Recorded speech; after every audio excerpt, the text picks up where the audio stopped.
Good morning, good afternoon, good evening, whatever you are. Welcome to the stream. So, I finally figured out how you can create extensions without having to upload them to Blender website. Basically, what I'm talking about is paid extensions, commercial paid extension. So, it turns out the only thing you need to do is create your Blender manifest toml file and place it in there in your zip file that you're going to create. So you'll have your init file where you can still have your BL info stuff. You'll have your Blender manifest, and then you can have your add-on folder with all the modules in there. And then you just create this Blender manifest file, make sure everything is in there that you need. Uh, and this here is for you to exclude folders and stuff when the build happens. And this is any Python packages that you might need for your um, add-on extension to work. And then once you've done that, once you place that everything inside the file, you just ship that file. And people, all they have to do is just drag and drop that zip file inside the Blender, and it installs it.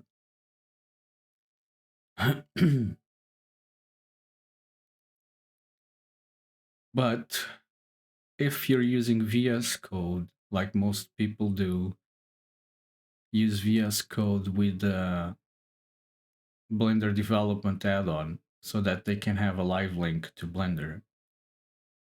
Forget about using the extension. It turns out it gives you a bunch of different issues. So just keep working as you used to work with the add-on legacy add-on, and then when you ship with we ship as an extension. As you can see here, I have my add-on, and of course I have other folders in here for other stuff. The main thing is having the init and the Blender manifest, and of course the add-on. So when I ship with just this, my init file with the BL info, and this add-on folder that has all the stuff that I have for my add-on. I'll pack it into a zip file and ship it. The Blender manifest it's simple. I mean, you put your documentation, which can be a video like I do.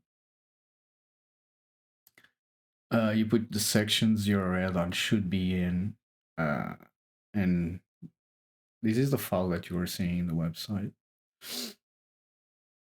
The Blender version, the minimum Blender version for extension, it's obviously going to be 4.2. Your license, which needs to start with SPDX 2 dots. And if you follow this link, it's going to give you all the available licenses.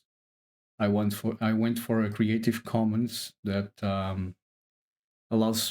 doesn't allow for people to sell my code commercially, because I don't want people to do that. And then you have the optional requirements by some licenses. If you go into the Creative Commons website, and there's like a form you can fill, and they give you the proper. I gave you this like the proper line of for the license you choose. I haven't tried this yet, like pip modules from PyPy, but I might do in the future. I'm just I just have today and tomorrow to finish my alpha version, so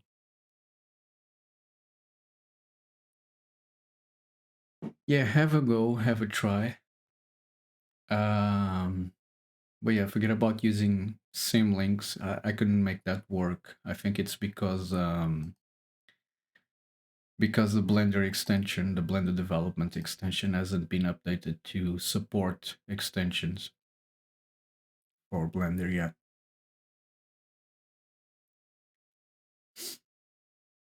We have to keep in mind that Blender 4.2 is still in beta, so yeah. Okay, so today, yeah, last night I didn't stream it. I could have streamed it, but I didn't stream it. But for this function here that does geometry for a single spline, I added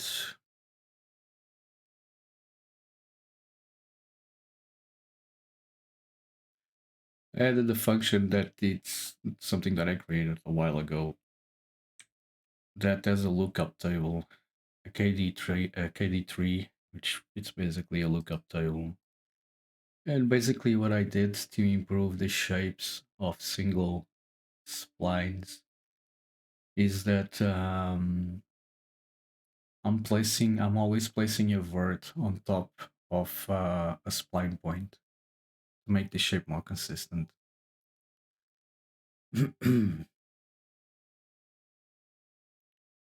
Right, so what I have to do today is clean up these functions and hopefully start with modifiers, adding modifiers to improve the output geometry.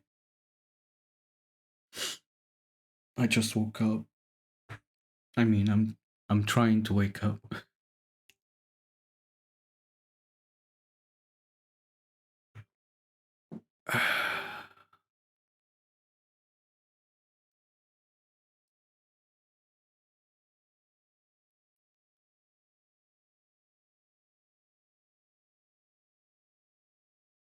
It's 6 here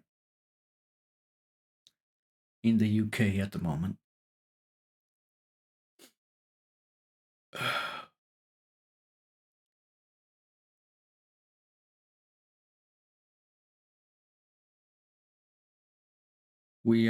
I installed beta, 4.2 beta. We got 4.2 beta as is out already. Not long till we got 4.2 official release.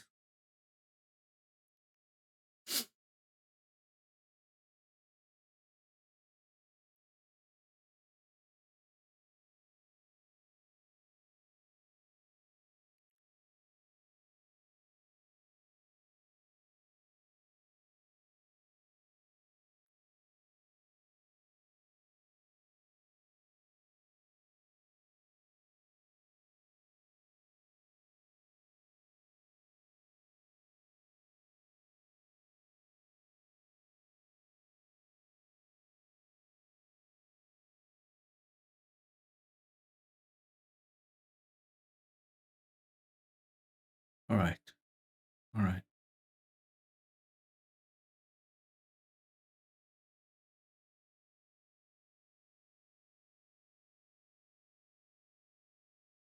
One thing I'm excited about for future releases is to have I don't know if it's going to be possible, but to have a way where you can use curve splines to control the skin modifier. That would be really cool.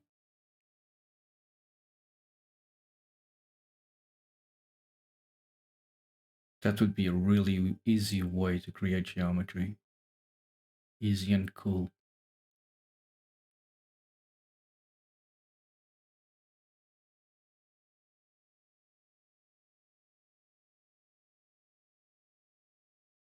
Right, let's get rid of all the useless stuff.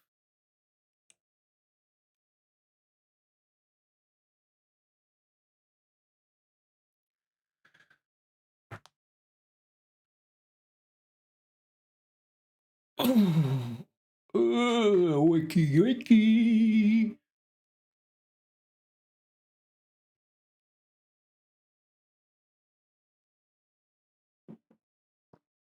Okay.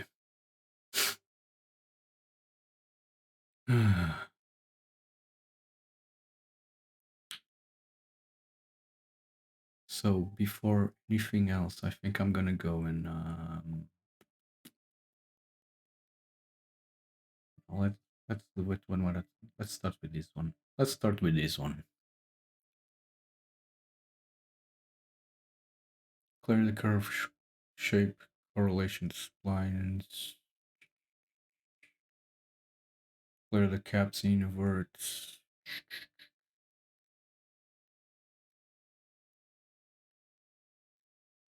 We won't have caps this time around, so I will do this again.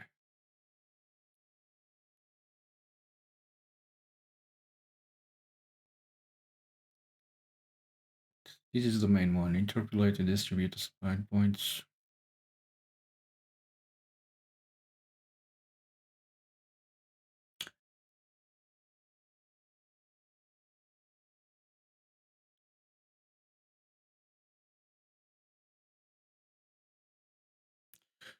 Right, one thing that I had to do and I end up doing here on the simple,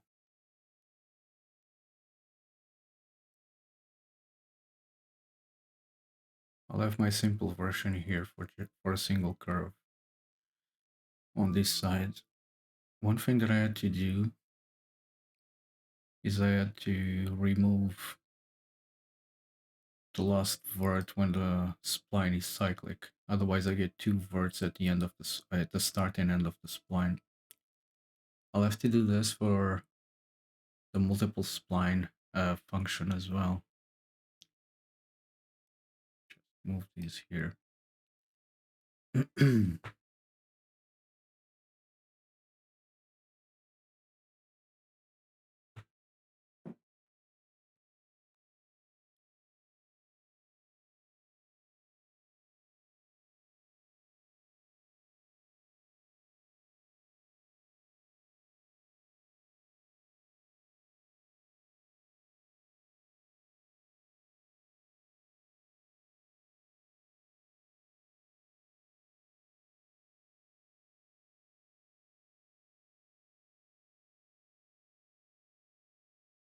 Kind of want to start with the update function and because I really want to know if it's gonna be fast or not because it's bloody slow right now.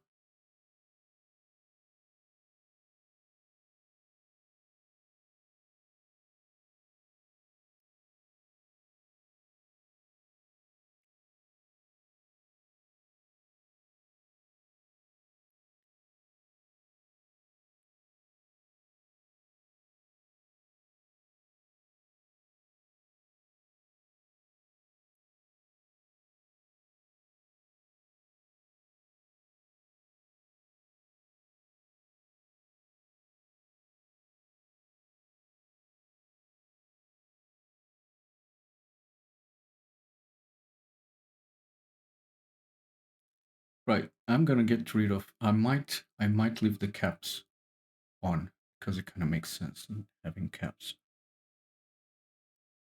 But the sides, I'm just gonna delete all this shit. I'll do it again in a better way. Let's leave the caps there for a second. All right.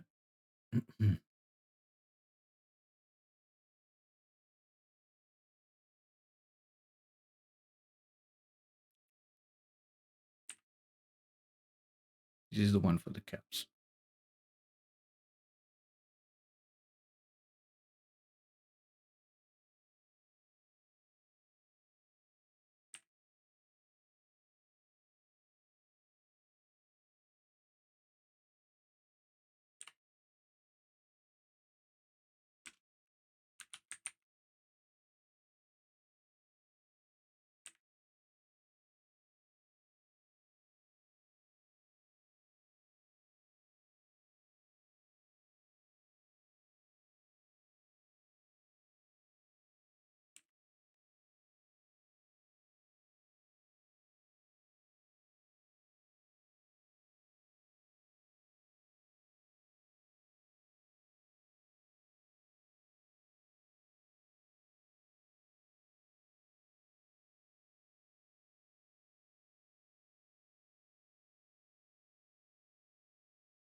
So I'm gonna need correlation spline still.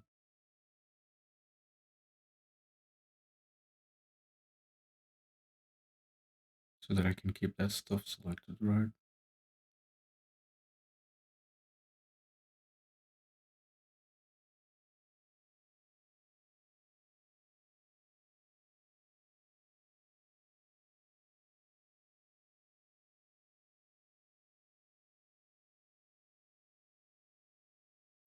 Let's bring back the caps here in the main panel.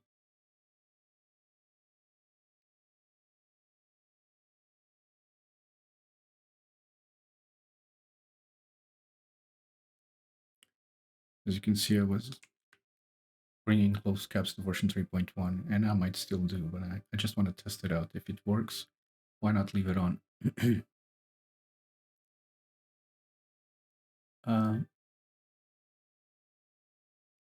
Let's type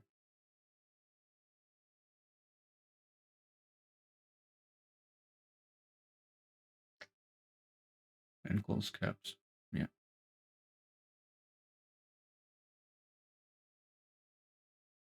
Okay, so this close type before the single spline. I am leaving the option of having only edges. Of course, the caps doesn't make sense to have that.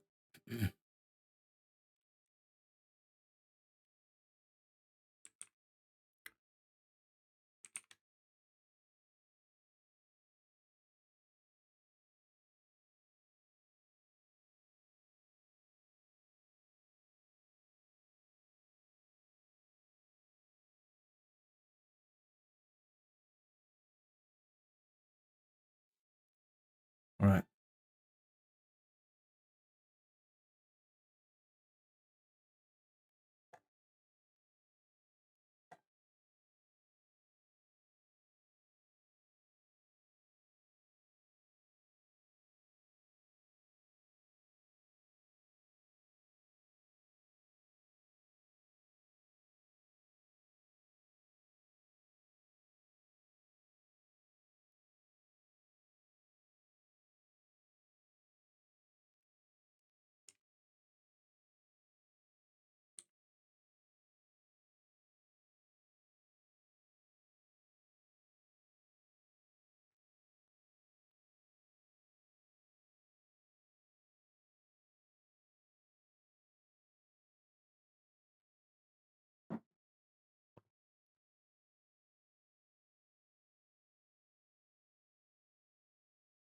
Still using correlation splines. Caps.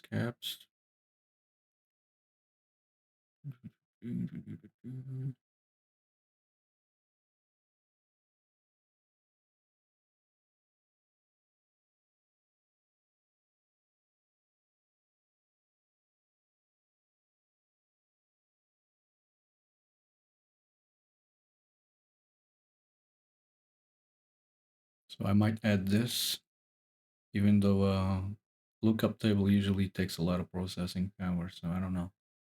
I might add it, might not.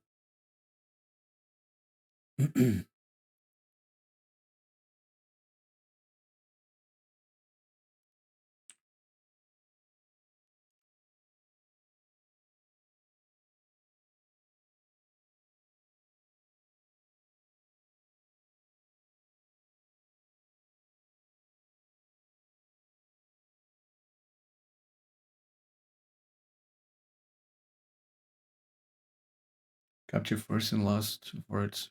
Yeah, this is for the caps, okay. For each spline edge loops.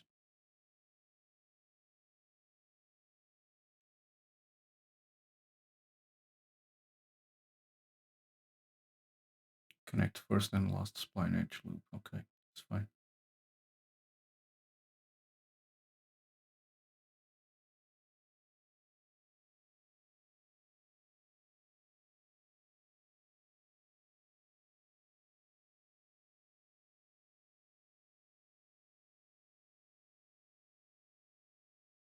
Select the boundary edges. Okay, this is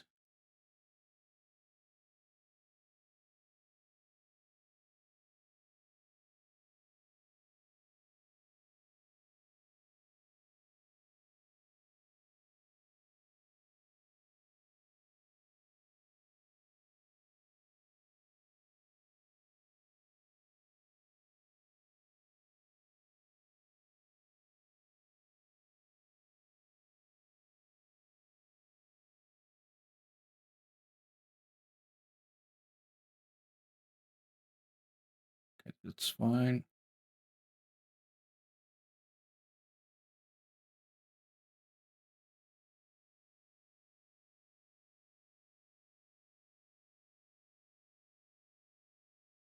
Okay, this is where we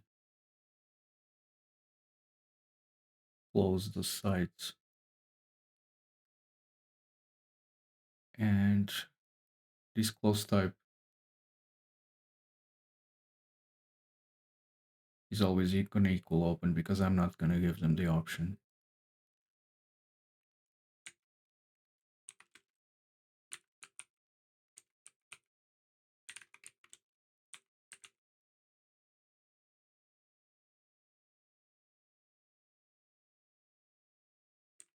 This might go to version 3.1 as well.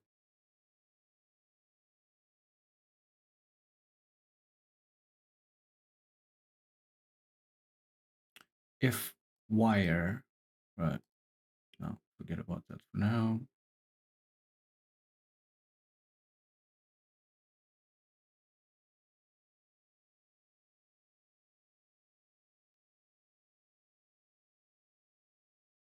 Okay. See what you got. Let's see what we got.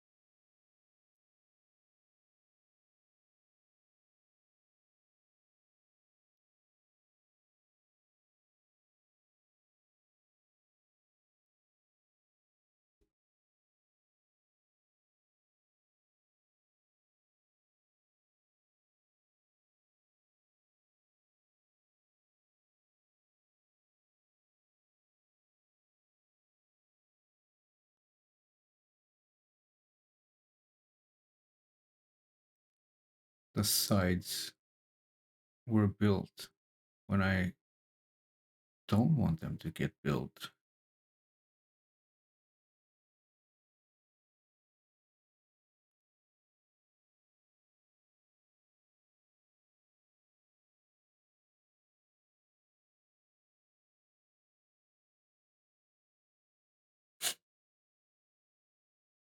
Right. Why are the sides built?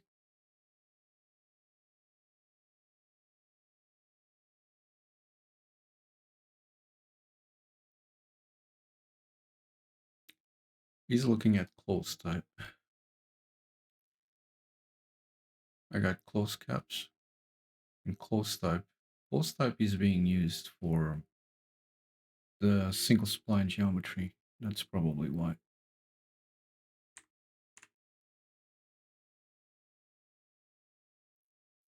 Because the new default is gone now. So if close type equals open.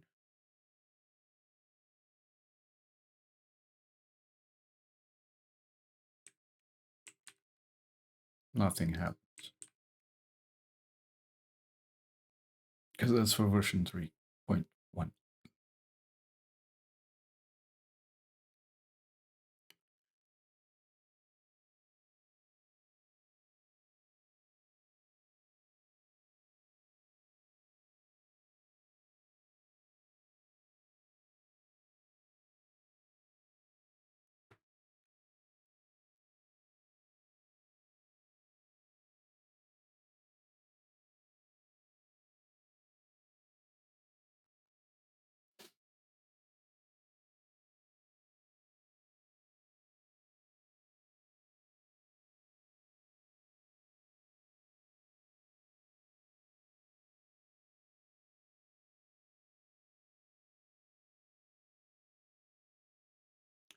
At this point, have we done the loop execute? Okay, so why are we selecting them?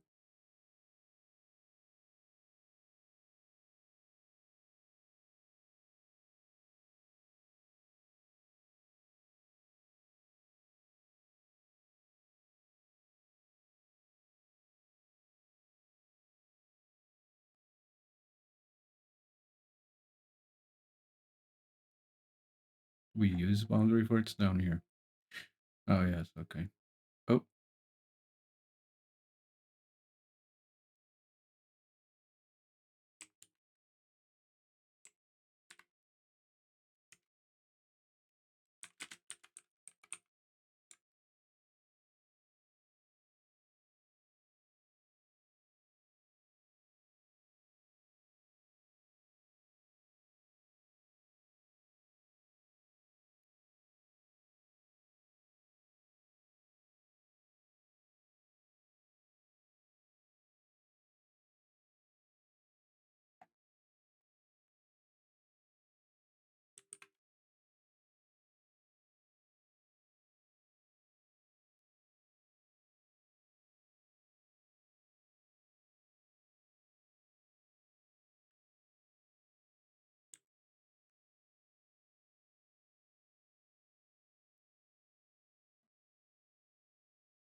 hmm.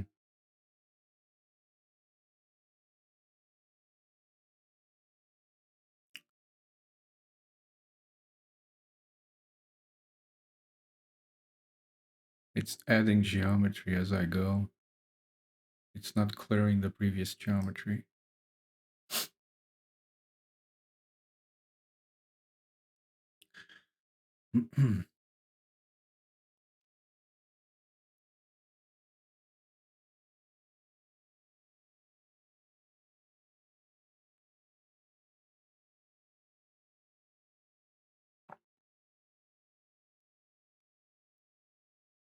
Okay.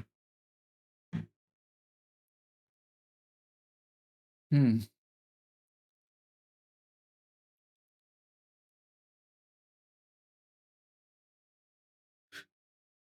Uh, that would be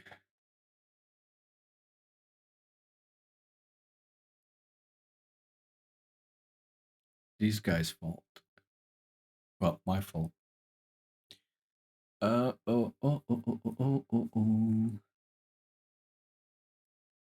So prepare caps for deletion. Delete the cap spaces.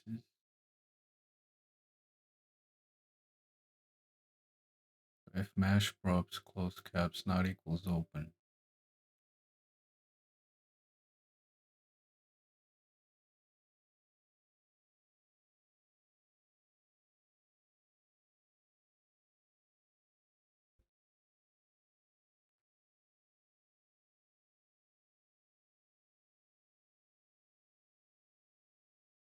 My computer is starting to do a little noise that is annoying.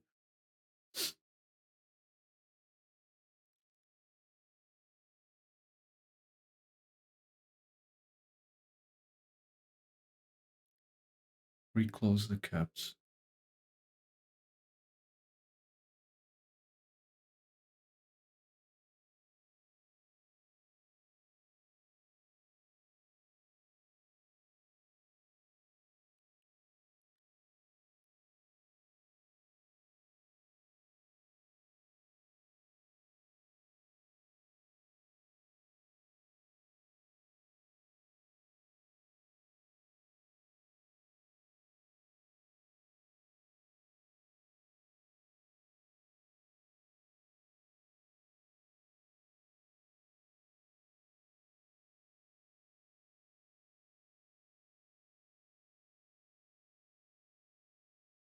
Strange.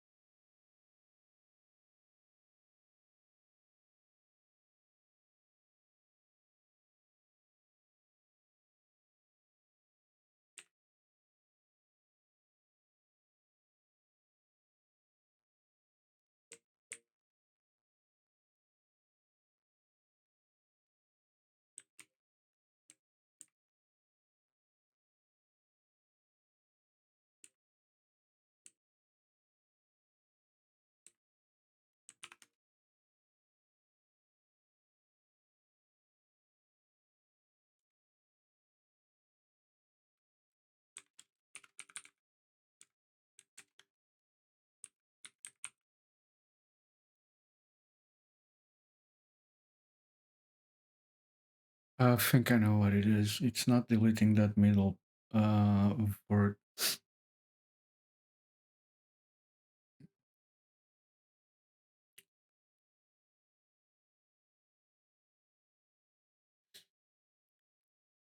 Right.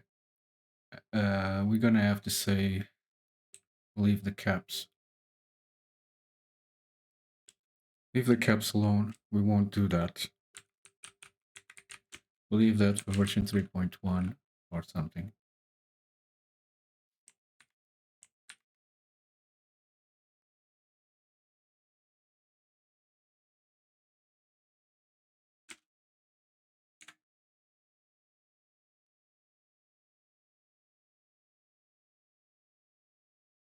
No caps. No caps in this version. We don't have time.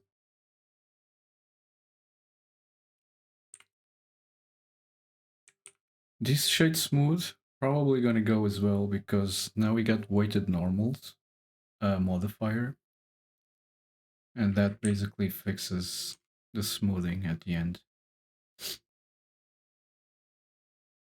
So this just got a lot more simple. Now what am I doing here? Do I need to do all this shit? Right, so first edge words. This is stuff that I needed for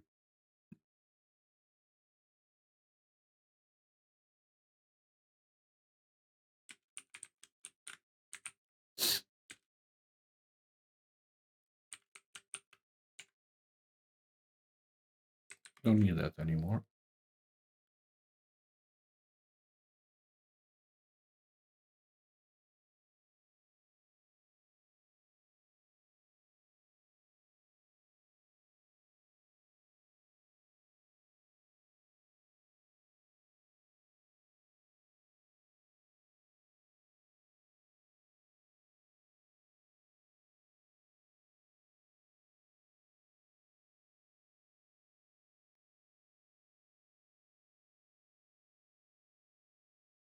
Okay, so let's do the same thing in the other function.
So with these single curves, we can actually now do really cool stuff, even if it has like these spaces between them. The way I figured out doing how to do that was by first adding the edges, because before I was like adding the verts and then trying to do a F key, which is a contextual create, and that would be a right mess. But if you have the edges and you do an F key, it actually adds the geometry in the right place. Trifan is obviously only going to be used in certain cases, but tries usually work well, and obviously Ngon works well. So because this always goes on to an Ngon, I'll be able to do stuff like turning these into a vector here. And that tip is always going to go there.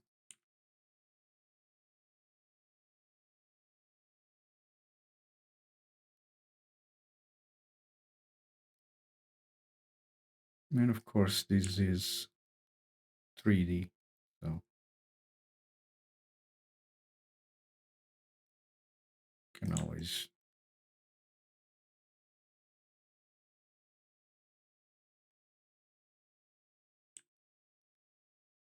Am I building Pac-Man here? Looks like.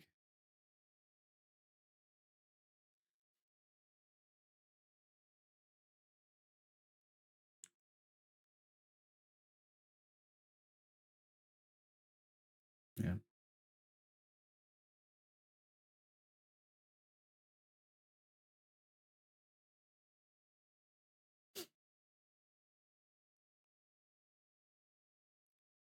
All right, cool.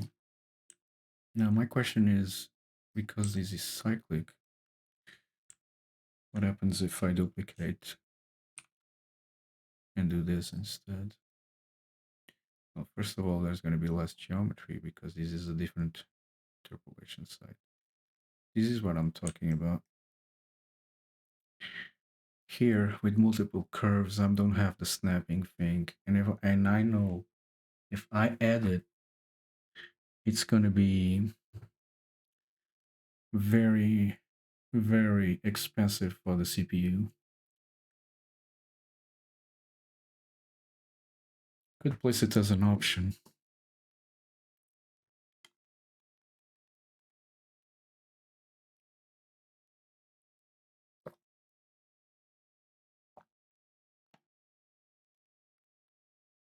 I think doing that is not going to be that hard. I think I got time to experiment with that.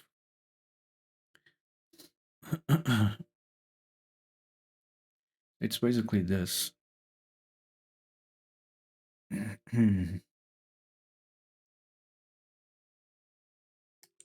me just look at the geometry we have here, because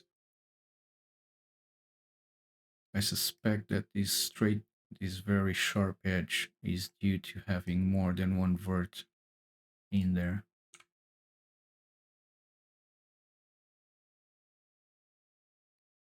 Yeah, exactly.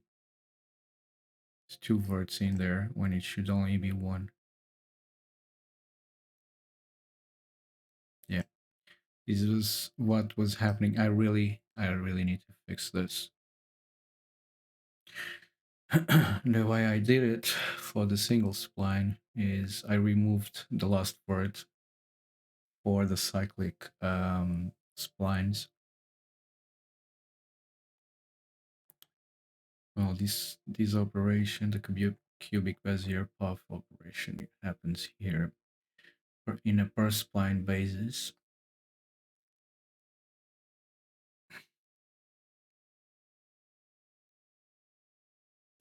After I've done that, okay. So move the verts. All right. So it's gonna be in here.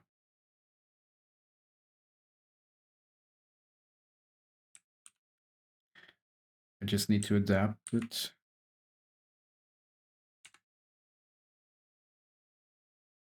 Okay. So in this case, if spline, use cyclic U, which means it's a closed spline. I need to ensure a lookup table so that I can get the last word and delete it, which is what I'm doing here.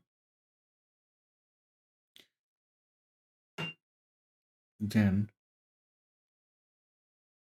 to stop the verts to the spline points, I have to ensure the lookup table again because these get points needs that.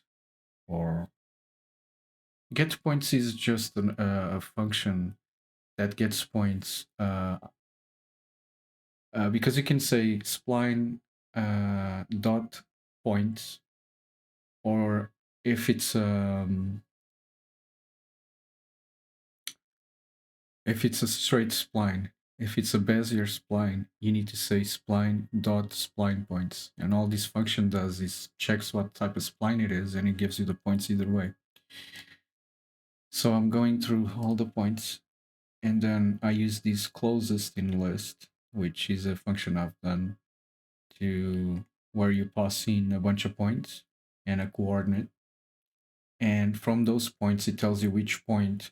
It gives you the coordinates, the index and the distance of each point to the coordinate that you gave it. So the points will be the vertices, the vertco, and in this case I only the verts for this spline. In that case, in the other case I only had those words, but here it's got to be the verts for this spline, which will be these verts here.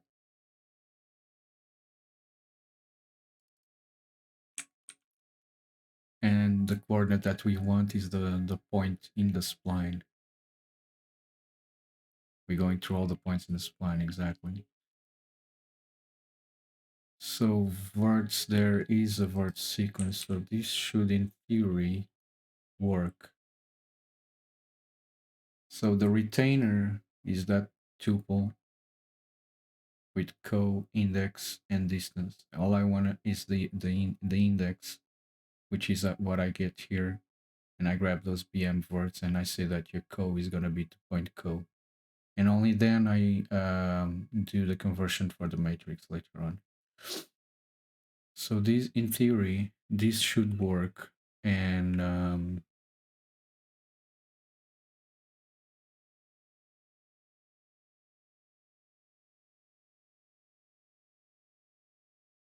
avoid this issue that I had. Let's see.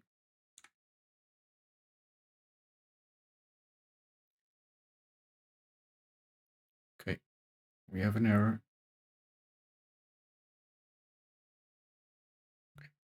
I need a refill on my coffee. I'll look at this error when I come back. Let me just make sure it's here for me.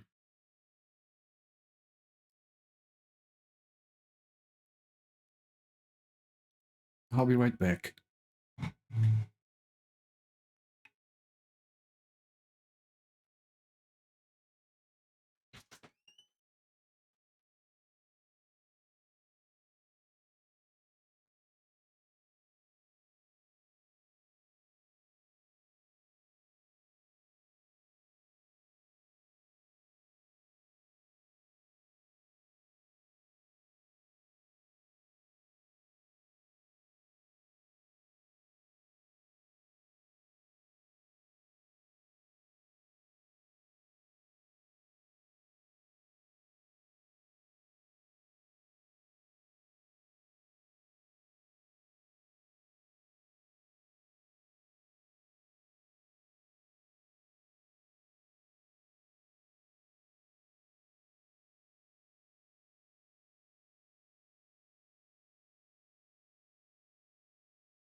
Okay, so what's the error?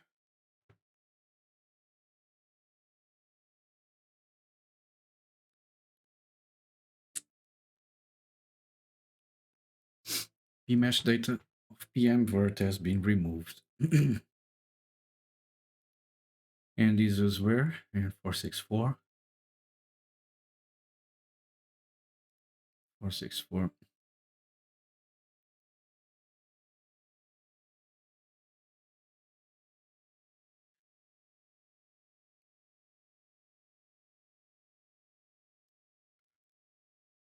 Okay. Yes, because I removed it. I removed the last vert. That's right.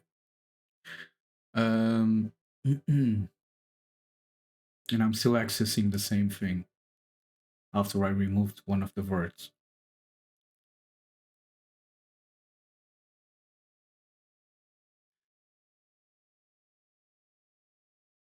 So I deleted that vert.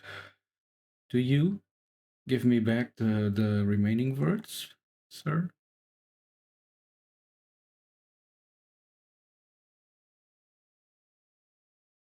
No, it does not give me back the remaining verts. I'll just, I guess I'll have to redo the list. So I'll grab these list with verts and I'll remove the last vert. So I'll say verts pop -1. Does this work?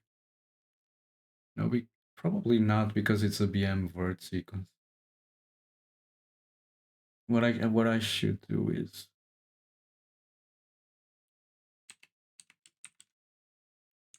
this. And I'm only able to do this because I ensure the lookup table. I believe that this will fix the issue. Let's see.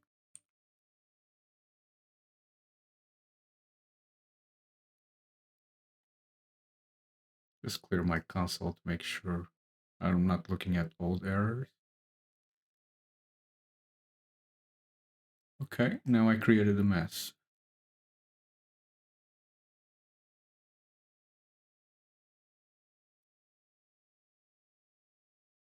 Probably because I still access words somewhere down here. Yeah. Yeah.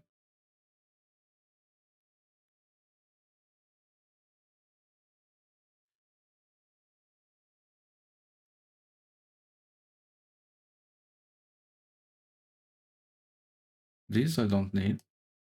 This is for version 3.1.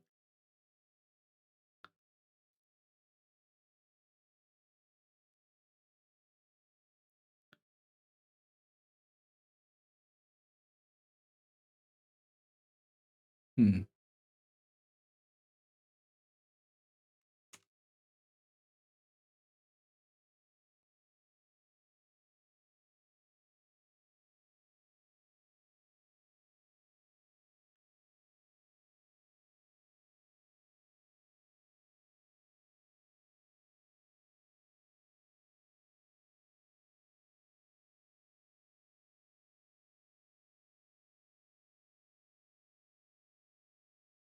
Okay, so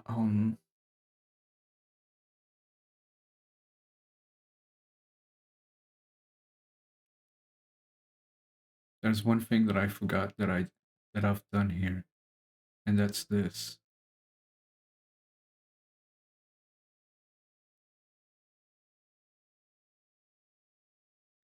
When I distribute the points, I need to make sure if it's a cyclic queue or not, and I didn't do this here.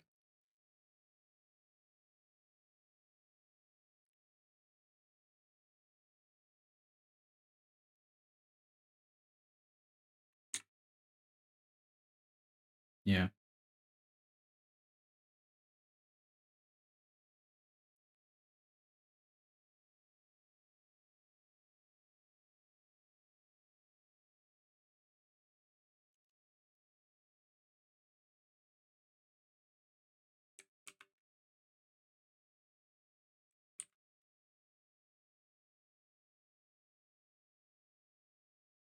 And what are the points?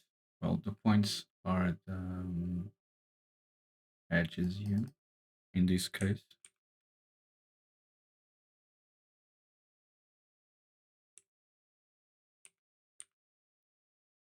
And I'll use points instead of edges here. Yeah, I was forgetting that.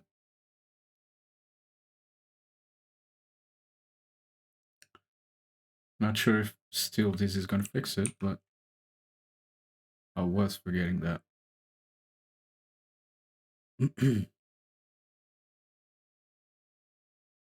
No, we still have issues.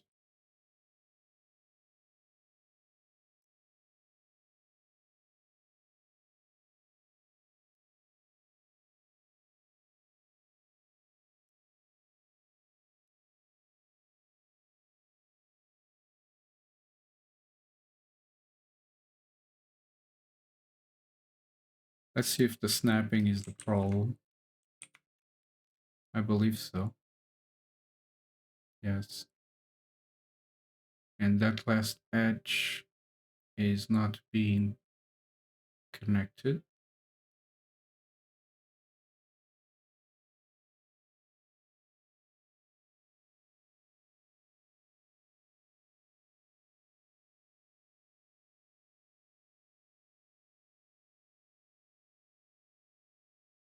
Is it this that's doing that?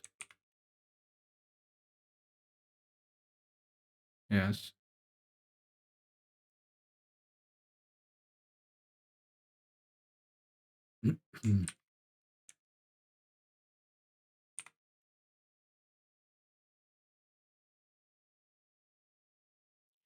Hang on a second. Hang on a second. Here I'm going to VM verts. Blah, blah, blah, blah, blah, blah. Yeah, that's fine. I think.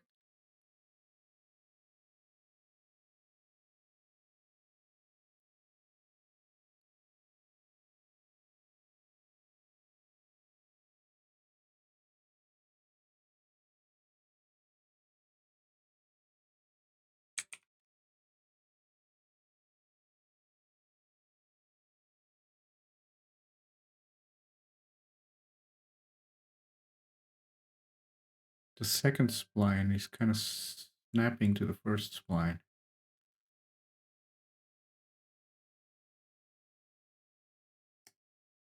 Or the first snapping to the second.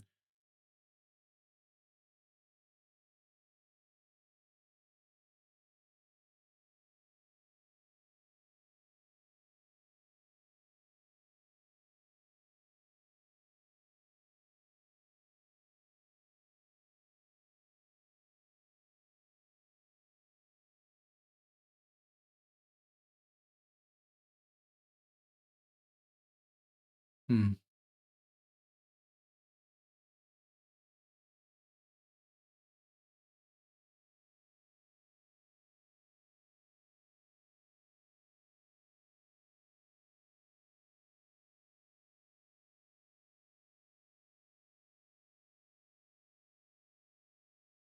I think these should be VM verts anyway.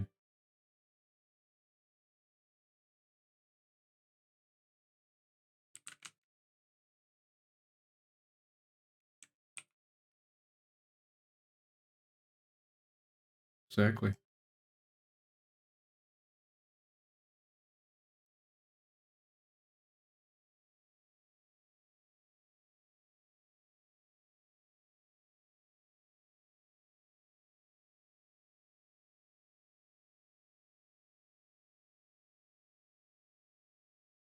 Okay, so now the verts are always snapping to the... There's always a vert snapping to where a spline point is, which is great. It helps maintain the shape. Of course, you're gonna have some geometry in there. So when I was deleting, why in the single spline version am I deleting the lost vert when the spline is cyclic? Let me try and make one of these splines not cyclic and see if that's the case. if that's Y. Okay, let's grab this spline. Alt C, cannot make it cyclic anymore. Okay, so it's not cyclic. Create surface.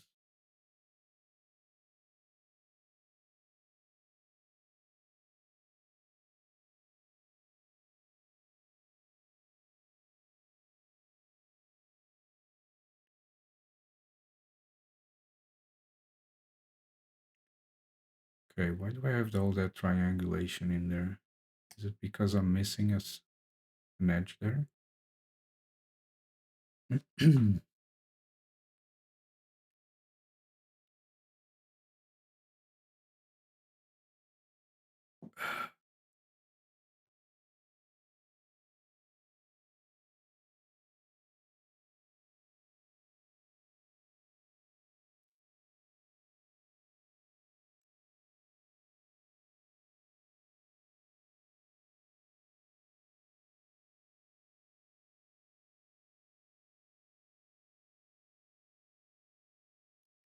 Well, it's because now this edge doesn't have the same amount of points as the edge below, right?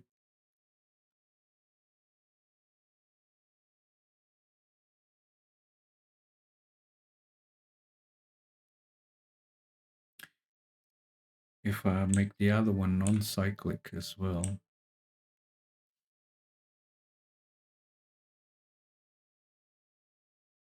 it'll be good.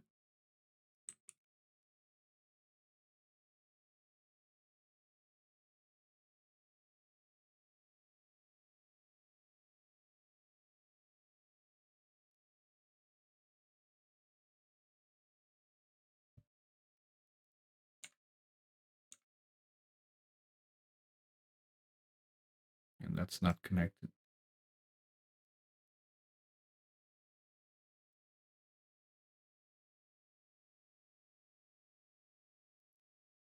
That's why I was doing this bit here. Because they don't get connected because they're two and then when we get down here on edges from verts, it doesn't connect those two.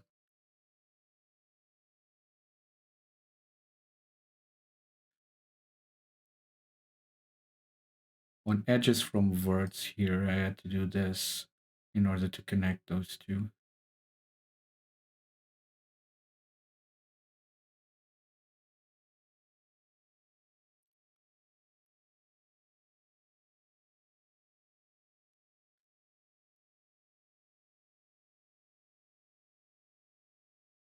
This is still inside the for loop. Okay. Let's see if I do this.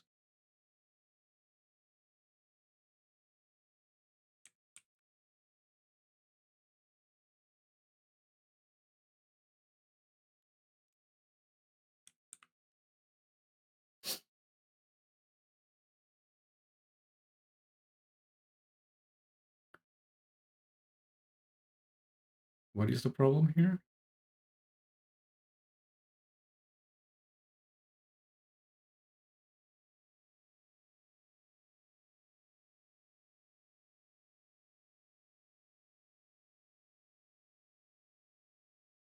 Expression of type list unknown is incompatible with type vertices. That's because the list is unknown, but it doesn't mean that it's not right. Thank God.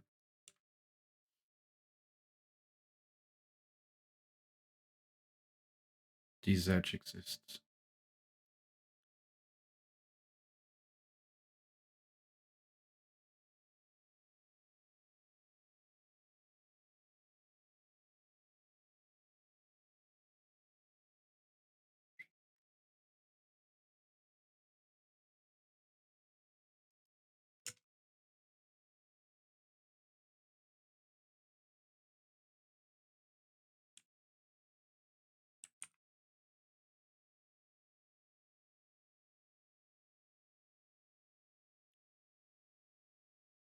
Four, seven, five.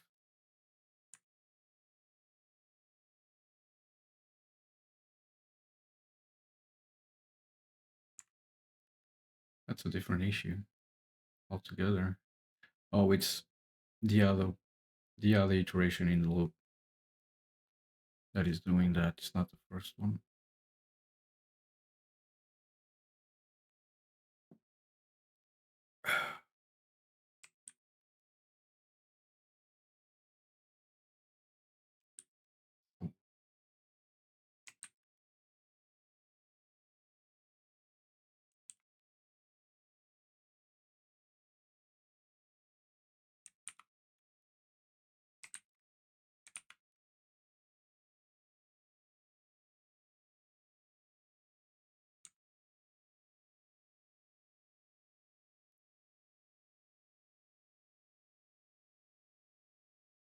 Does that always happen on cyclics?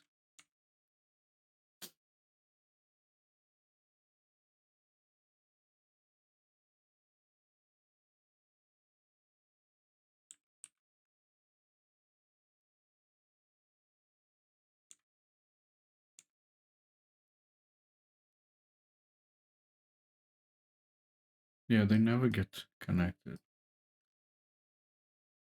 Um, it's because I'm not deleting these word. That's why.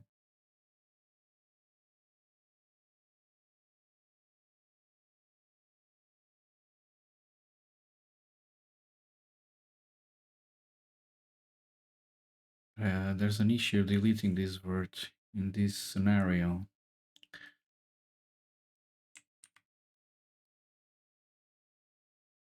And I need to figure out which issue that is.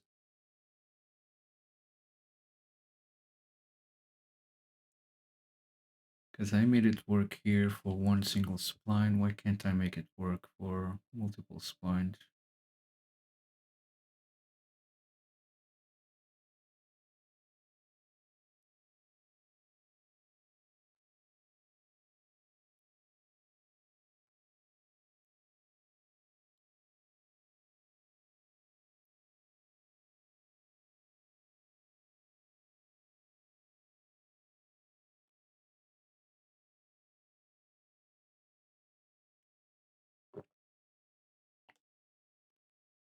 The In that function there, I don't use the initial words from the path distribute anymore. I keep on using BM words because it's just one spline and all the words belong to that one spline.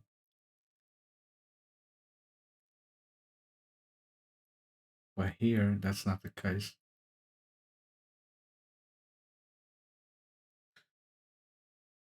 As soon as I do this, you see the result here.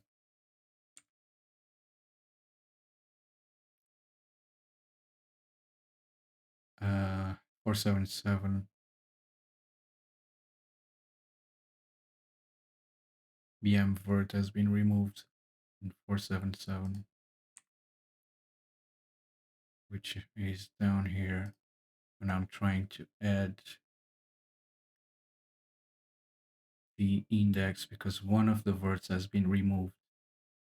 Well, if one of the words has been removed, which I did here, I probably want well, I am sure that do an index update, I guess. Oh, I did an index update. Ensure the lookup table here. Perhaps I should do it again before this operation down here.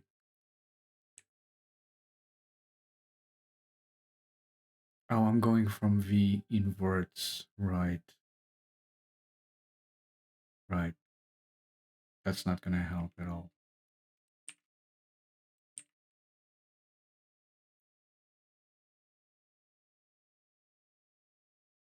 That's why I was trying to pop this last word from there. I can, however, just recreate it. Recreate words. Delete should actually give me the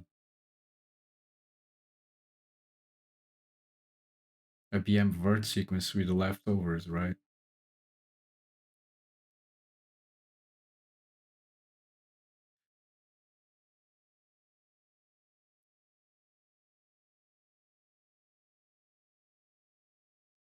But I mean, I delete that vert and vert still has that vert in there because I deleted it from the B mesh.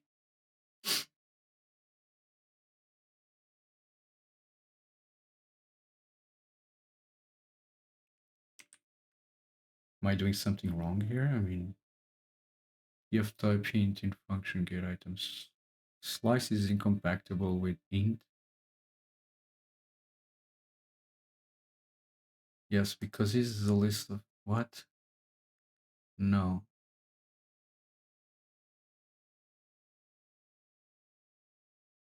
How did I get rid of the last word here?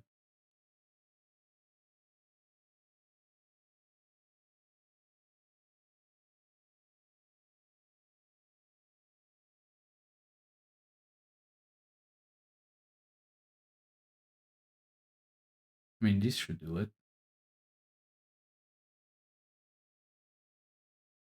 Do I need to do this again? You sure to look up table?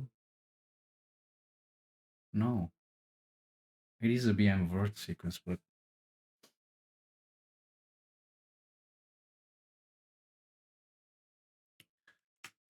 let's resort to some print statements here.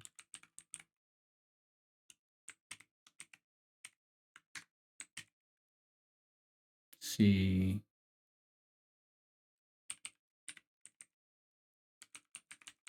the before and after.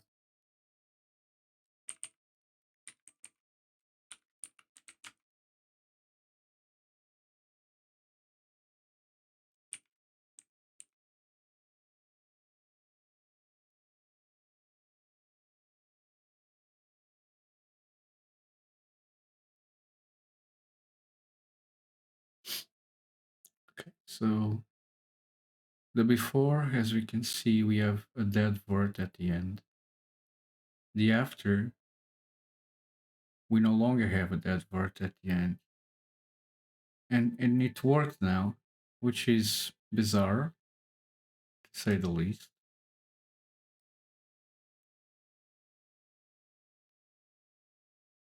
So this is doing its job. I bet if I remove these print statements, it's not gonna work. I just, I just know it. Oh, okay, it worked. No errors. No errors. So why was it giving me? Okay, so I removed that dead word, and we carry on being able to use this list in a proper manner. So now we still got this space here where the last edge is not being connected, and we do connect the edges from verts down here, which to do that we would need to add vert 0 to the current vert so that it connects this last edge.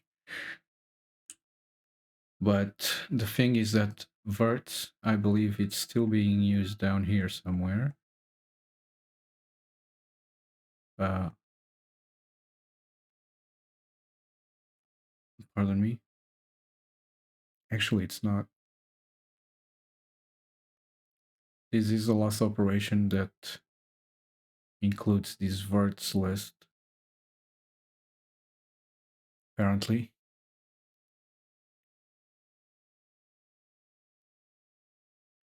At least for now. Okay, so it would make sense. This doesn't make sense because I'm accessing BM verts actually. Edges from verts. So in this case, I would have to grab the verts, not the BM verts, just the verts, and add the last vert again at the end of the list. So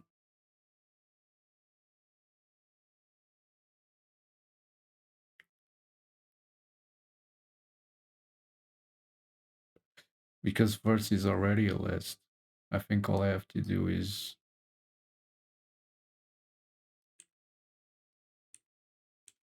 verts plus vert 0 so that I pop in the first vert at at the end of the array, right? Or even better, can I append? At this point, verts is a list, right? It's not a BM vert sequence anymore, is it?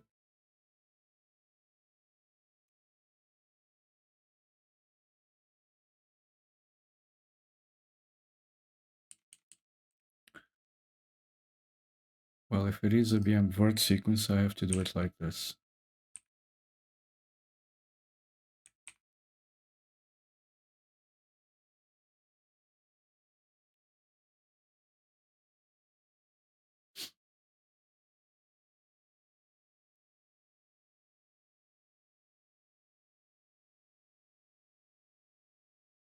It is a BM vert sequence.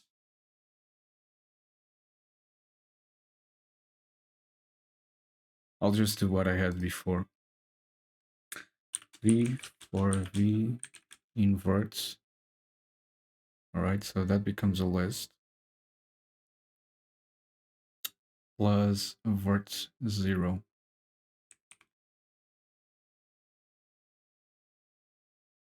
Barabim barabum.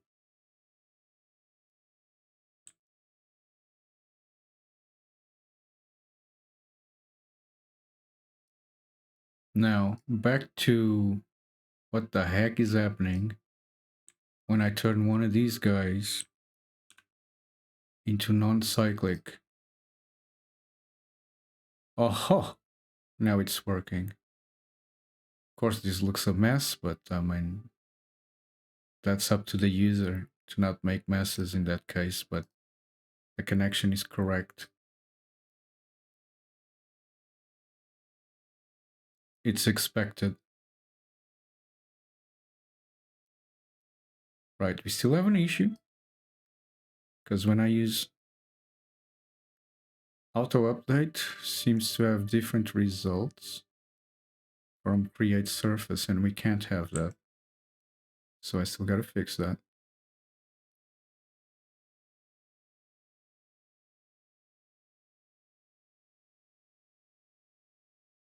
How small can I make this?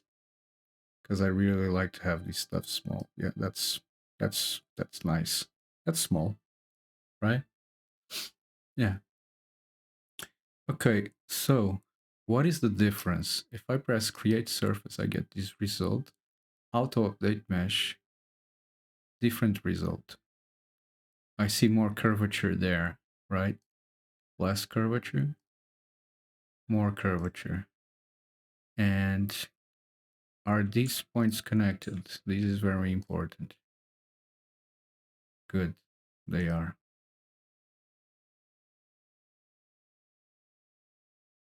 Oh, is there an extra edge I see there? There's an extra edge. Or is that my spline? Oh, that's just my spline. Okay.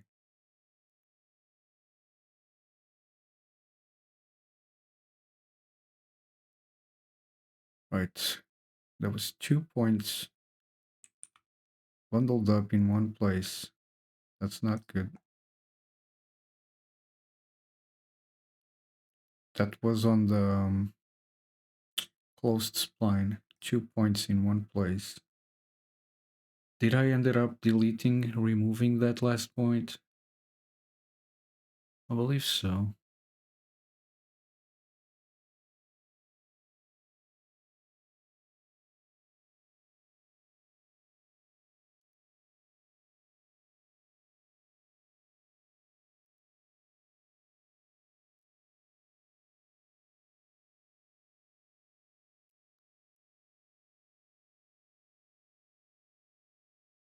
So why is it there?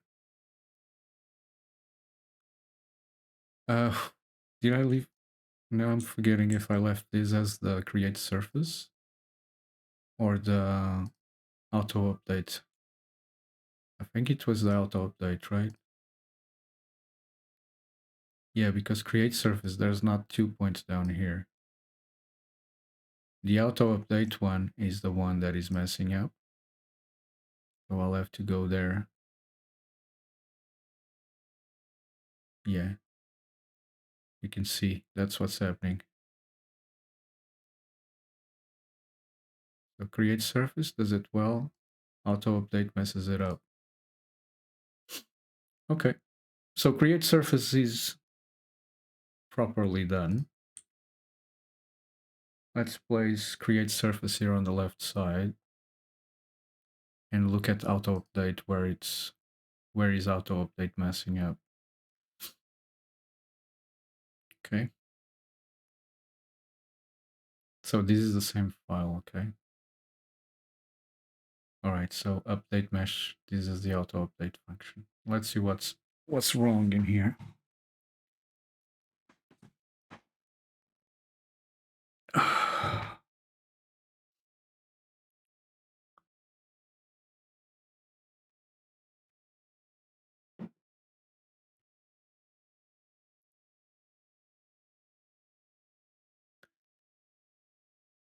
Okay. So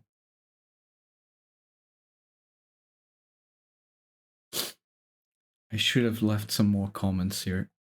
This is time consuming when you don't have comments.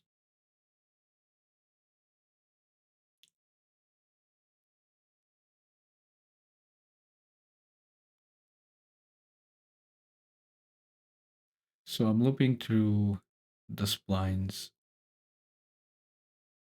and the correlation splines, which are the splines that I saved in the object.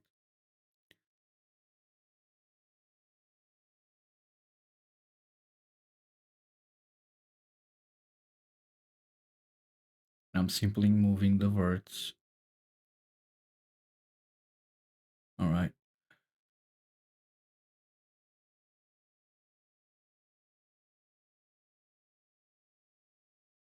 I don't have the snap functionality here.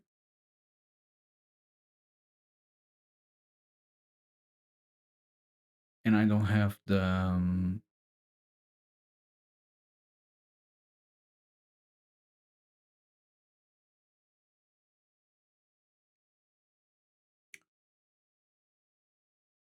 checks for the extra points.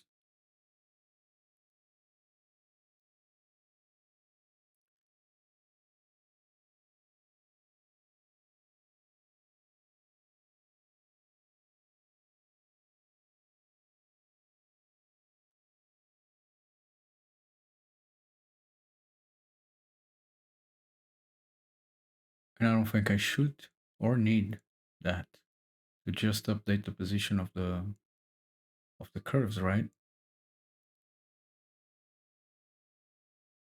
All I need is to move the points.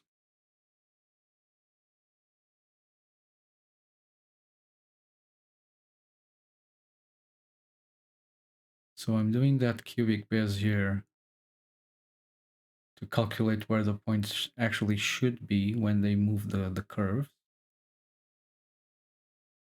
So yeah, I kind of have to have this lookup table to place them in the right place again. But I shouldn't need to delete any words at this point. Just place them in the right place. Just move them to the right place. So first this distribution needs to be correct because it's not. So I will need this. In this case, B spline refers to Blender spline. Okay. So first I will need this. Make sure I have the right amount of points, depending on if it's cyclic U or not. This is just not doing anything over there. What did I just copy?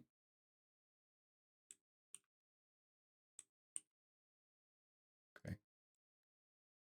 So edges view comes from mesh props because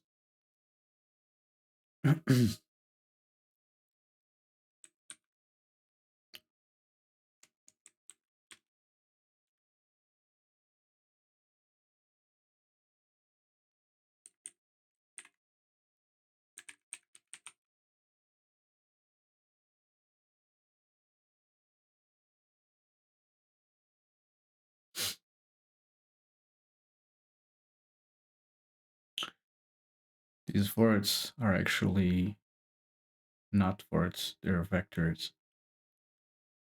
So it doesn't make sense that this variable is called words.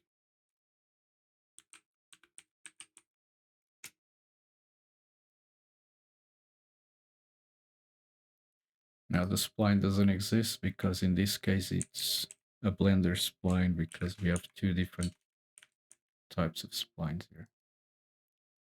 All right, so now we have the right amount of distributed points.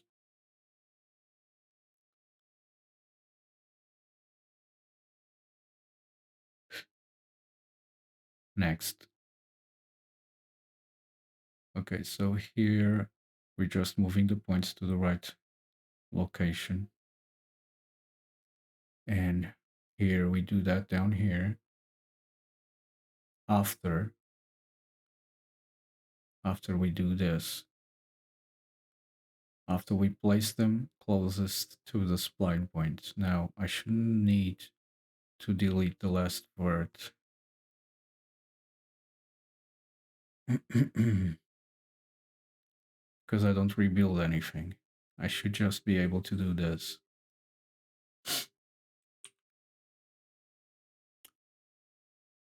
In between the distribution and the relocation.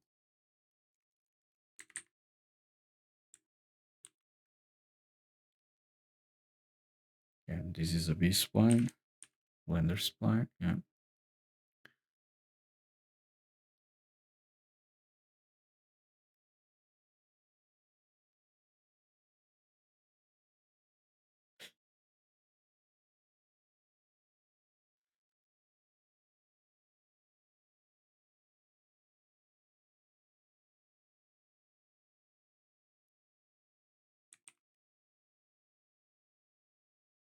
And now we pray.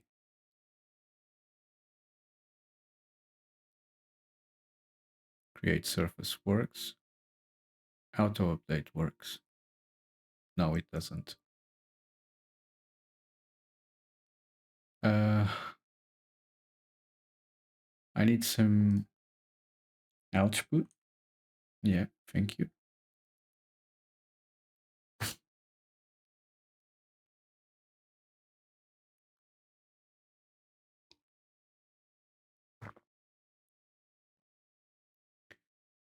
Okay. So index 23 is out of range because the size is 23. So we're trying to access a point that is not there. And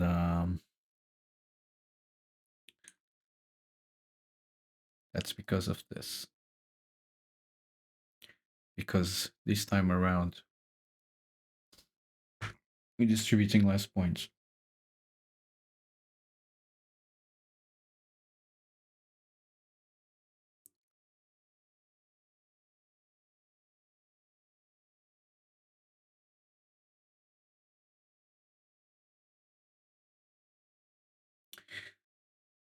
And that happens down here, right?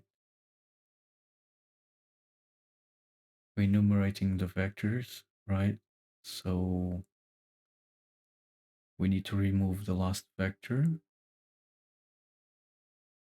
before we do this enumeration down here. Is that, I think that's what's missing. So here we delete, and there we'll just remove the last vector.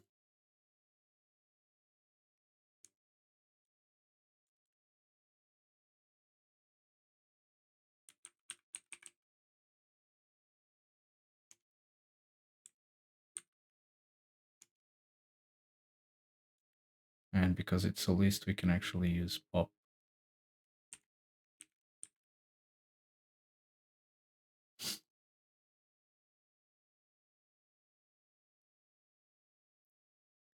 It's not a BM word sequence. It's a vector list. It's a list of vectors.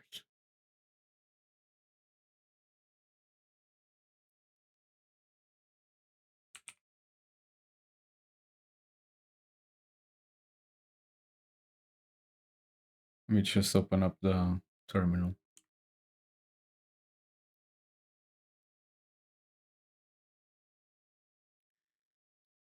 Oh, it's not a list, it's a generated object. Oh, sorry. I did not knew that.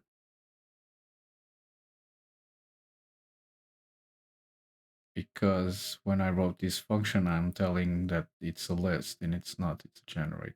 And then down here I say returns a list generator, not a list generator, it should be a generator. This is functions that I've done a long time ago and I still was learning Python. So some stuff is a bit off. And to be honest, I don't have the time to go and fix it right now. Okay, if this is a generator and we use it down there,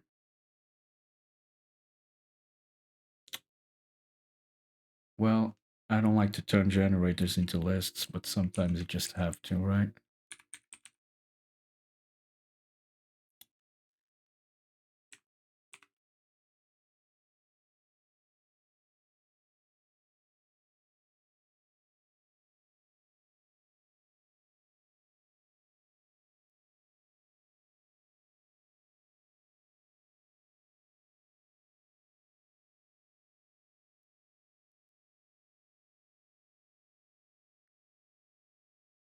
It's working.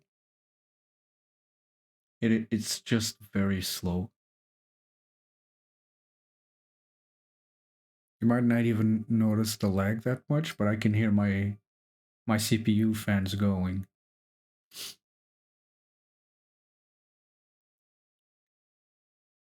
And that's mainly because of this.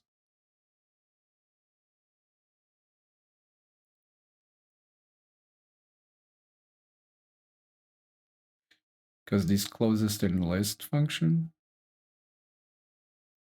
it's a little bit of a beast.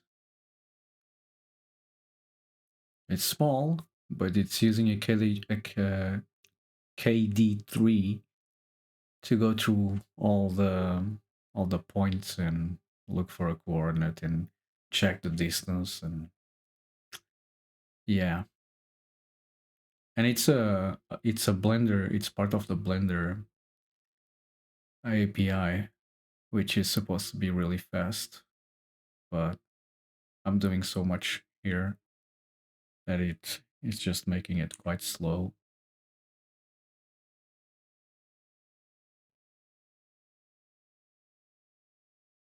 And I mean, if it's slow with just a little bit of geometry, I mean, yeah. I'm not happy about that, to be honest.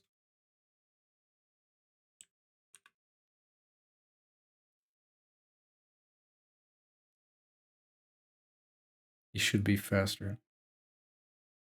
You can see it's lagging. If I turn off auto update, it should move like that.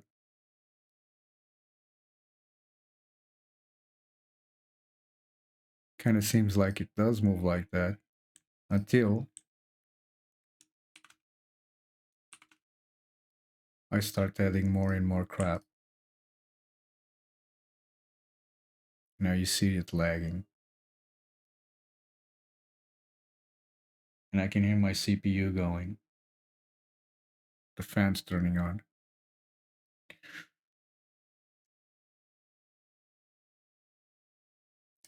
I had an idea of maybe doing something like the multi-res modifier does, which when you orbiting or changing certain things in the viewport, it goes down to a lower resolution.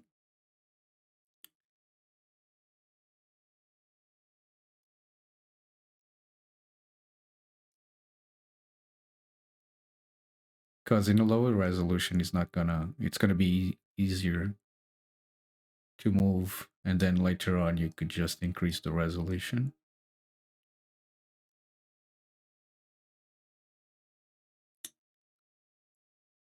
But still, yeah, performance is quite a thing. I guess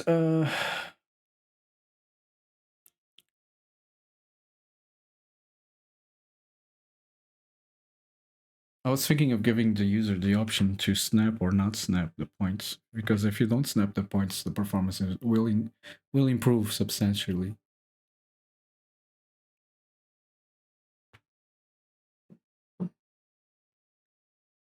Now, to have that whoa, hang on, still not the same thing.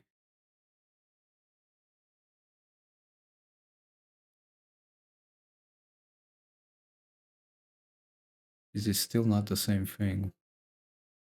Still not there. Auto update is smoother on there. Create is different.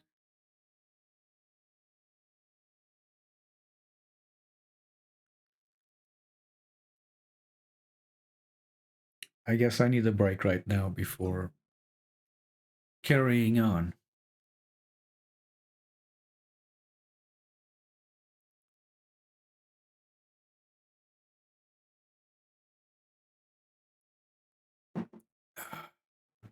Should be the same thing. I don't understand why it's not.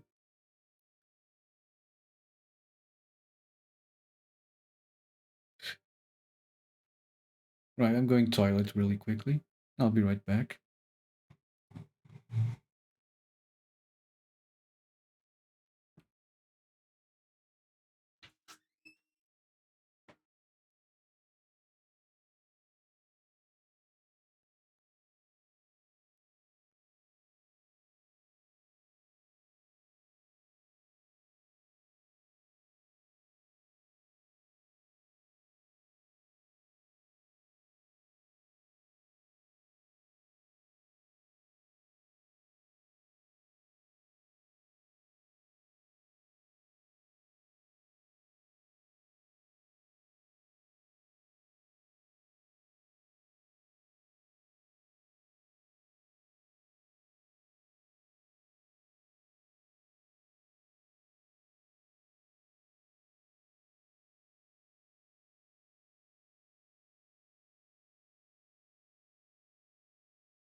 All right.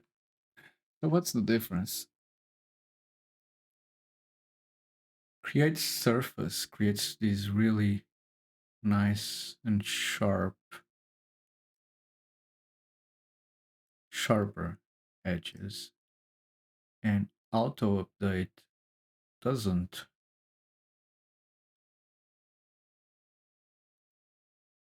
because auto update is working with 21 while create surface is working with 22. I'm pretty sure. No, no, that's not the case. Auto update is not really snapping, is it? Yeah, it's not really snapping. If it was, it wouldn't have this edge like this. So all the work that I'm doing here and the calculations that we're using up are actually useless for some reason.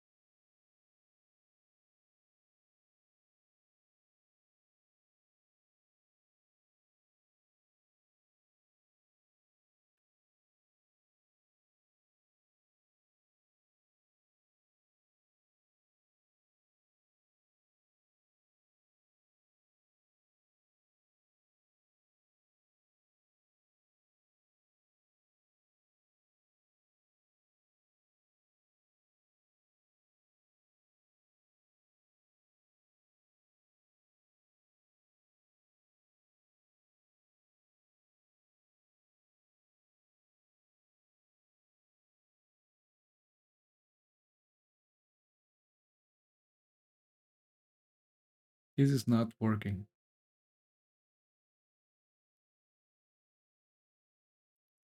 It's not because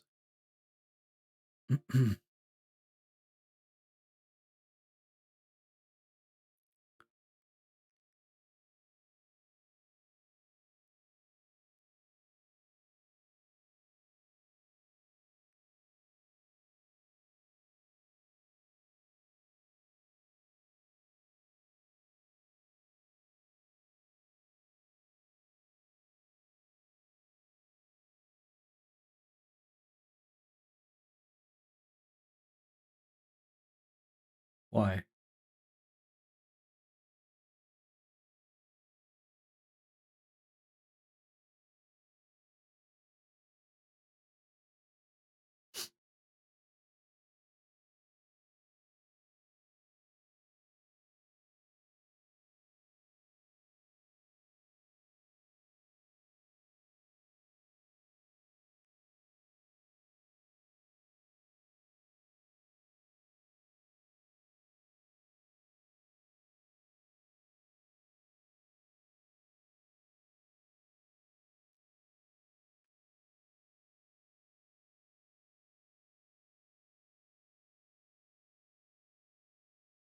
Hmm.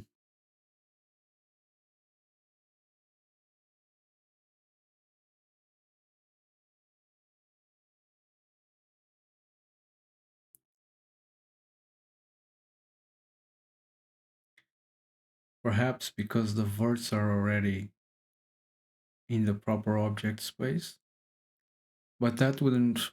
Nah, that wouldn't reflect because I haven't moved the object space.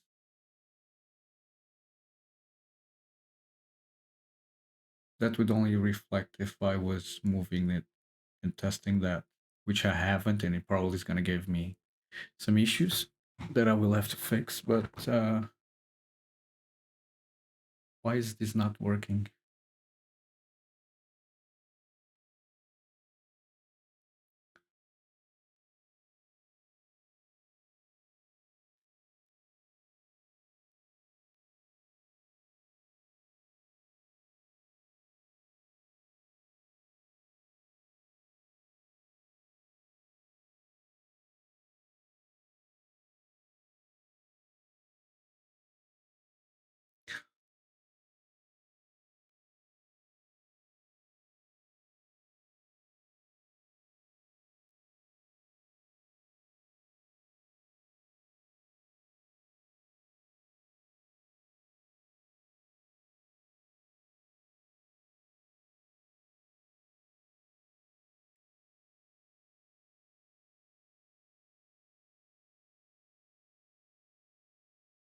Okay, I found one place where I can optimize this because I'm looking at all the BM verts here.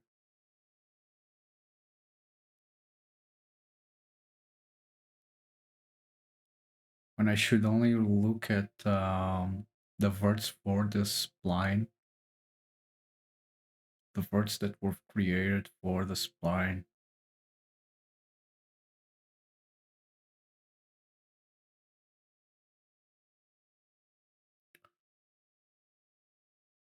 And that's something I should fix right now on this site. I think when I did BM words here, it worked, but I shouldn't look at all the BM words. I should just look at the words because they are BM words, these ones.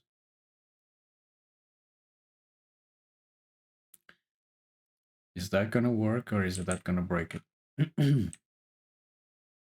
Because if it works, it's gonna be a lot more efficient.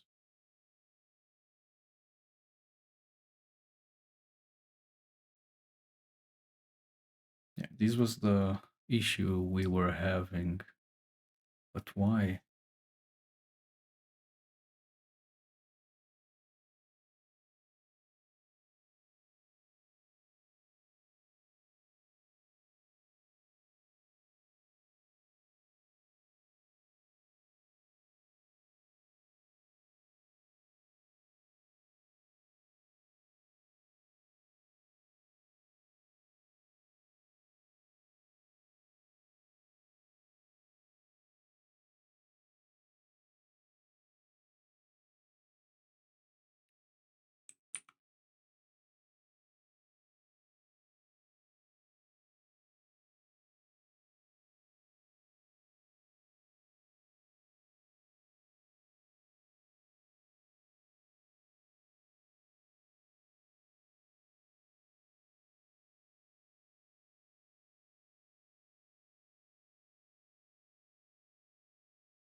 Down here I access words again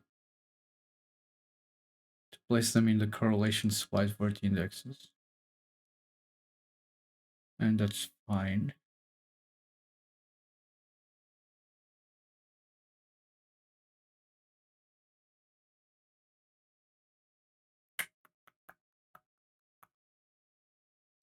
So why isn't this working properly?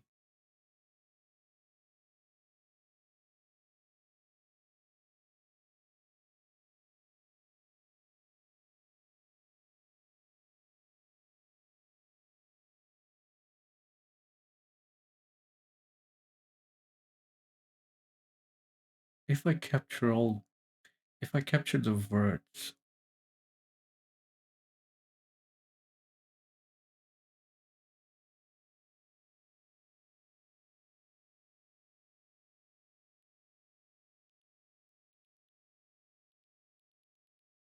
should I do this after the placing everything in object space?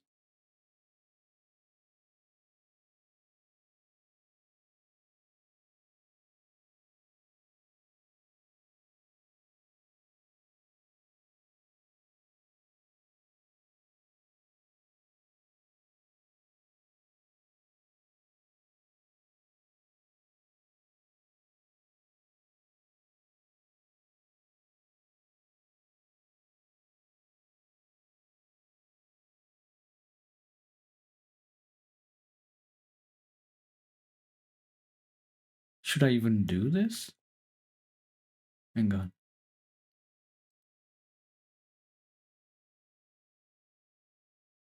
I definitely have to do it, right? Hmm.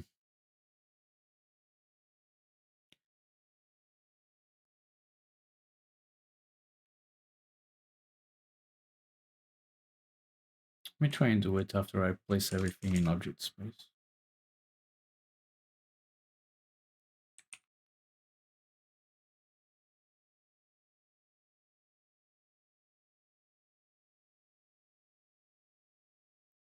Should I get any errors? No.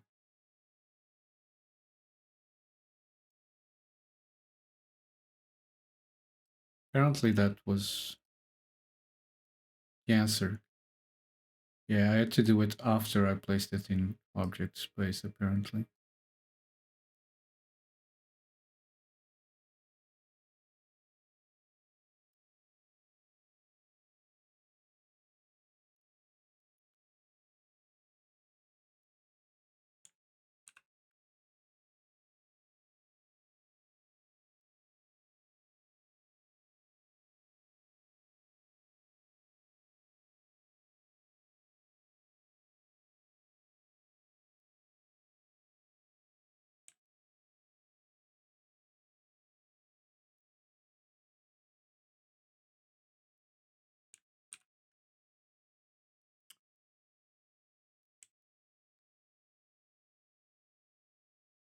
Well, that's fixed.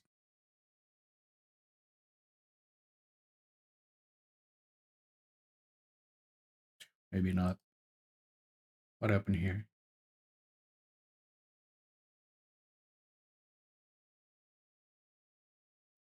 That was strange, wasn't it?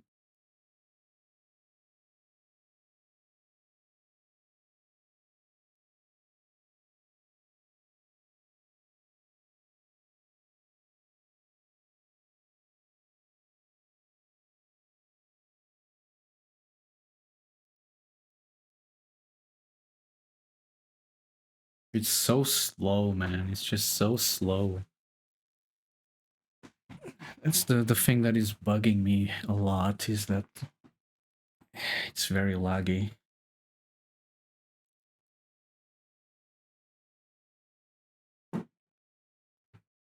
Sure, I can get away with it in the alpha version, but the version after that, beta, it needs to have serious speed improvements, I think.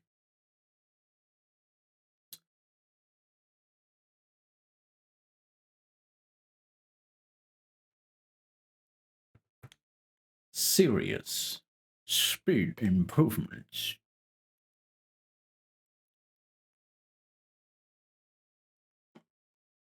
Otherwise, this add-on is just going to be useful for small pieces of geometry. I can also, here on an auto update mesh, and I should. I should, in the auto update mesh. This is the operator, yeah? Yeah, okay. I should absolutely come here and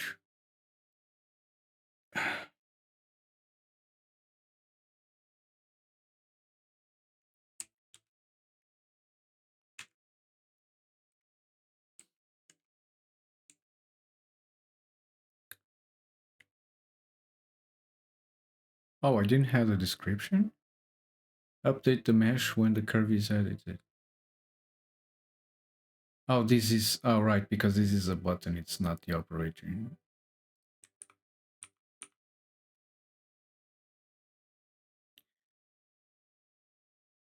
And that button is where? It's in the mesh. Is it in the, where is it? Is it here? Yeah, here. Update the mesh and the curve is edited.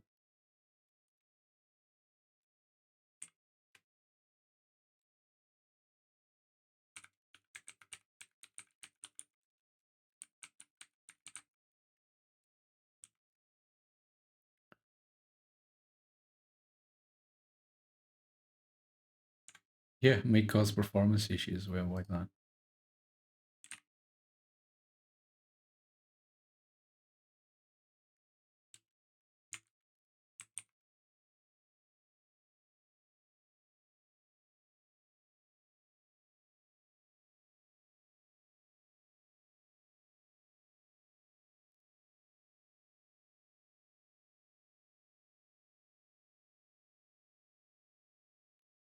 Use at your own peril. Because I think even with a lot of geometry here, we can see that every time I press create surface, it's quite fast. It's just the auto update that is gonna be crazy slow. Here we go. With a lot of geometry, you can clearly see that it's terrible.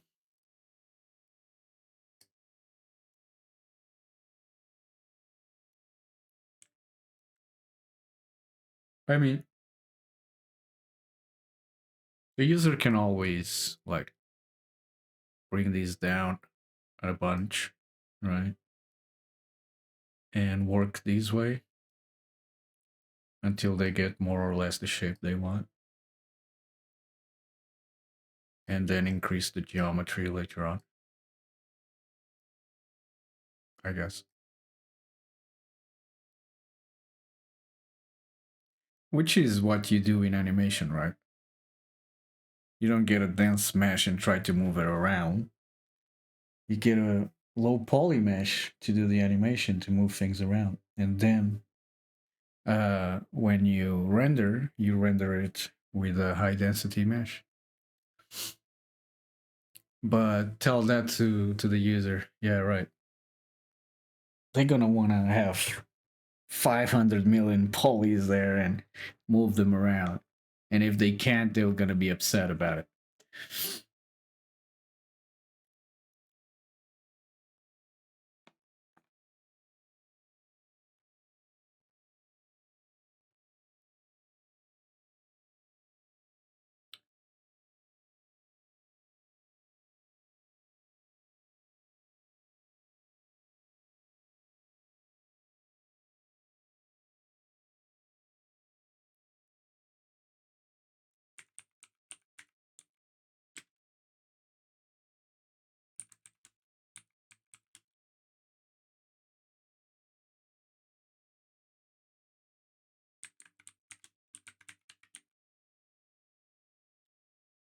That might be more suitable, right? Right, this is not doing it for me. I need a cigarette. I need a nicotine boost. Nicotine levels are really low right now.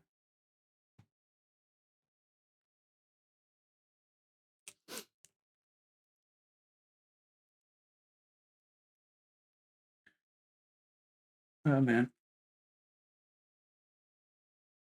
So this week, my gym buddy is going through surgery.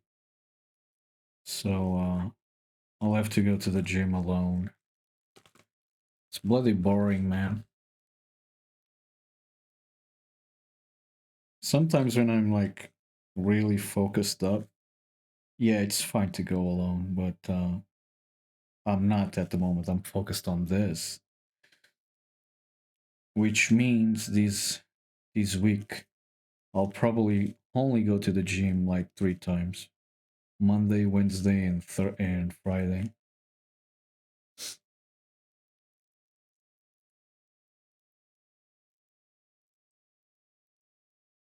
Especially the weather has been crap, and when the weather is crap, it's even worse. I don't really feel like going.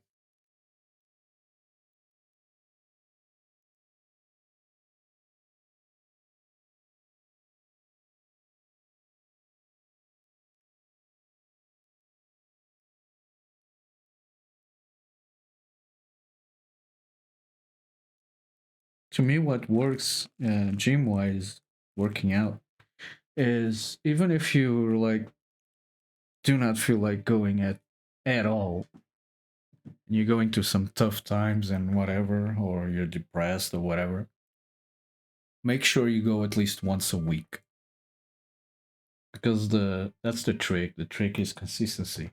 Keep going, even if you don't feel like it, at least once a week.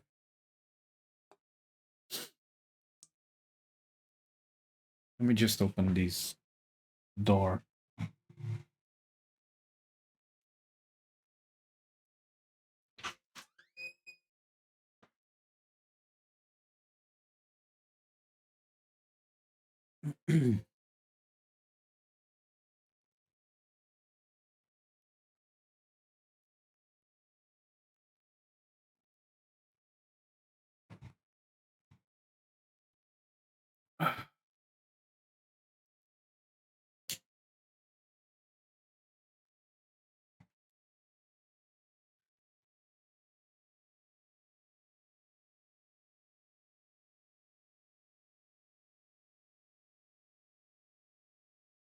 Okie dokie. So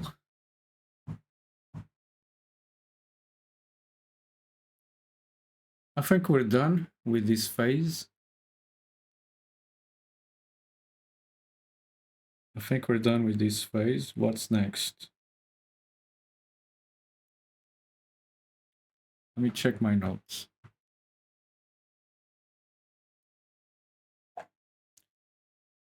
My notes are crap. I need to get better organized with my notes. This is just like stupid notes. I come back here and I don't know what the hell do they mean anymore.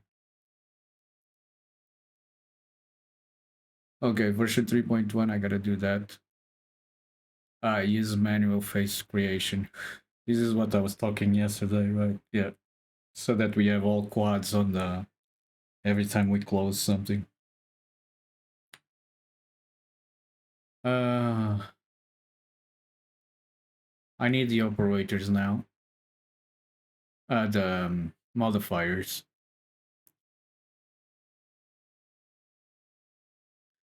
to be controlled by operators. Because this way, the user can be in this mode, controlling the curves.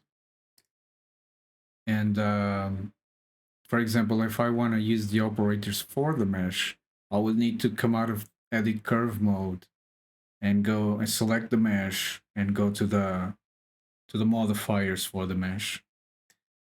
And so the objective is after this mesh geometry box, we'll have a I keep saying operators, the modifiers box with modifiers that make sense for this type of structure. Pardon me.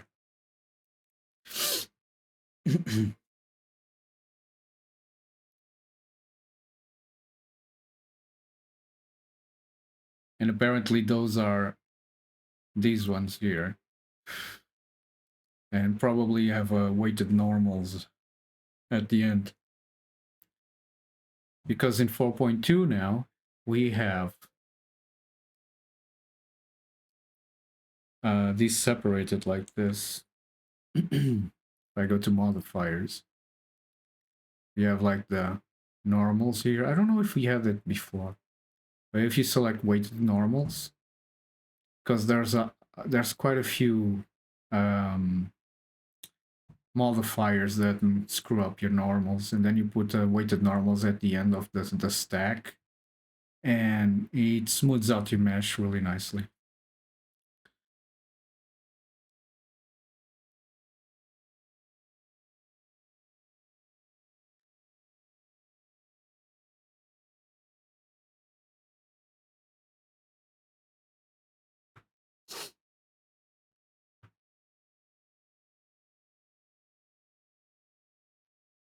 Starting to get hungry.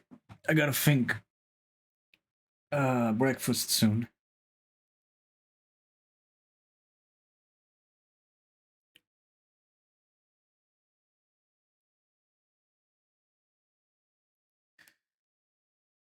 You know what? I think I'm gonna look into that diet where you just eat once a day. It's it's a huge meal, but you only have one meal a day.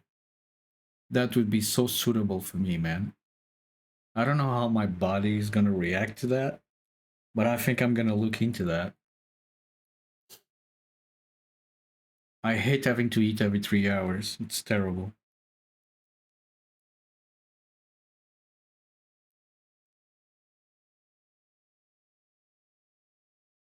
One meal a day sounds awesome. I'm not a big eater. I don't enjoy having to eat. If I could, I wouldn't eat.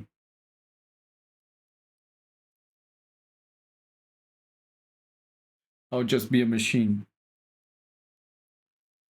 No sleep, no eat, no poop, no pee.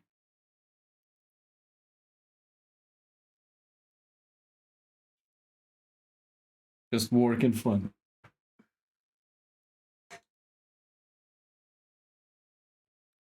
Need a refill.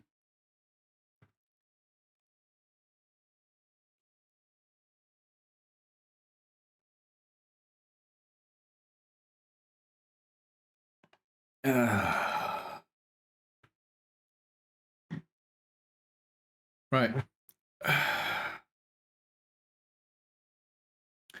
I think I'm gonna have a morning shake, protein shake, and start doing this Shall I go on to modifiers? Or shall I do the fun stuff of drawing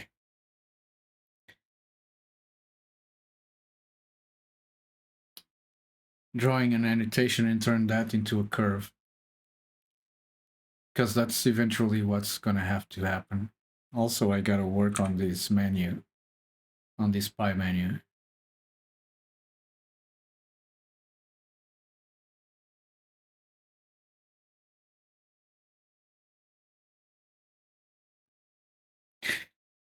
And figure out the different workflows for sculpting and trying to add a shape. It can't be too different from curve shapes too. Otherwise, people that use curve shapes too are not gonna like this.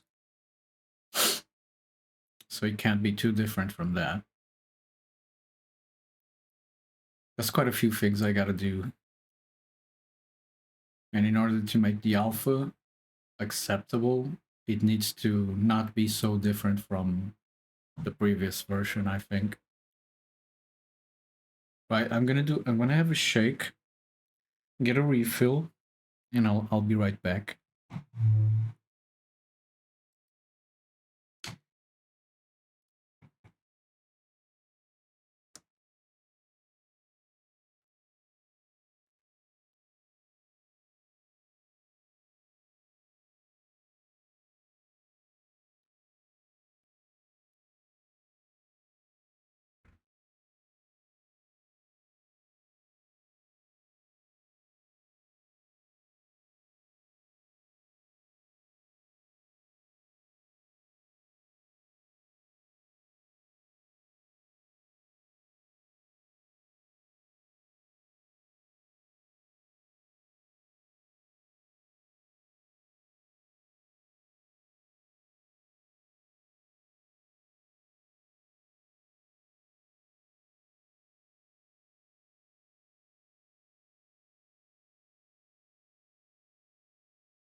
Now my room smells like tobacco.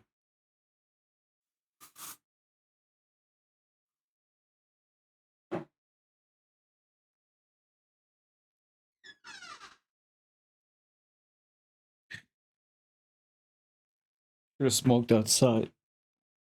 Anyway.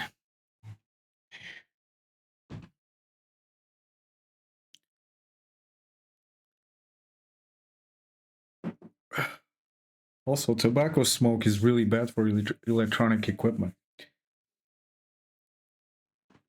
You shouldn't smoke where you have electronic equipment.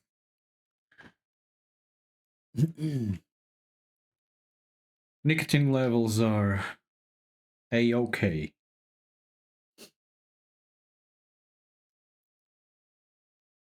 I think we shall start with the modifiers. Okay, so for the modifiers,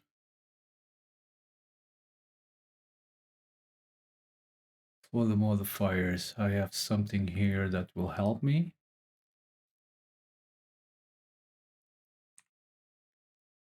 Which is some functions that I've done previously.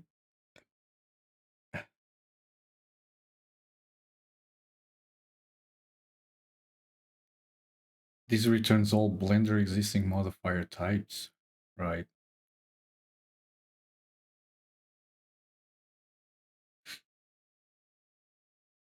Returns all modifiers of provided type, or all types if I don't specify a type, I guess, of the active or provided object. Okay. Right, I shall test this. As modifiers, apply all modifiers, modifier exists.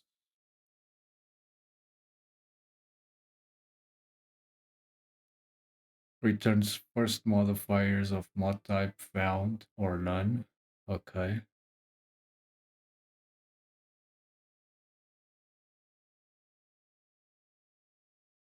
And that's where it ends. Okay, this shall be helpful, I believe.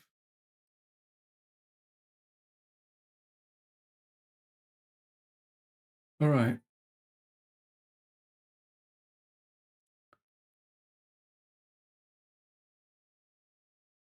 Now I gotta figure out what modifier chain I need in what situation, right?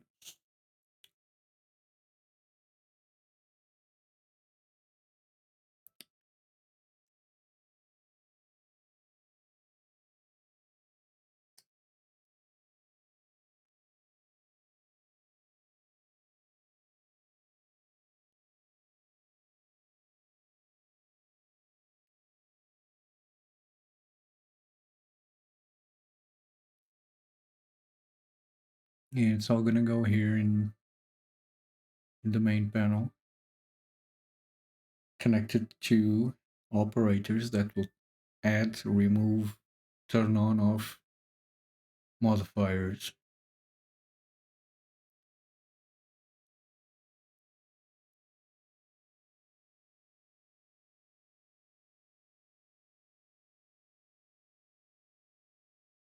I must confess, I am not excited for this.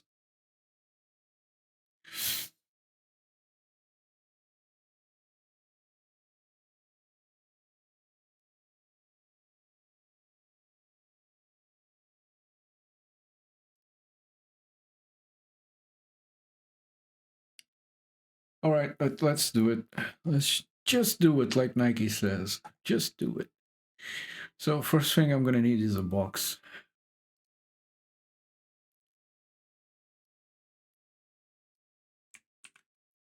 And this time around, I'm actually gonna name my box. I'll call it mod box.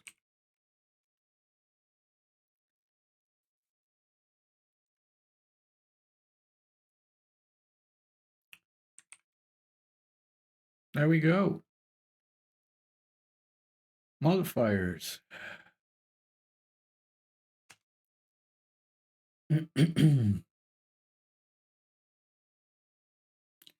Object modifier add? What the hell is that?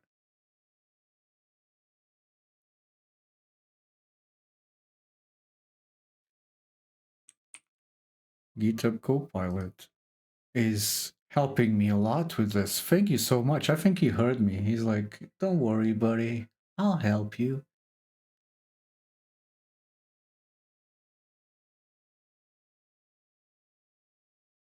Right, this is interesting, but this is a bit different. This menu is quite different than this,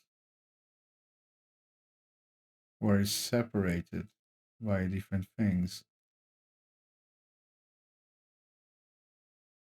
Plus, he's giving me the modifiers for the selected object. I'm pretty sure of that.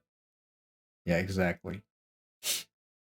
I want the modifiers for the object.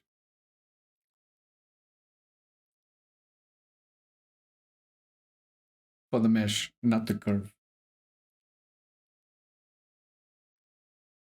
No, and add modifier is not really something that I want here.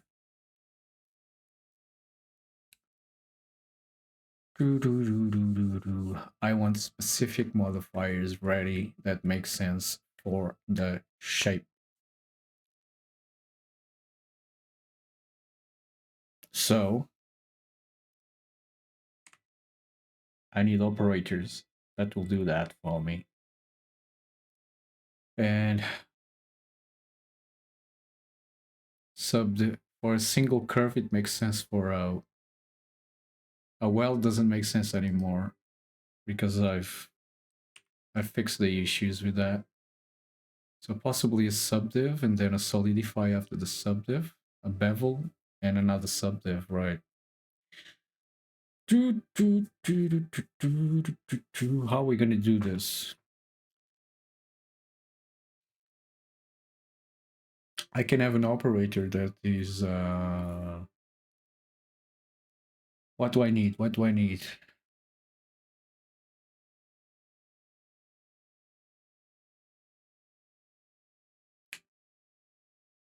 Well, one thing I need is vertex groups that I can use in the mod with the modifiers. And at the moment,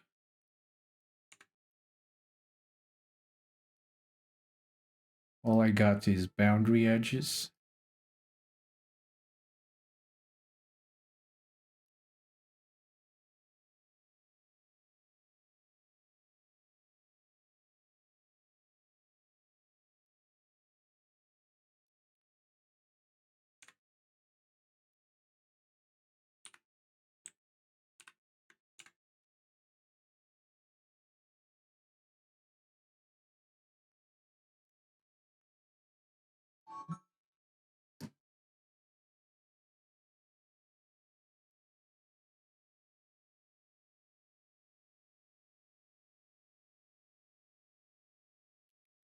Oh my god.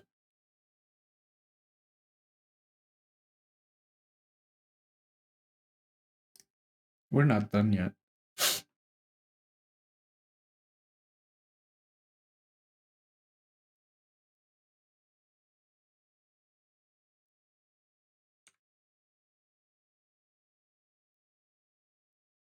This is closing up. This is closing up that with an edge, even though this is not cyclic.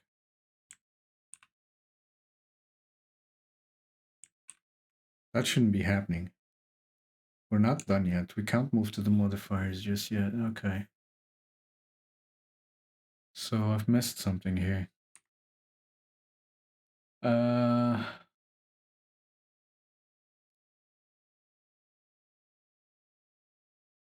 That can't happen.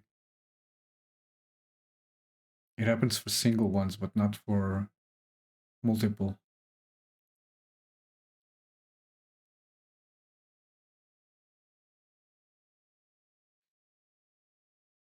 What is that?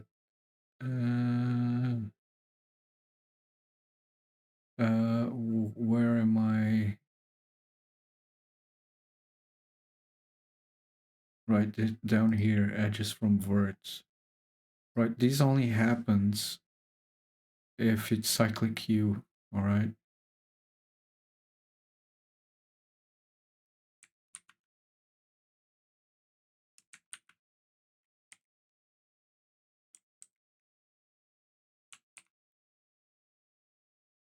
Exactly.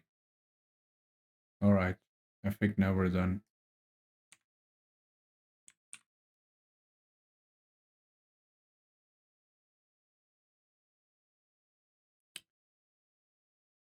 Maybe not.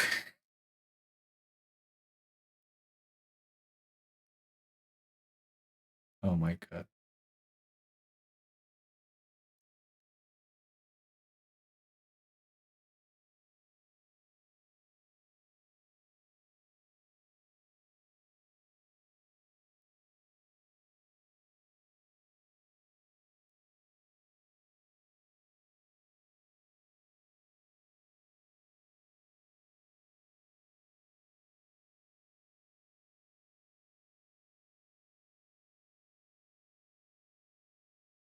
Where else?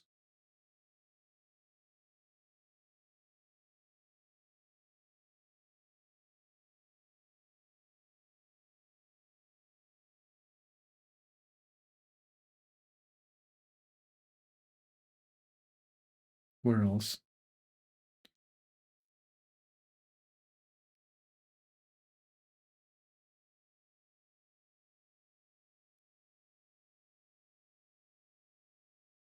Talk about confusing. This mesh is bloody confusing. Let me just create something simpler.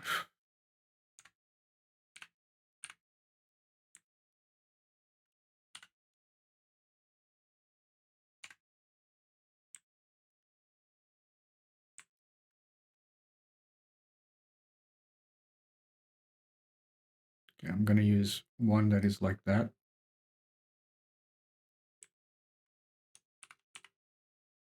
And one that is cyclic, okay?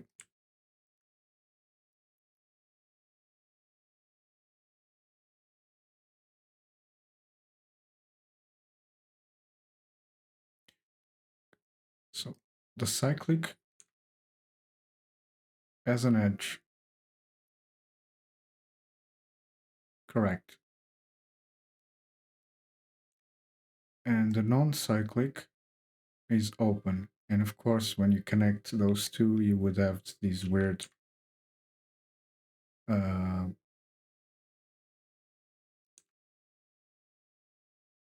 sorry, what?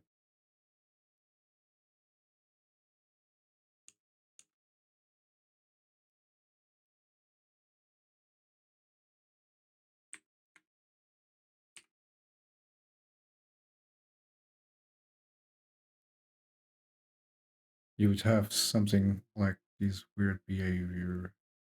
Shouldn't be there be an edge connected to that one? No, because there are different numbers of edges, and that's why we get this stupid behavior.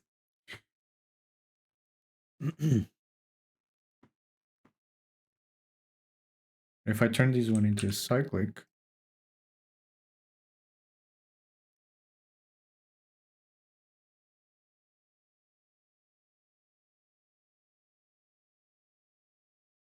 so does it make sense to have a cyclic not work very well against a non-cyclic?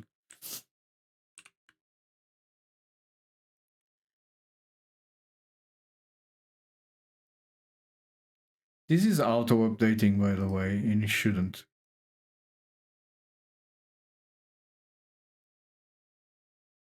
Shouldn't be auto-updating. Uh, Somewhere along the line, with using the live link, the live link broke my depth grab update. Let's do that again.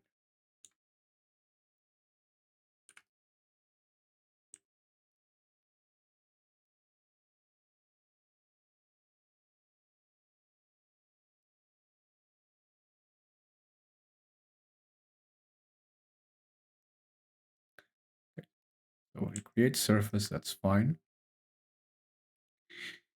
Go into edit curve and I turn these into a cyclic.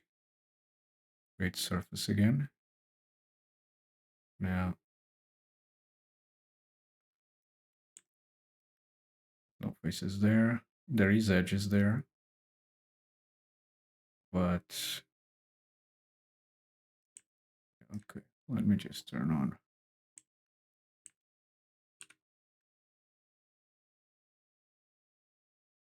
Are they both cyclic? They are.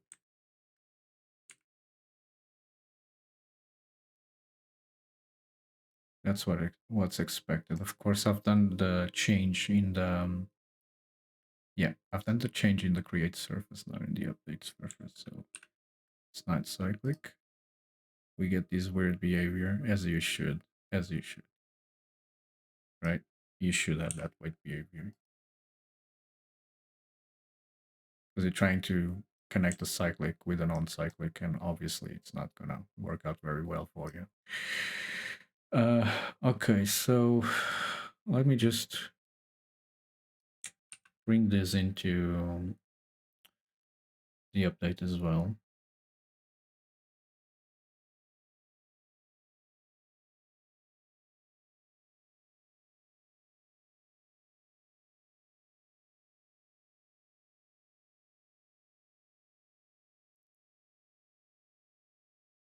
I guess it's already in there.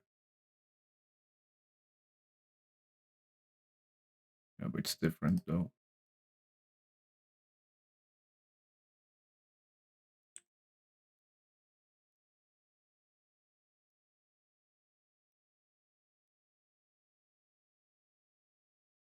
Why is it different?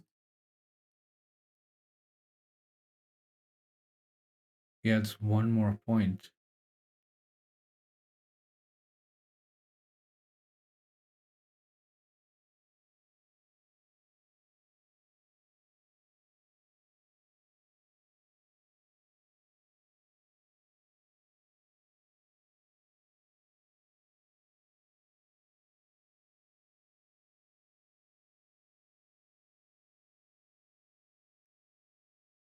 Man, you know what? You either go cyclic or you don't go cyclic. What? Hang on a second.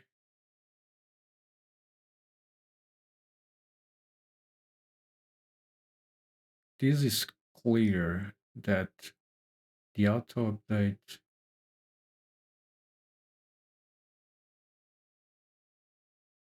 without auto update, I have that point connecting to the spline point.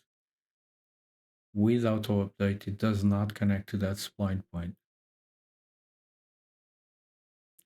which tells me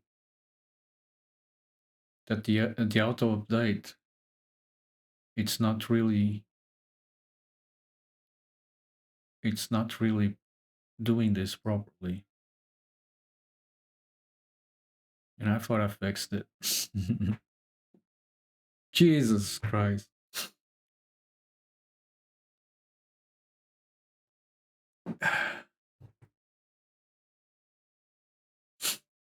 I thought I fixed it.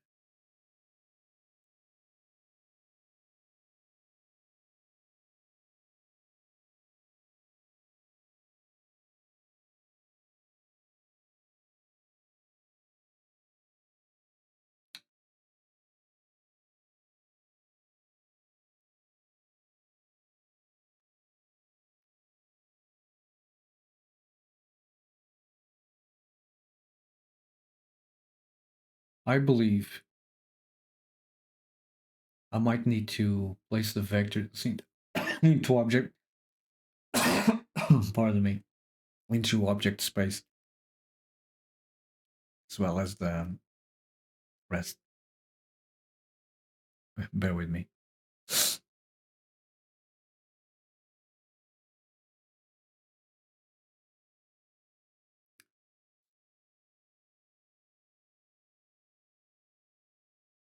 So these vectors are being distributed along what? Along the blender spline. And the blender spline is in certain space.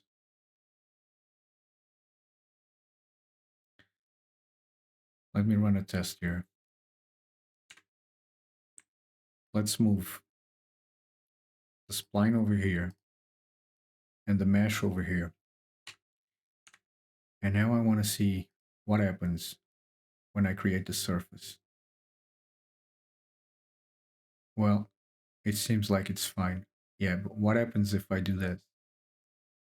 Still fine, so it's still moving there. It's just not snapping. Okay, so that's not the problem. And why is it not snapping? Because when I had this up there, snap before placing it in object world space, it wasn't working, was it? I was having weird results, right? Let me go back to that though.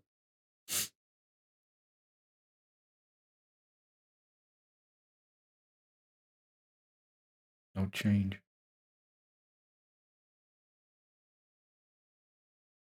No snap. Snap. No snap. Wait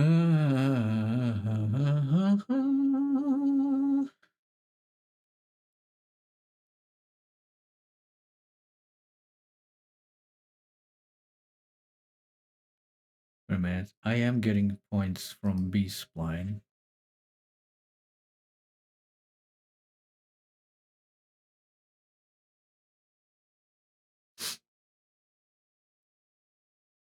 C spline is just there for the vert indexes. Okay.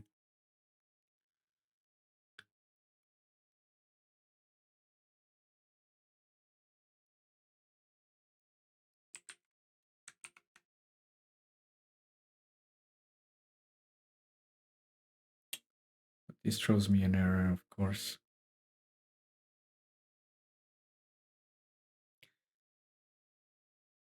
Because I do need to pop that vector. My question is am I popping the right? Yeah, I am popping the right vector. So why this is not working?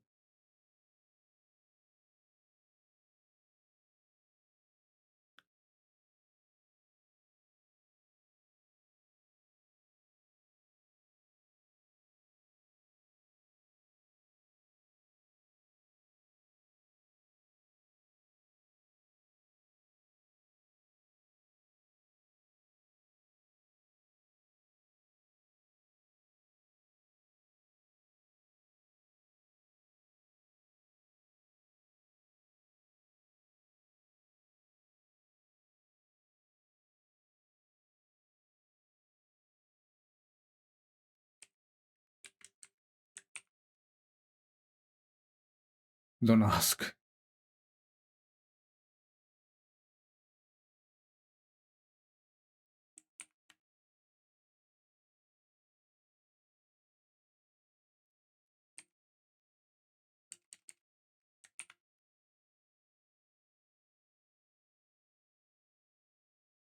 For fuck's sake.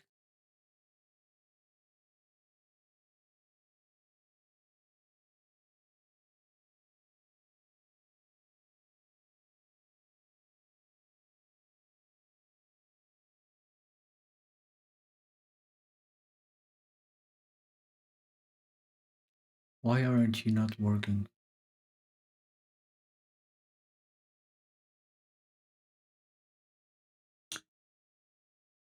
Four point in get points in the B spline. Okay, so I'm going to all the points in the B spline. I'm closest in list. I'm looking at all the BM verts, looking at which one is closest to this point.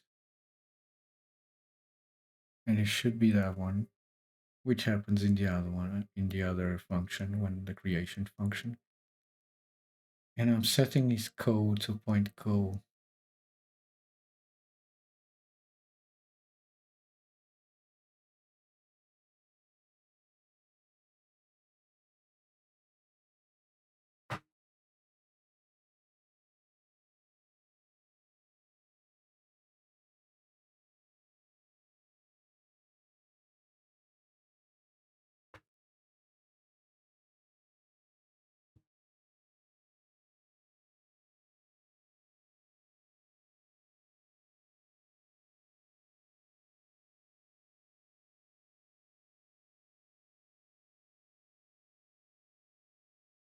But I'm not setting the vector.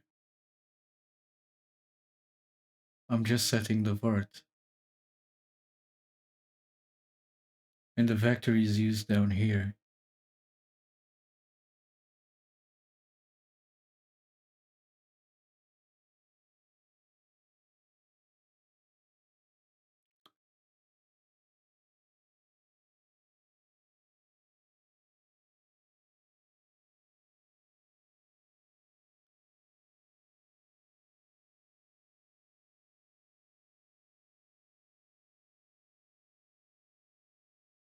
But how do I get the vector, the right vector?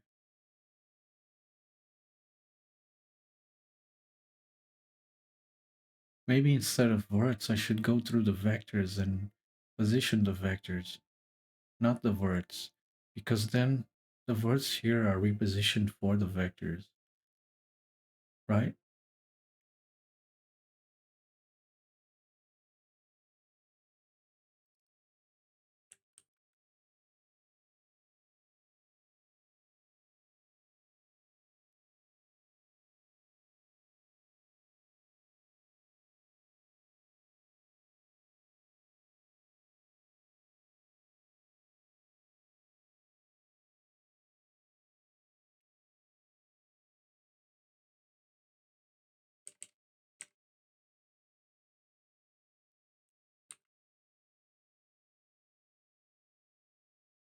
Can't remember if vectors have a .co or not, or if I just put the vector, it will accept it.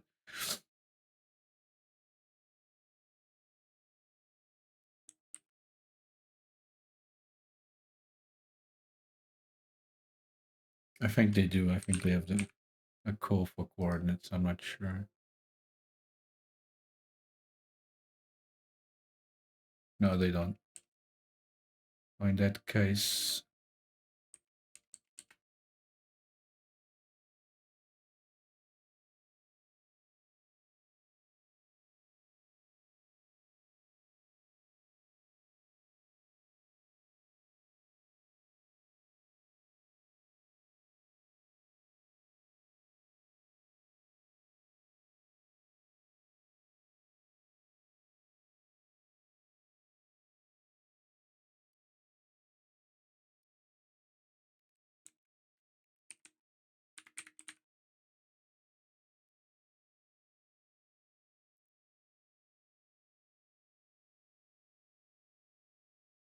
yes, it can. Shut up.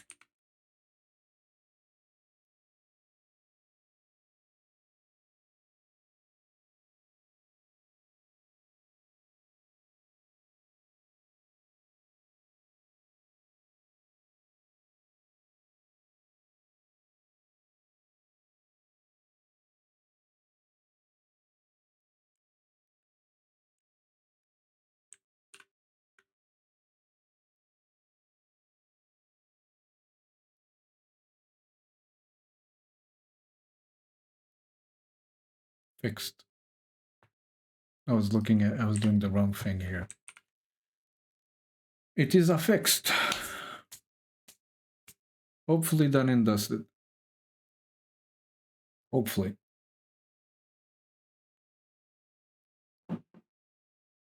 Ah, bloody headaches, mate. Bloody headaches. Okay. Back to the operators. Right. So, as I placed in my notes, let's start with multiple curves. So we're saying solidify bevel in subdiv. For bevel, I will need the ends here. We just have what this was designed for, to do these type of shapes.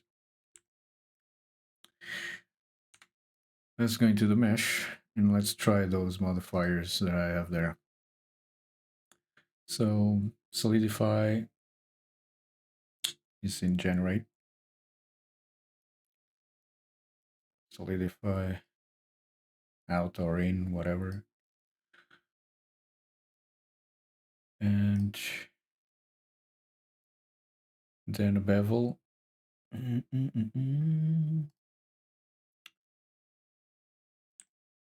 A nice little bevel. Now in this case,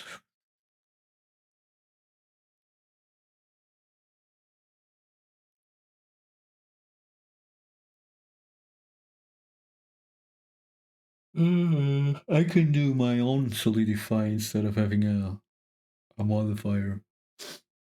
And that in that way I could grab the outside edges, but the solidify modifier actually gives us that option. Edge data, I think. Output, here we go, output vertex groups. Yeah. Which is basically the shell and the rim. So if we have vertex groups here, let's call this one shell. And this one rim. And of course I can do this in code, obviously. And here I select shell and rim. I will now in the bevel have access to those guys. And let's say I want to do the shell. So the shell, we can see that the bevel is happening outside, right? Problem is it's happening everywhere there. Let's see what the rim is. Well, that's not very useful. I thought we were gonna have something useful. This is not useful. This is crap. Seriously? This is the output vertex groups that you offer? Are you stupid?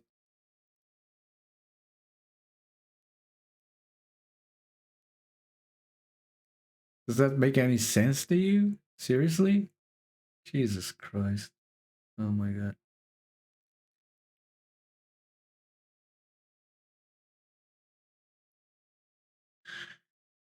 The solidify should always give, well, you got these edges on the planar surface, right? And when you solidify, you do this. So the edges that people are going to be interested in are these edge, and the connecting edges, not fucking this side or the top side. It's ridiculous. Idiots. I'm sorry, Blender developers. I'm sorry. I'm sorry for raging. You guys are great. You guys are great. I'm sorry. Uh, it's just that it feels useless. That's all. And of course, if I grab one of my vertex groups, it's going to give me crap like this because it's grabbing the plane, the planar surface, and that is just not okay.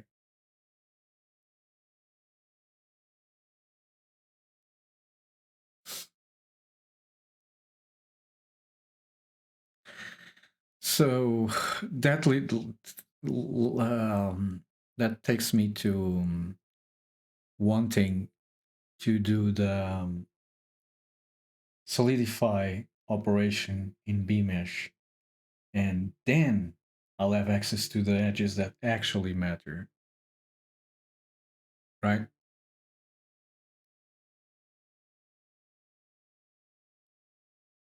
Because this doesn't really, it's not really what we're looking for, to be honest.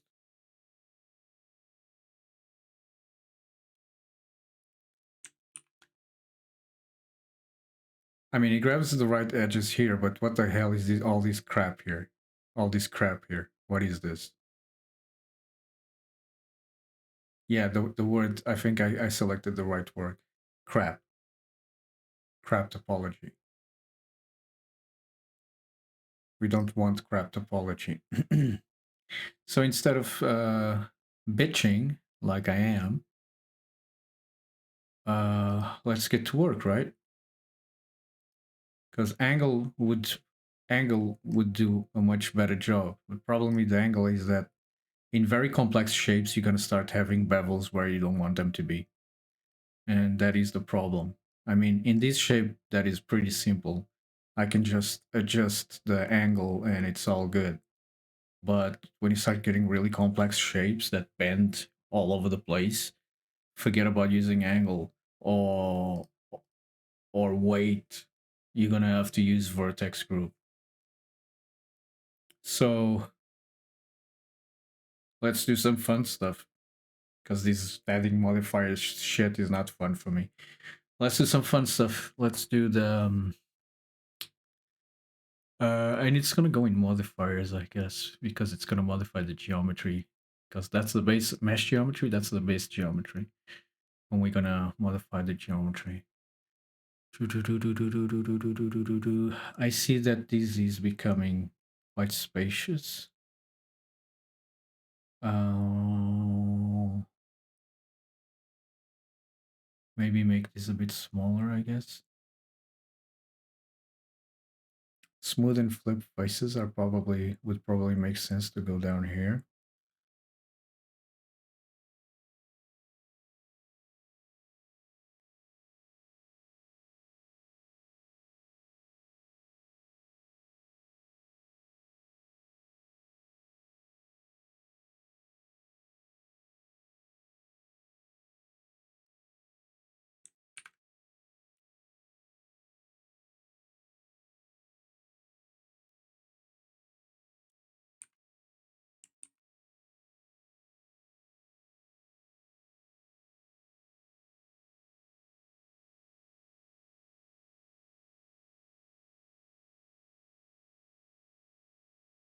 Interpolation, this is using a lot of space.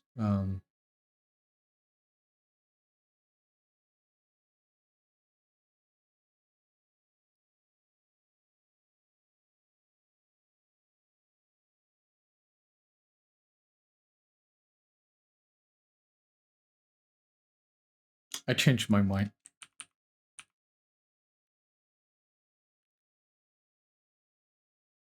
How do you make a button? It's with toggle. So,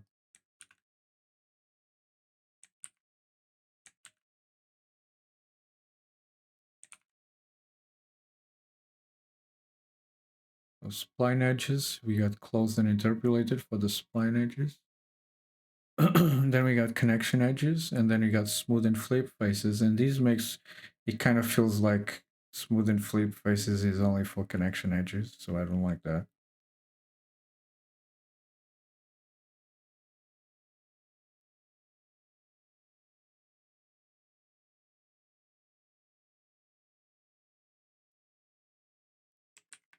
Maybe if I had a separator.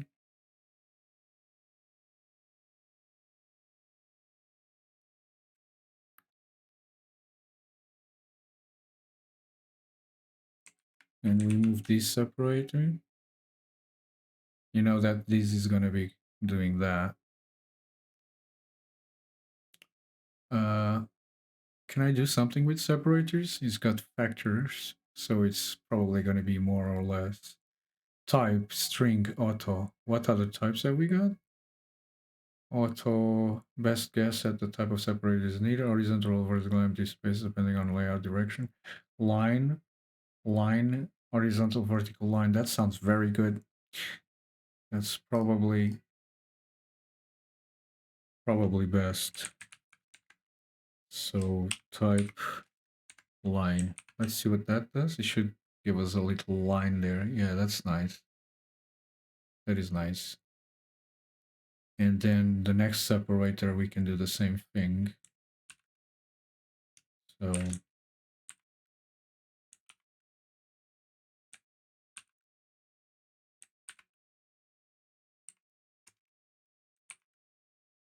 So another line there, or when we get to interpolation, I guess.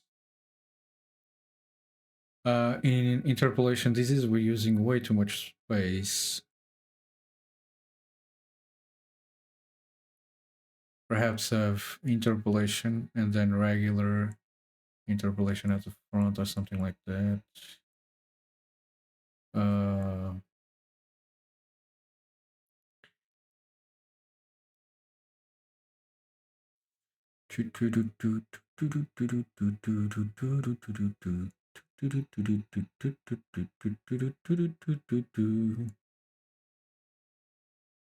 so to do that,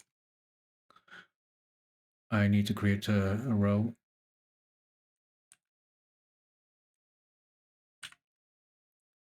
And excusez-moi, and place both interpolation and regular in there. And why do I have a separator? Probably don't need a separator. And then we'd get something like that. Let's make regular a toggle as well. I like big buttons, easier to click. Interpolation regular, yeah. And then what type of interpolation are we gonna have here?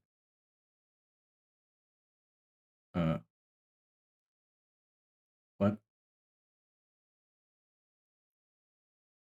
I guess you don't see much interpolation because it's just two curves. I hope that's the case.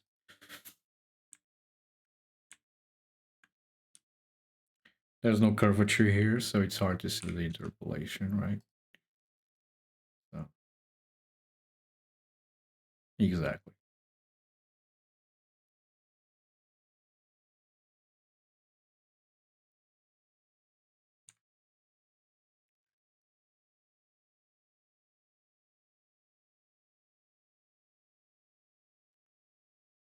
Uh, Starting to look a bit too tight, I think.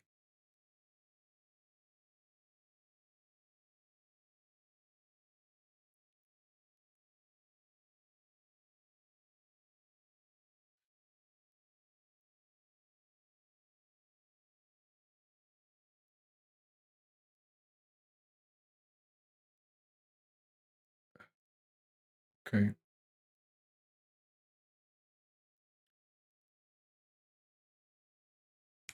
Right. Do our own solidification.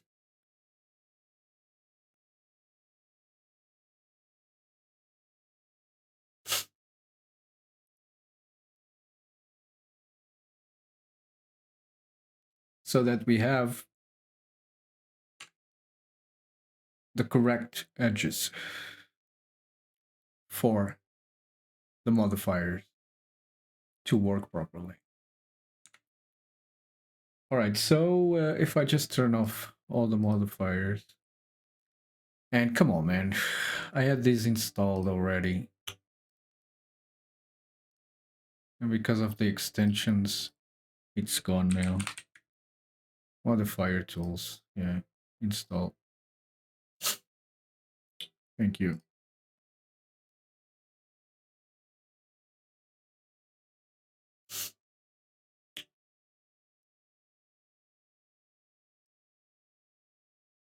I thought toggles viewport visibility, that's all right.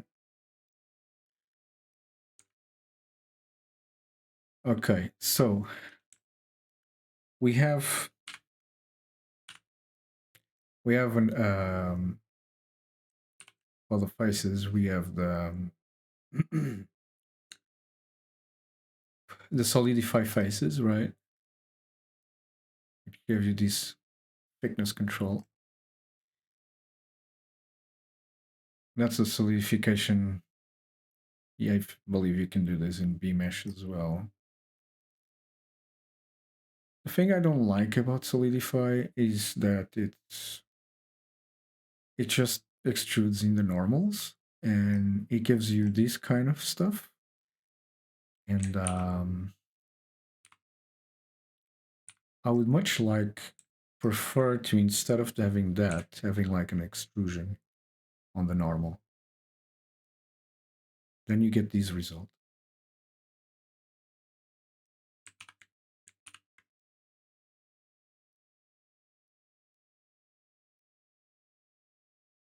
right?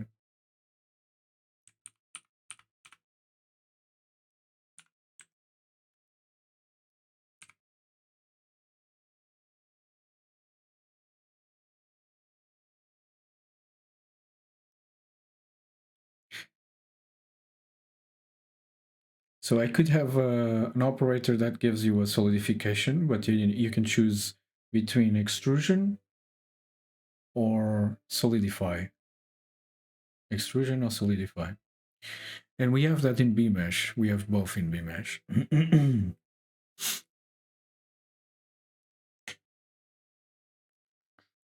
Let's just look at that.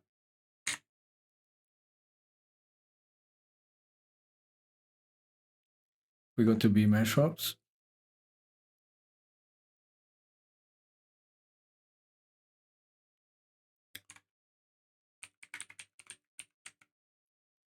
So we have solidify here with the thickness. Yep. In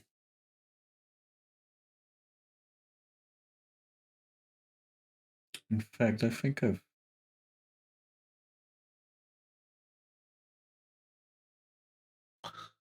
Sure.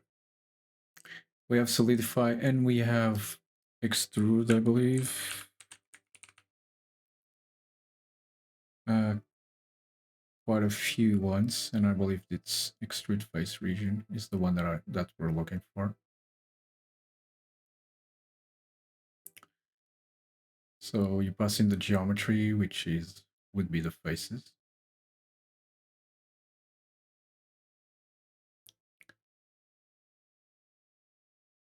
Use normal from adjacent. Use dissolve ortho. So yeah, I think we're gonna start by using this extrusion. Extrude discrete faces, individual face extrude, edge only, vert individual, face region. Yeah. Let's start with the extrusion. So we need a new operator. We need to create a new operator. Let's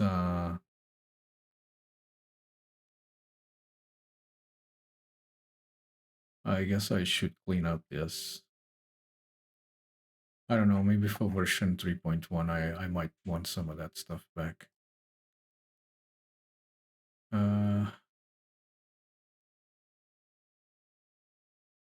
These would be, I believe, makes sense to be in my edit folder because I'm gonna edit the mesh. Also have delete, create, update, edit. I think edit is where it makes more sense. Let's duplicate this one so we got something to start with.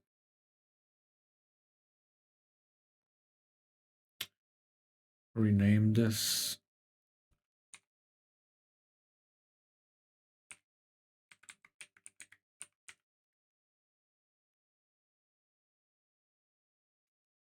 Call it solidify for now.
We don't need to be in object mode. We need an object.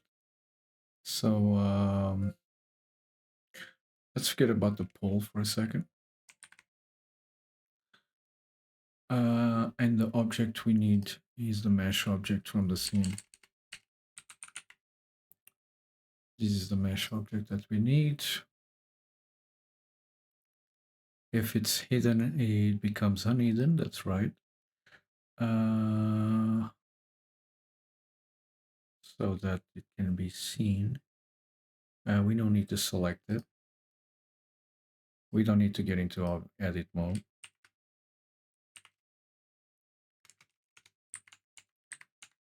What we need is bmesh.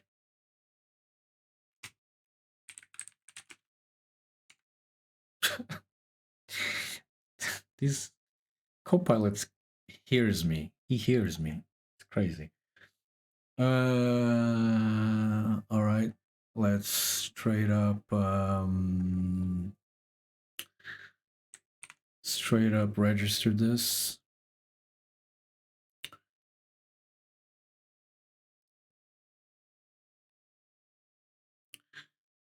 It's in edit. Come on, you know what I want. Come on, come on, come on, come on. You don't? Okay. Now you do. Edit. Thank you. Okay, registered. Done. Now, bmesh. What are we going to do with bmesh? Well, first of all,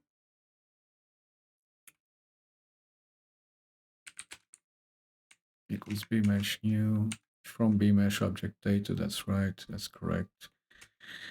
And bmesh ops solidify. Yeah, that's one of the ones that I want to try. Yeah, sure. Yeah, eventually. And bmesh free. Yeah, that's right. The other one that I want to test is bmesh ops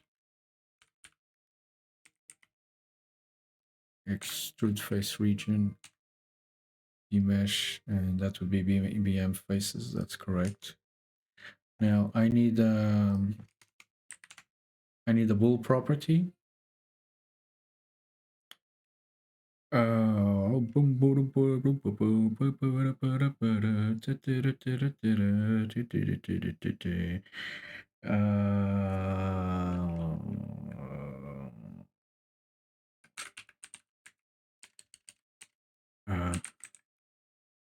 Type, it's not going to be a string property, it's going to be APY props enum property. And that's exactly it. Thank you very much. Don't forget to do the type ignore. Now that's what I call some fast coding thanks to Copilot. Now down here. Exactly.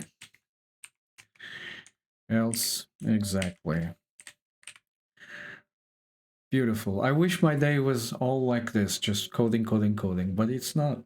You got to look at code, you got to see what's wrong, you got to fix what's wrong, you got to do this, you got to do that, and it's a pain in the butt. Anyway, another property that I need is thickness. Yes, and it is a float property, that's right. Thickness, minimum 001, max 1, yeah, that makes sense. Right? So here in thickness, we're gonna do geometry, thickness, self-thickness, exactly, thank you very much. In terms of extrude face region, there's a bunch of options. Let's see what we got. Use keep original, use normal flip, use normal from adjacent. Dissolve ortho edges, select history, normal from adjacent sounds interesting.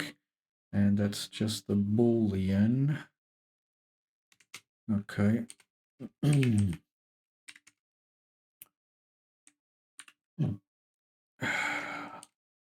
The default is what? Is normal for me, and the default is false. We're doing true. Let's see what we have as a result. Now we gotta call this operator from somewhere. And it can be from our main panel, that's fine. Main panel, how is our main panel looking?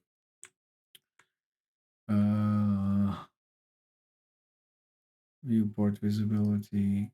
Oh yeah, I extruded that. Okay, let's just create surface so we'll get back to basic.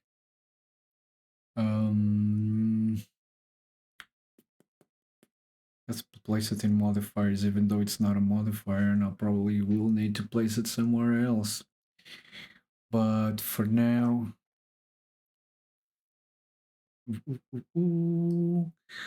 so ops, solidify from ops. Where is modifiers? It's here, right? So add modifiers. Probably not something that's going to be here.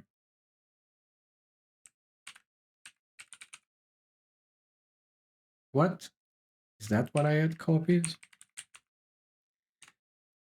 Okay, so solidify.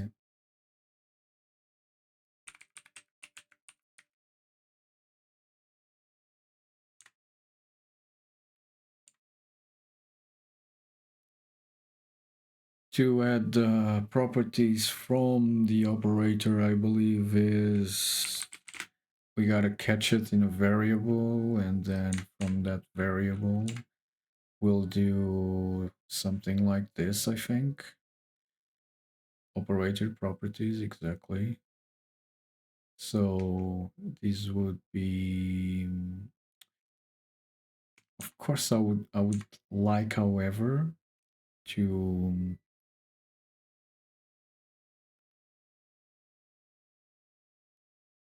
have that in parameters inside of the panel. And how do I do that? Well, I think there's operator property or something like that, I think.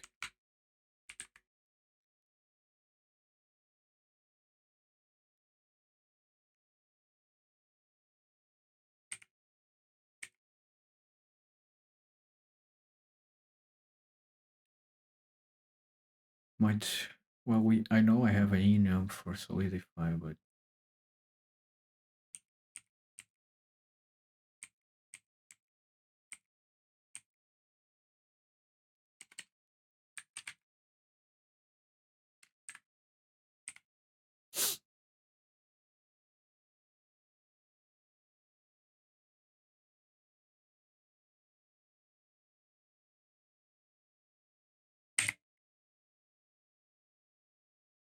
data property value.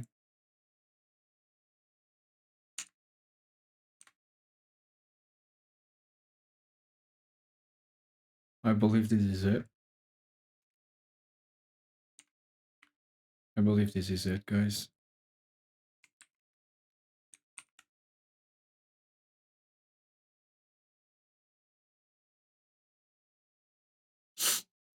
Now, is that as so? This is what I get. So this is the operator. The enum is popping up like this, and it shouldn't. How did I do enums?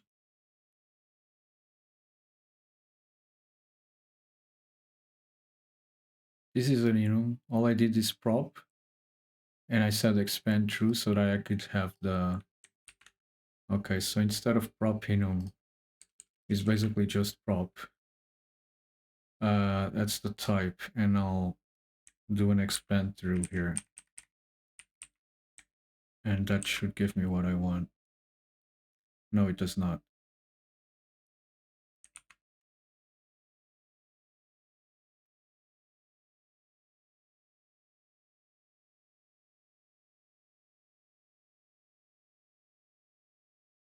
What am I missing?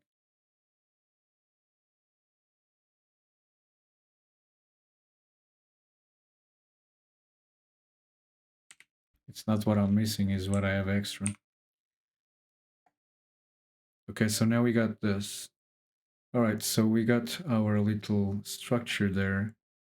If I solidify and change, can I not change the thickness? What's going on?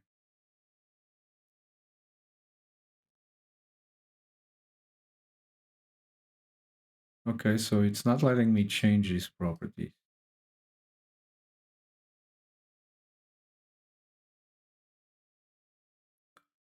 I think I'm gonna have to resort to do the same thing that I did here. Make these scene properties that every time they get changed, they run the operator. I think that's what I have to do. Unless there is like, what is a prop decorator? What's the difference here? Is it a prop decorate data property index?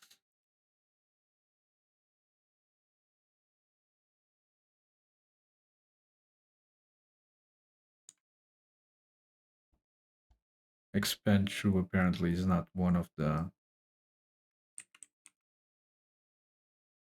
Yeah, that doesn't work.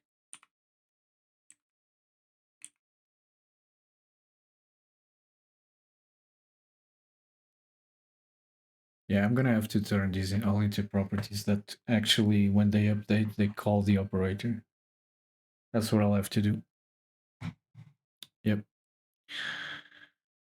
It's great when you're like calling something and you already know what values you have there. So this would probably work as I change these to extrude.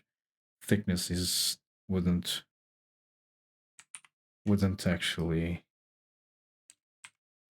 So if I did this and I come back here and I press, well, it's already been solidified, so let me just recreate the surface. You can see that it works.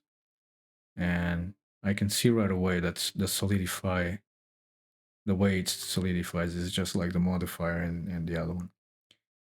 And yeah, I just want to give the option to, instead of solidify, extruding, so that you can keep the shape, the same shape, and have thickness either way. Anyway, we have to go with that approach. I need to use the loo. I'll be right back.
I think that's the fun.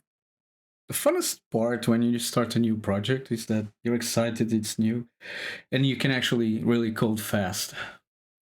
Then when it starts getting complicated, most of the time you just, hmm, hmm. You're just reading. You read a lot more than you write.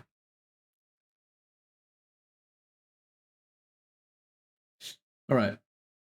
So, uh, this is not going to go into scene. It's going to go into object because that's where it makes sense. So more stuff here. So we got. I already had like the modifier props ready here. This is not really modifier because it's not a modifier. I'm wondering if I could just place it inside a mesh geometry.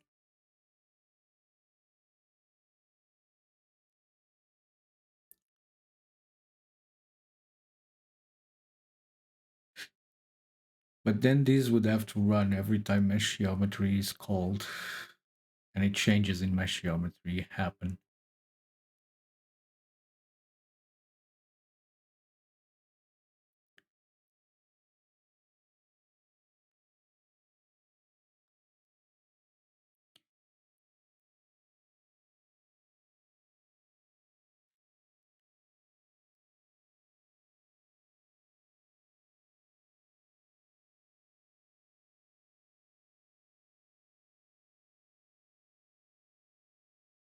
I still think that smooth and flip faces should be down there.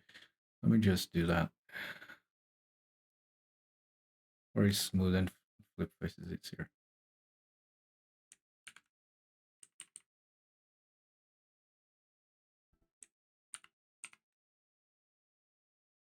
Right? Because it's at the end, and it makes sense because this actually happens at the end.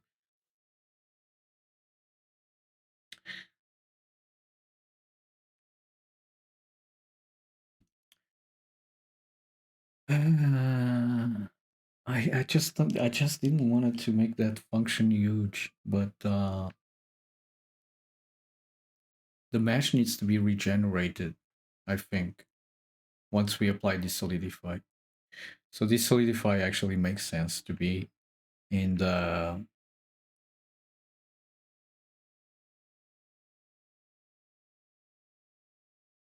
part of that function. I don't like huge functions, man. I need to find a way to break that up.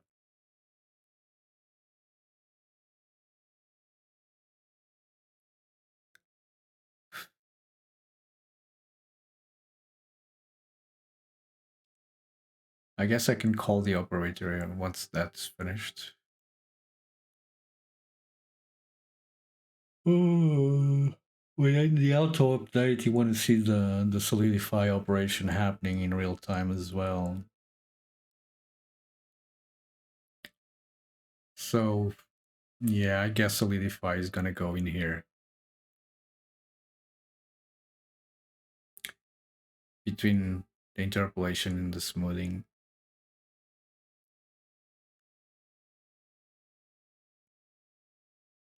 Which means I've made that operator for nothing.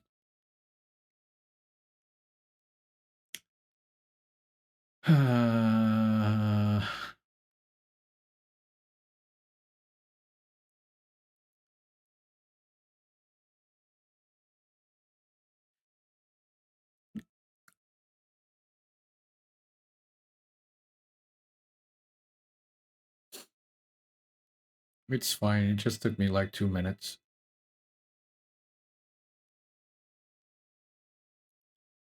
Update mesh surface from curve.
I mean, this can still be an operator.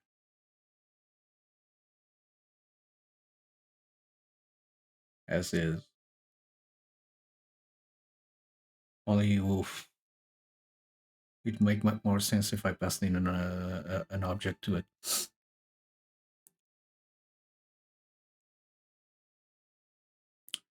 Or I come in here and I do this.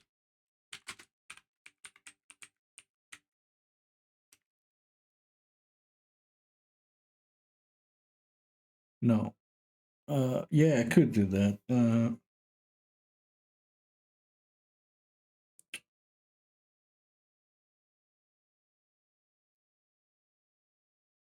But I need to save the faces indexes somewhere so that I can delete them then when I am updating the mesh.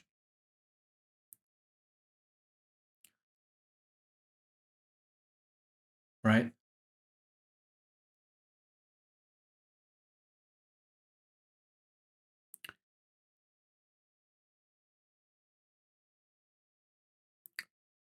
Let's start with thickness.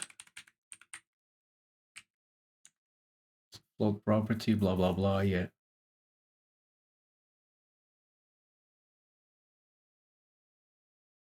It's not a modifier. Don't trick people.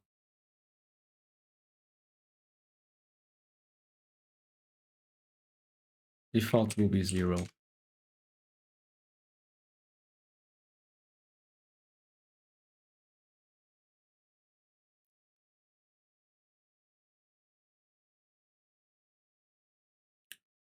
Minimum will be -1.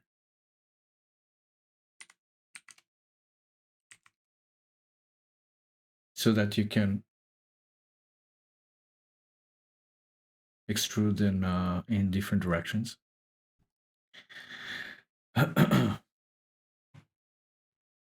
This is something I've done for ZBrush.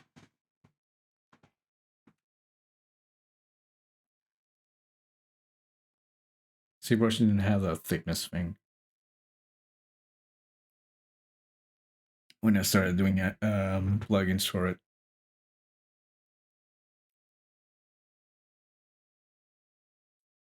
All right. So if thickness is at 0, I'll just turn it off. And if they change thickness to more than 1 or less than 1, I'll turn it on. And then I need the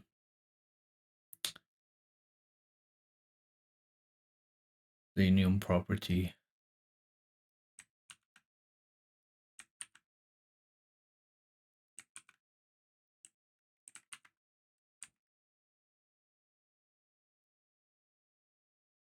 Right?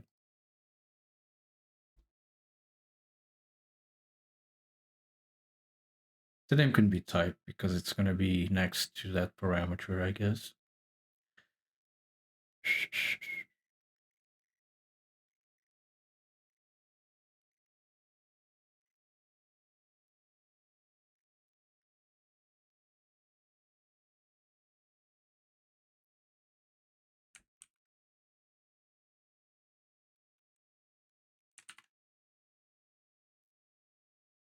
And it will update the surface. Now, in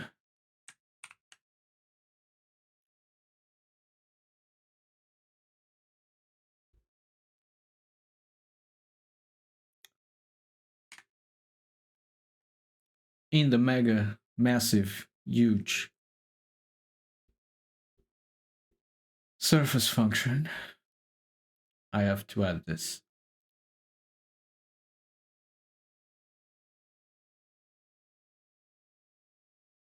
So after everything is done,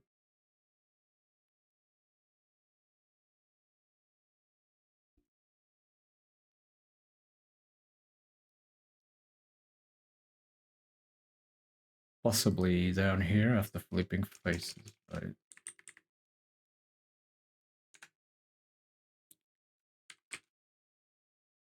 No, no, no.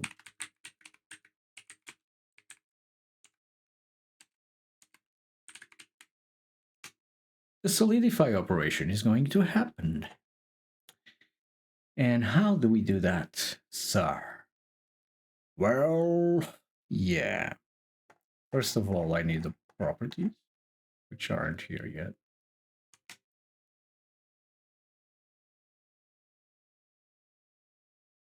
I'm using regular down there.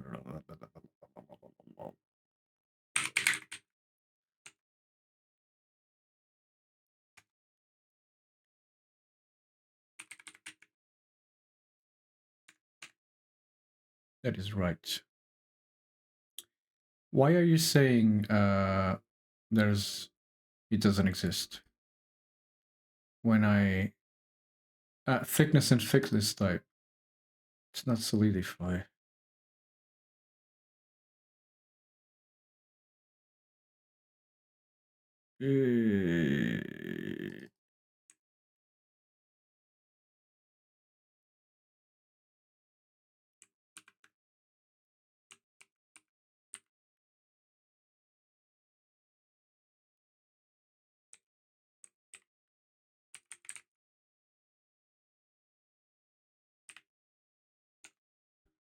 It's not a bowl.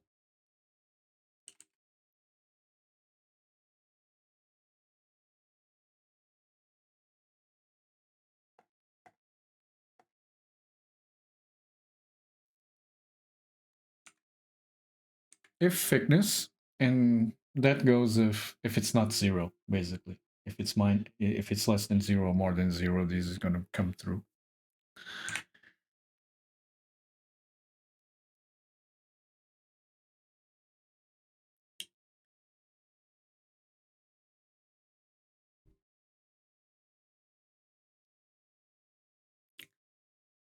It can't be. Oh, it can't be really. Well, it worked for me. What? I think he wants a list. Do you want a list? Yeah, he wants a list. Well, why would I give you a list? VM faces is a VM word sequence. It works as a list.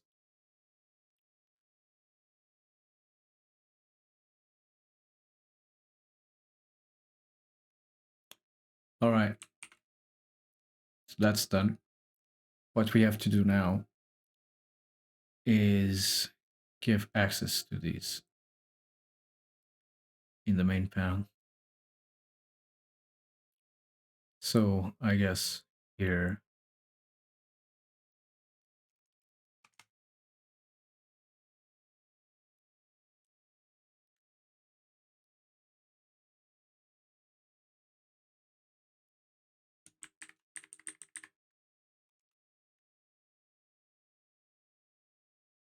no.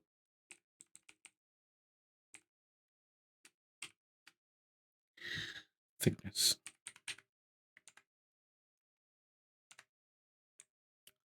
We don't have offset, bro.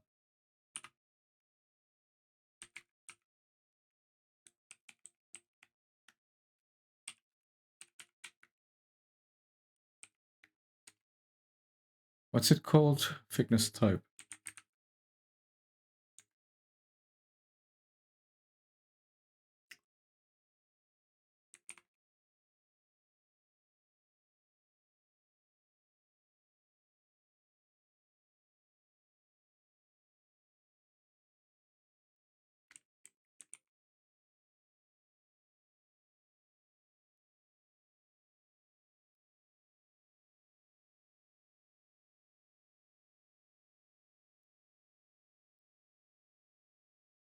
Okay. So extrude needs something else to happen, obviously. And it's actually move those faces in a certain direction, I guess. Do we have an option?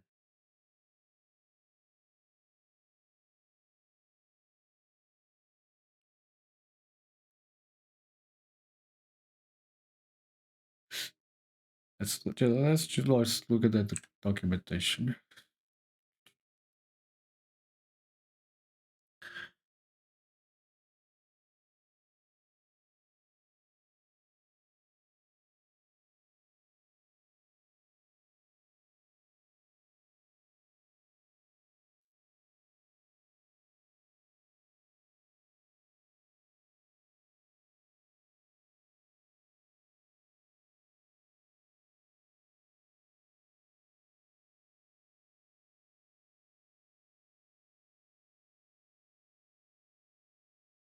No. So if I want to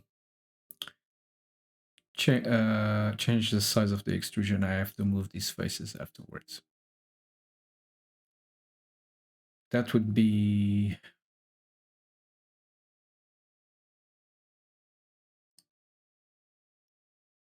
translate operator.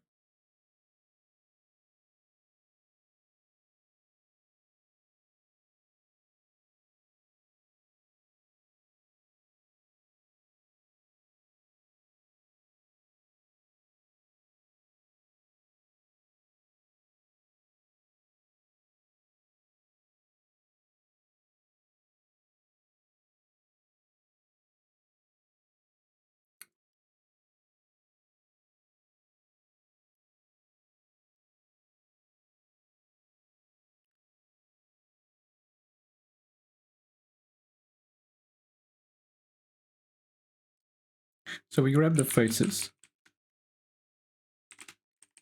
I'll just call it extrude faces, extruded faces, right? And we grab them like that. And then, man, look, I swear, GitHub Copilot is spying on me. It must be.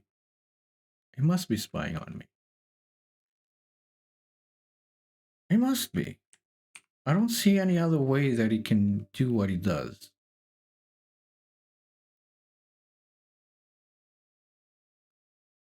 Okay, in this case, one unit, still one unit should give me some visual representation.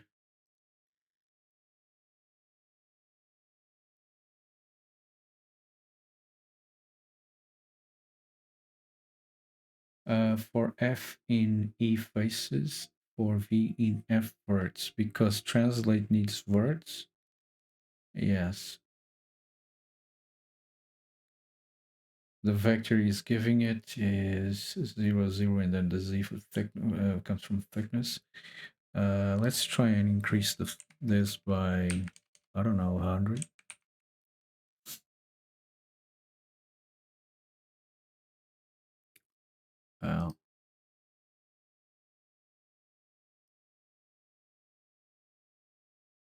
They're pretty.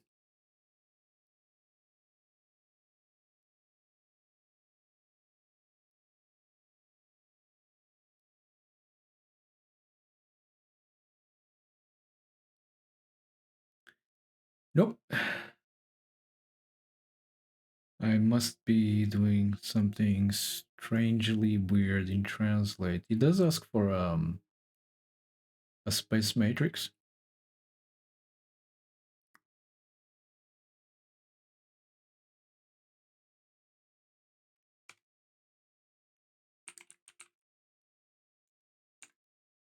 I doubt that it's going to be the object matrix world. Kind of doubt that.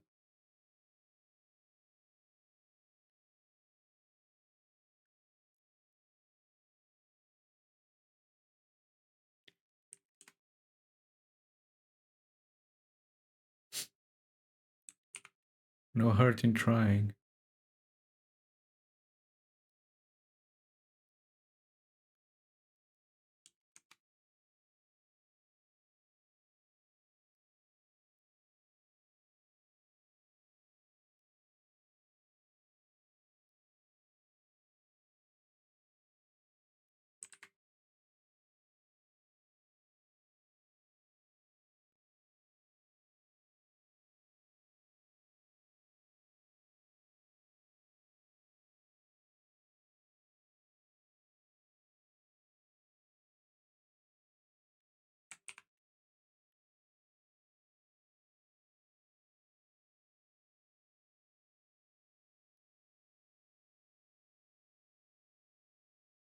I'm starting to have too much shit open, and I don't like it.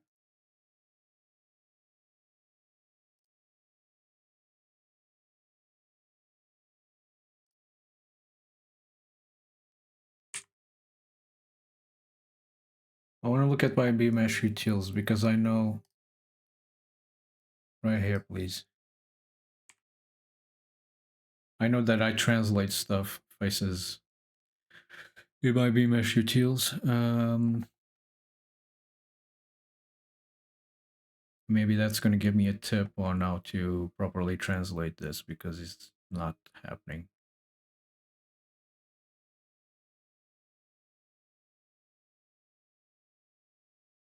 Now, where is it?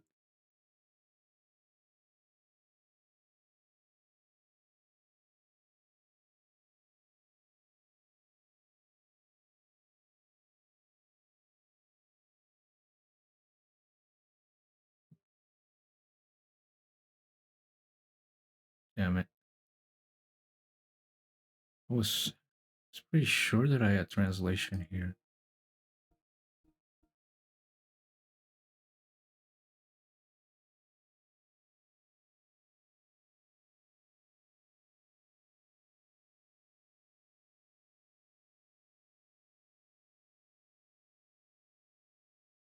Is it? Here we go. Translate address.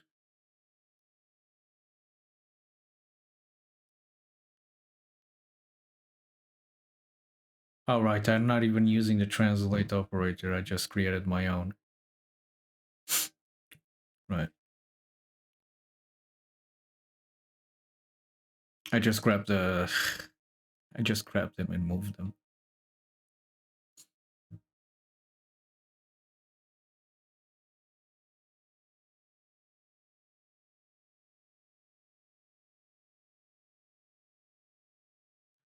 It is strange that, I mean,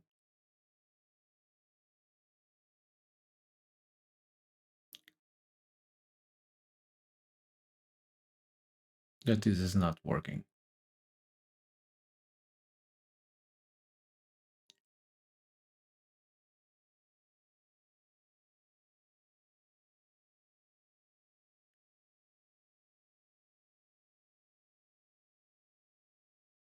The translation of, if we actually think about it,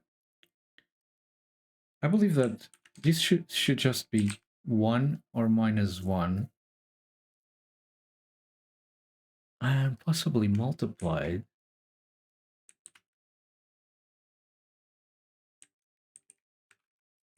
The thickness, right?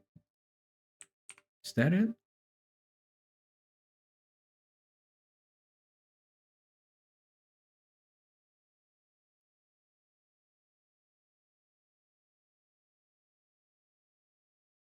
Bro, is this even here? Is this even coming here? Because, well, we have thickness going on. We know that. And it's not solidify. It's the other one. Man, is this even coming here, man? This is weird. This is starting to seem very, very bloody weird.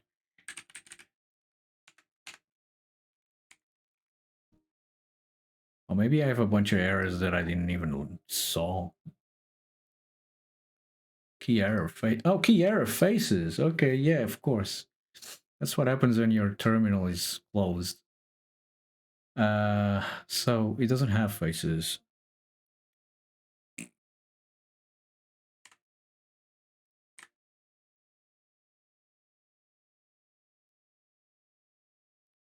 List of BM.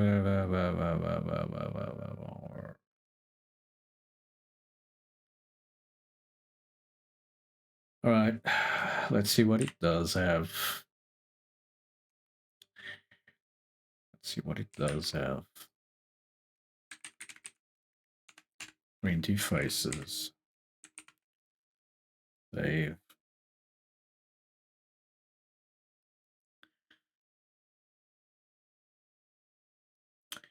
Okay, so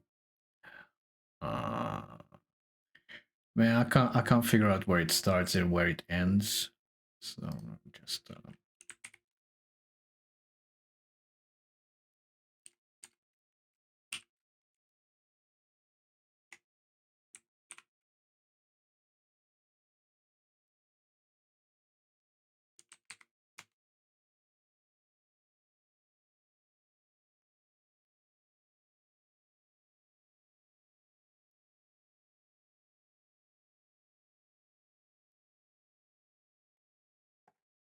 Jesus Christ. Okay, so we have geom. That's it.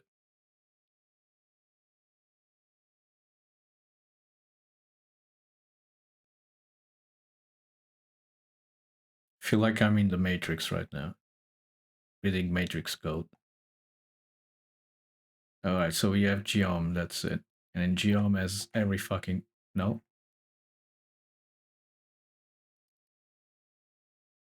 I see verts.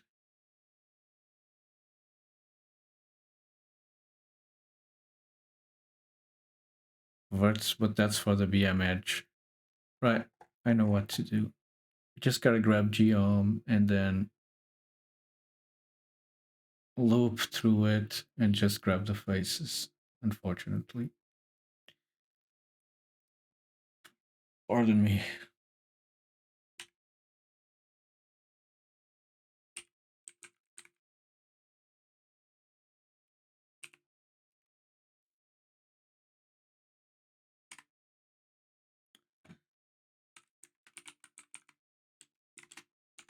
Exactly. It's not BM layer collection. It's BM face. Oh, you don't have that. Okay, no worries.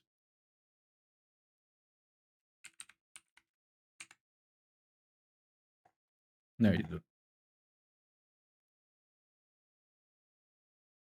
Oh, yeah. Okay, so F for F in E faces, which is actually geometry, but whatever, we're overriding it. F is an instance of BM face, and now we only get the faces. And yeah, why not test this? Yeah, why not? Why not?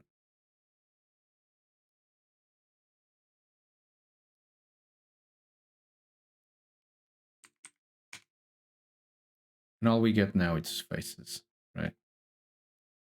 A list with faces. And now we can translate them.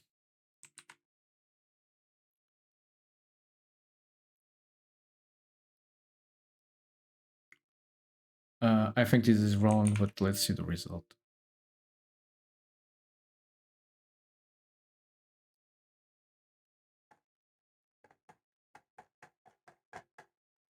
Jesus Christ, do not print anymore.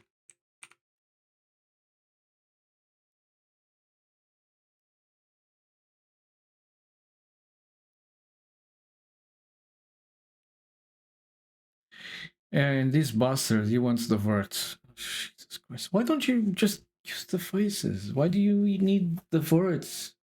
Why? Why, bro? Why? Why you need the verts, bro?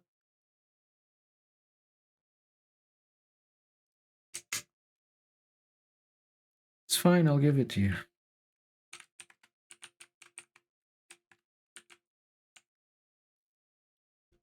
But it's not like that, no.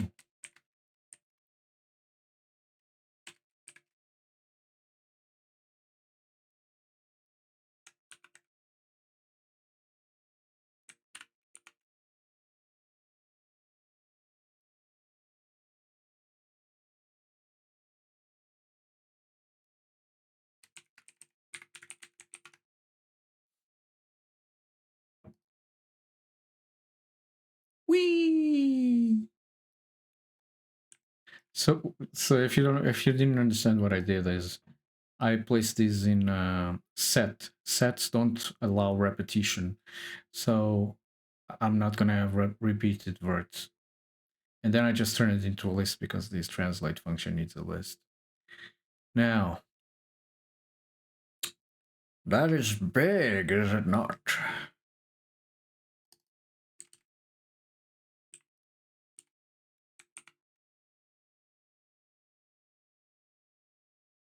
Okay, so now we have the extrusion, and it's extruding on the Z because that's the vector that we're multiplying, yeah? So we need a vector, the normal of the faces, so that we can extrude it in the right place, or in the right, right? And Luckily, I spent months creating little functions that will help me with shit like this.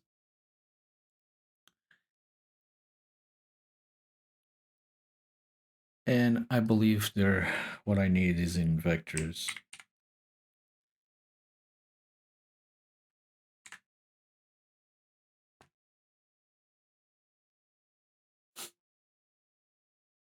So here, it's probably a normal calculation that we need. I don't want to think about it right now.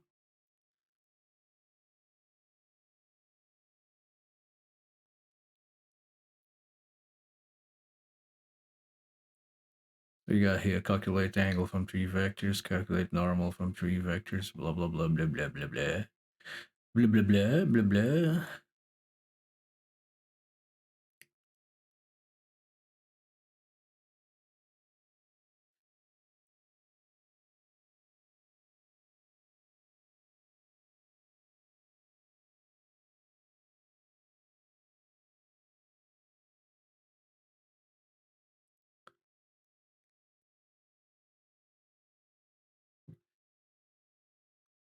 Blah, blah, blah, blah.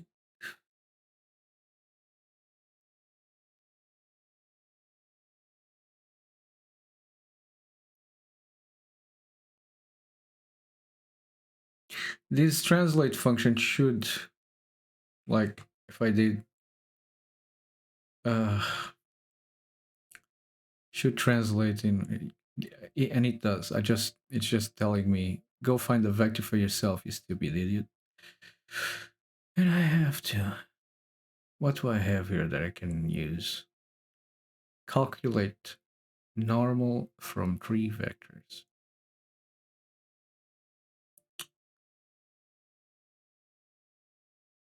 All those faces have a normal.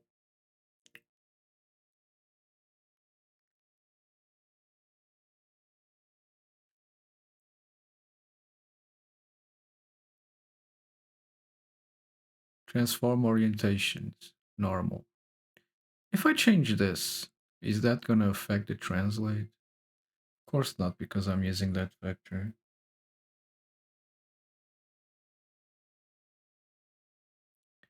I must find the vector now. I must find the vector. I could get the vector center.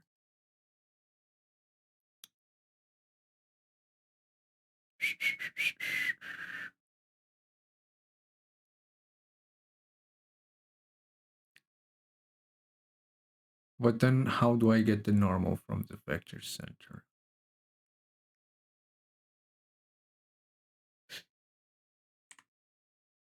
Perhaps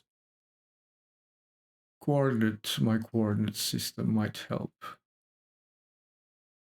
Get object center, get chords, chords to bounds, uniform boundary box, dimensions, no.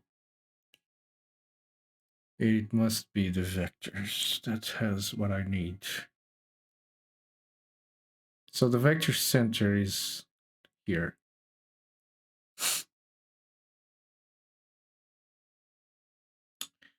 And then I got vector direction, where you got 2 vectors and one points to the other. Well, that doesn't help me, because I don't have 2 vectors that I can do that.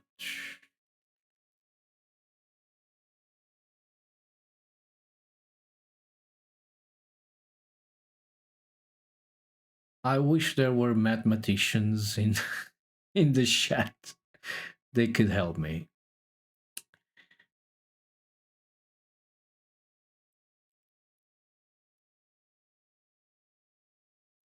Calculate normal from 3 vectors.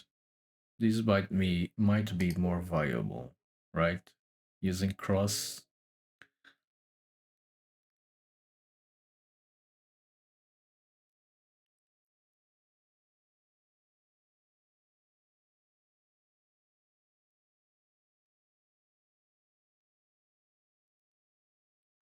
Apart from translate, I mean, wouldn't extrude have that?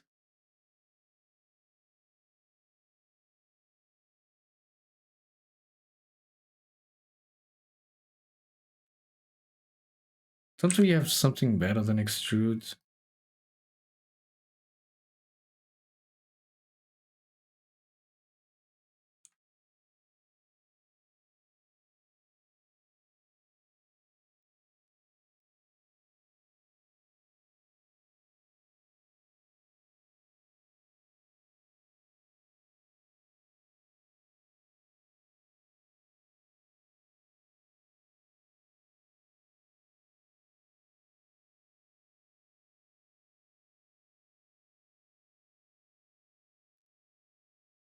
I am getting the faces. This is a good example. They're just getting the words instead of the faces so that they can then translate.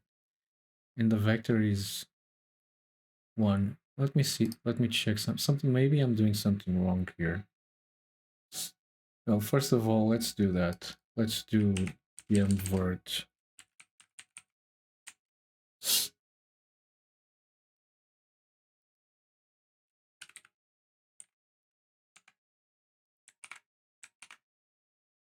Oh, come on. This way I have the faces.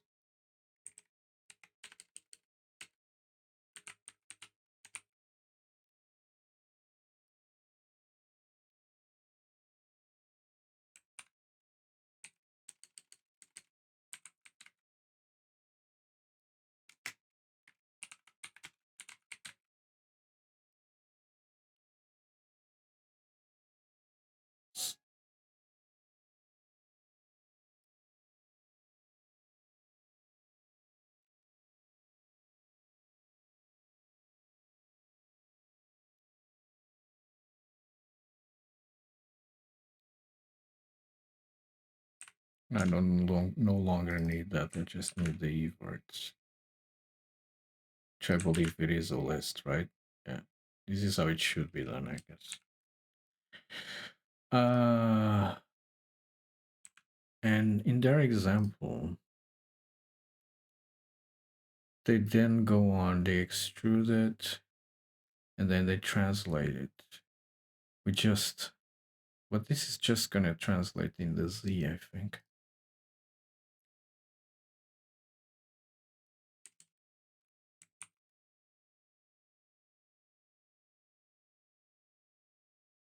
Yeah.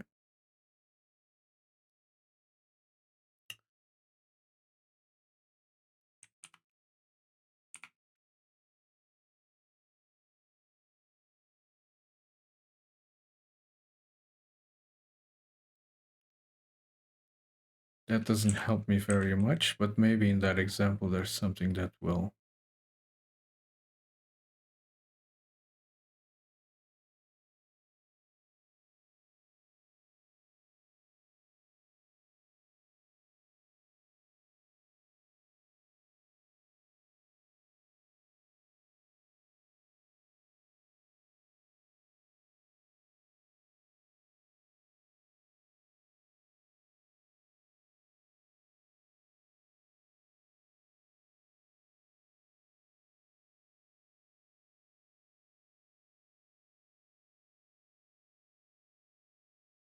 Nah.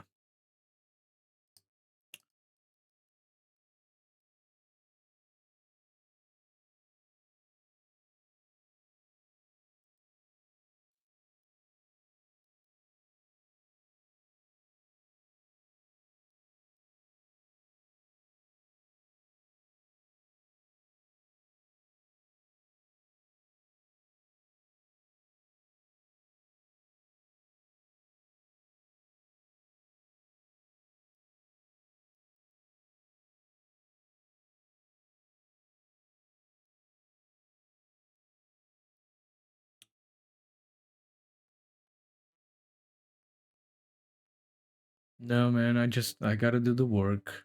It's pointless. Does Matthew Teals have anything that can help me here?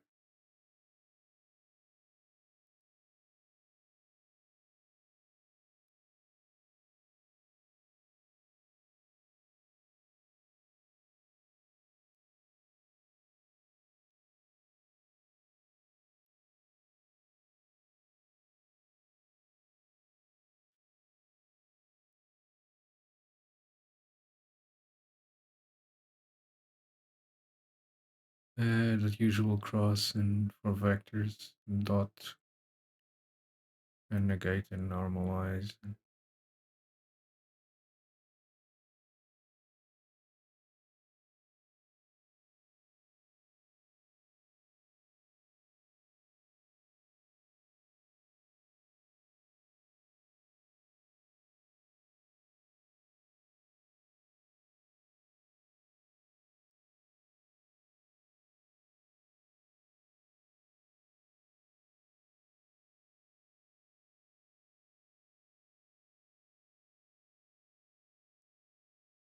I can use this calculate vector from calculate normal from three vectors.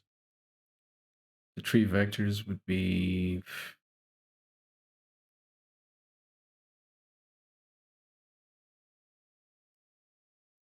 this, this, and this, I suppose.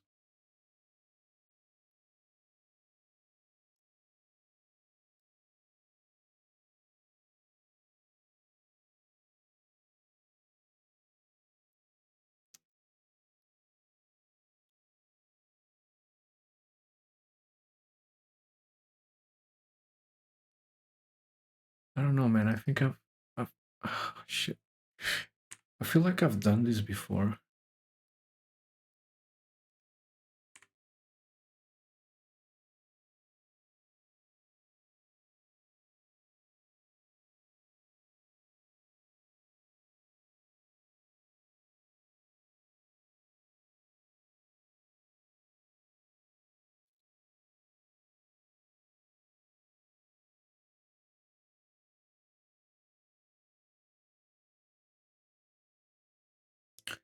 This is the same thing. This I still need a vector.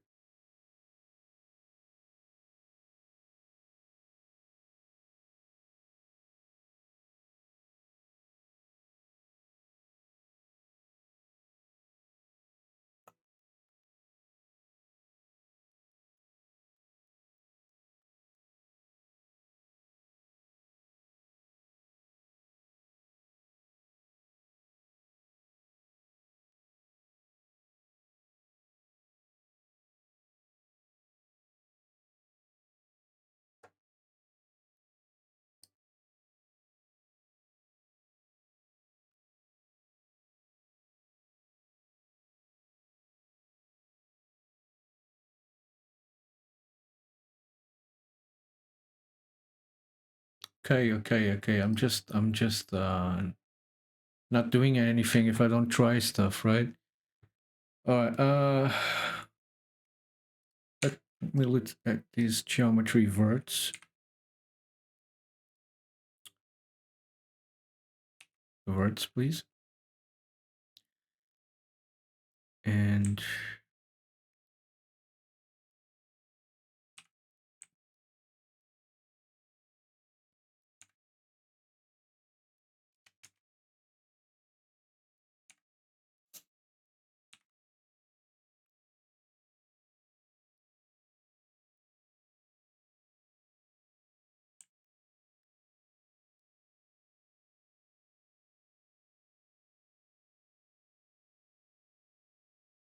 three vectors. So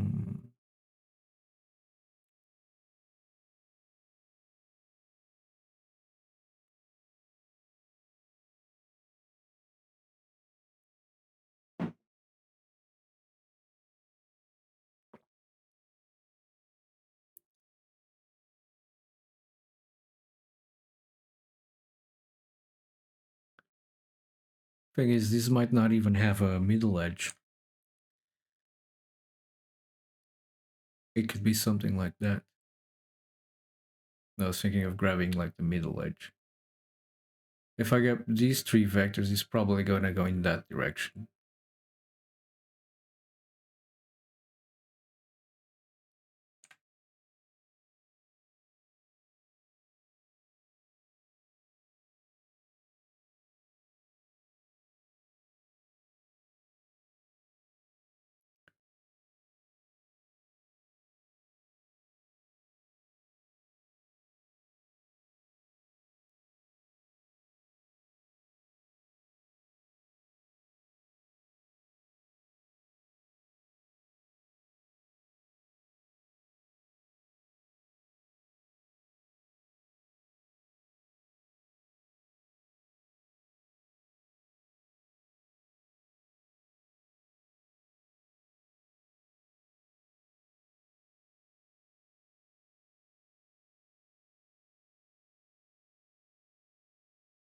If I get the cross product between these two, I can push it either forward or backward. Same thing up here for these two. But I need to just be forward or backward. In this case, it just go this way or that way. In a case like this, if I create the cross product between these two, I can push it in the direction that I want. The problem is, I don't know how many, it depends on how many splines. This can be like a crazy ass shape.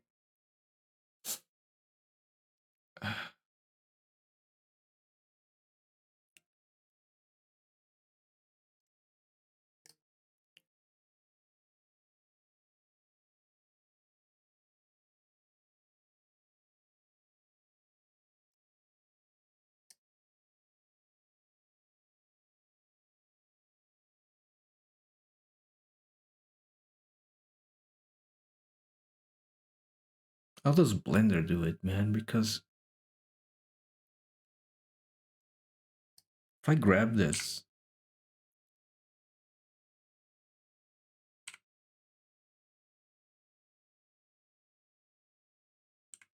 if I grab this in the, I don't know, in the Y, for example,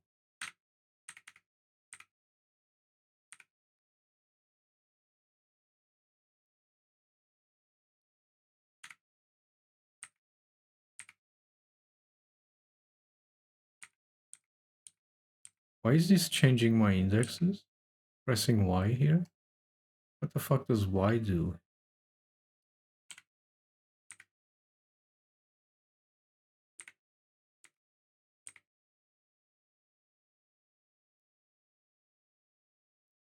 Man, how do I do this? Shit. I want to do this.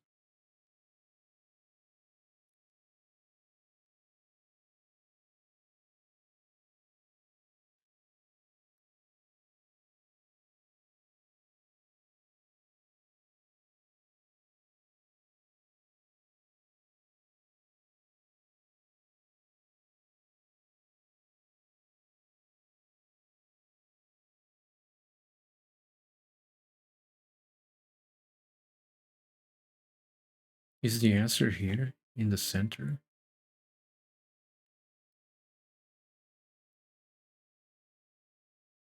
Getting the center of the shape itself, and then what? Then you just have the center. How do you figure out the vector from one coordinate?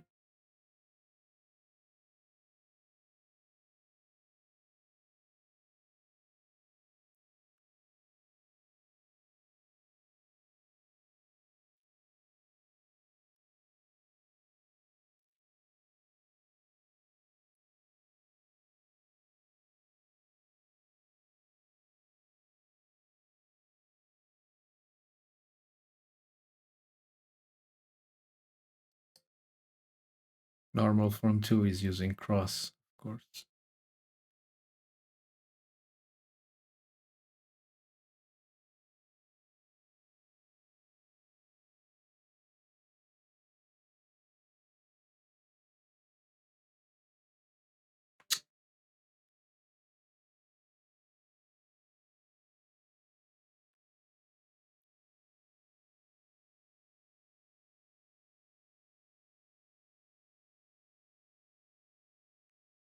I have to ask Uncle Google because I am getting stuck.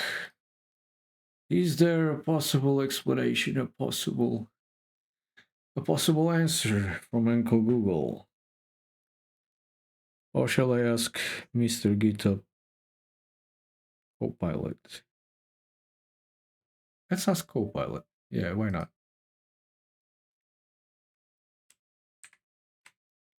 Actually, all I have to do is press the Copilot symbol.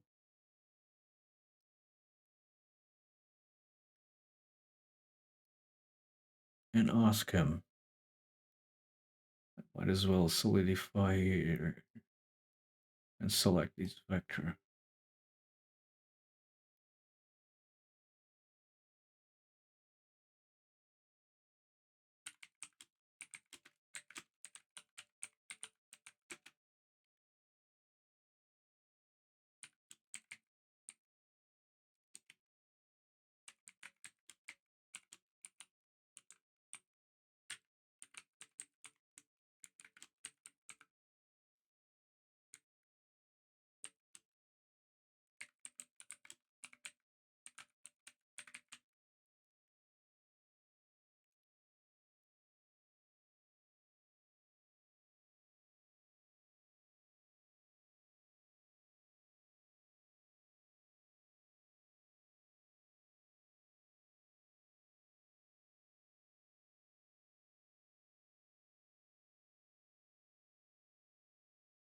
because the faces have normals.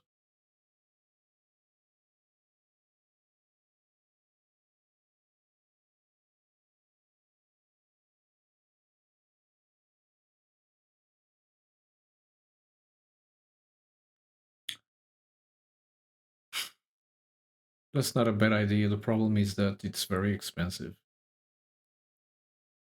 I have to go through each fucking face.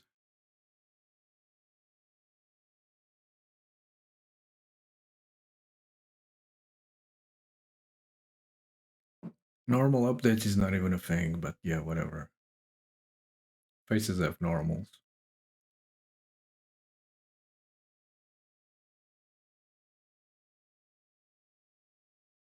The problem is if I do that, I think it's just gonna look like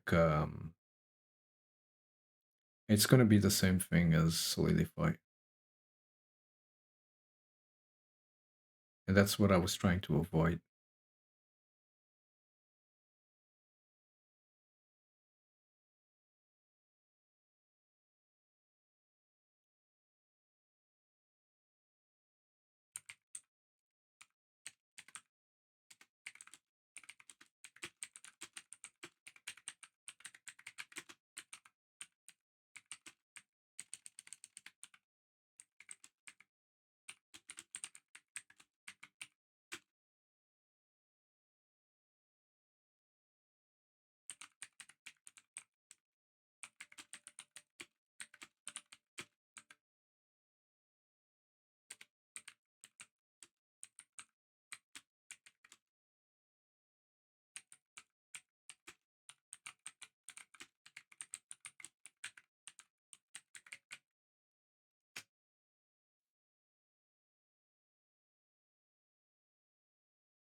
Get the average normal from the verts. That might be viable.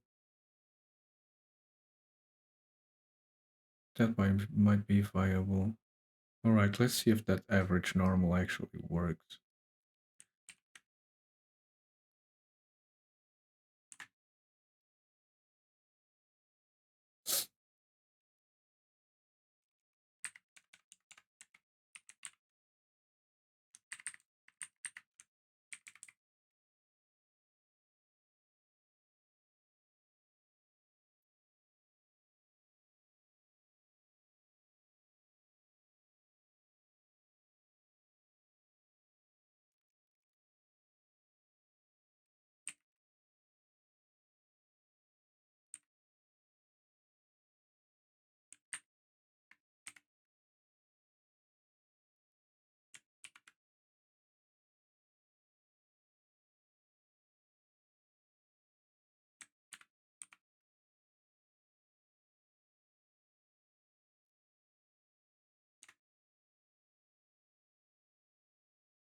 And it does.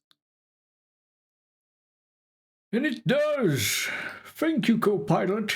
What would I do without you?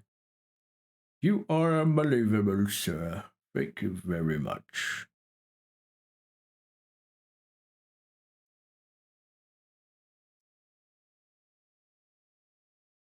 But if we have a lot of edges like that, is it still going to do what I'm asking it for?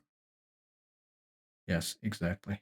So that's the difference between Solidify and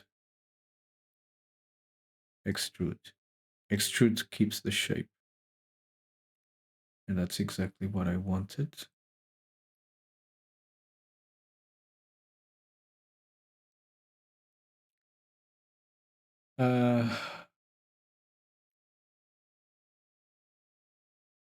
All right, so one is going to one side, the other one is going to the other side.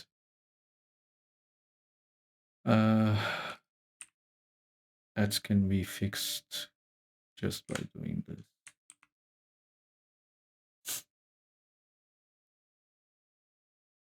Now they're going to the same side. Only one is like use normal adjacent from adjacent. Maybe not.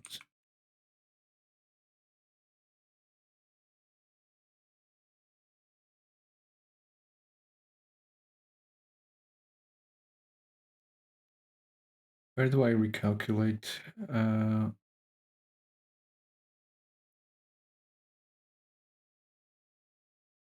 Hang on a second.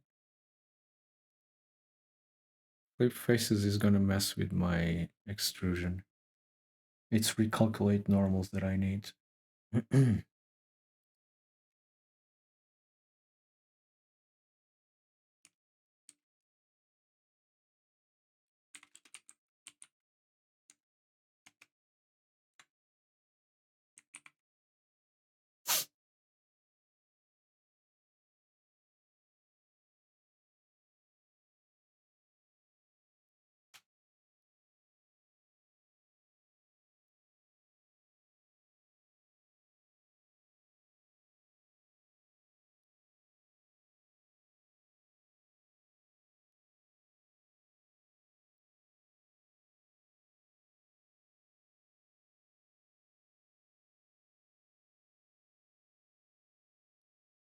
So one might be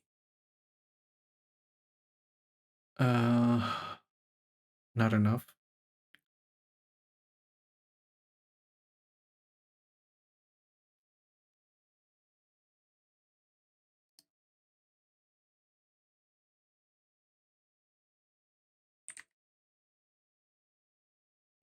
Let's do first of all, this is soft so that the user can actually input a bigger or smaller number.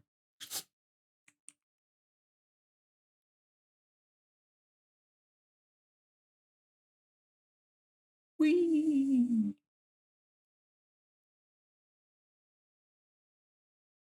Whee! Jesus, Mary and Joseph.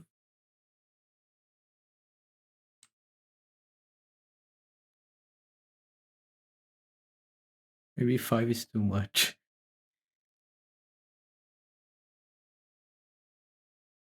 Maybe 2 is enough for a soft one.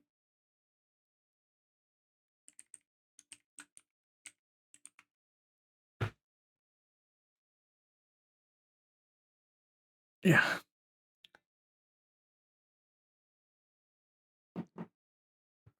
Okay.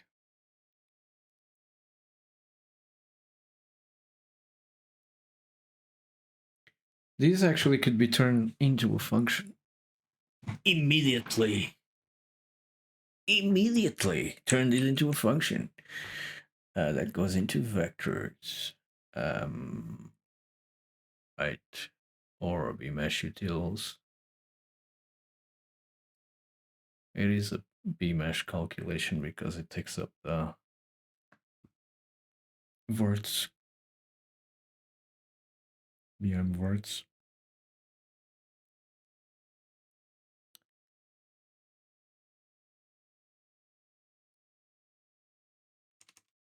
What should I call this?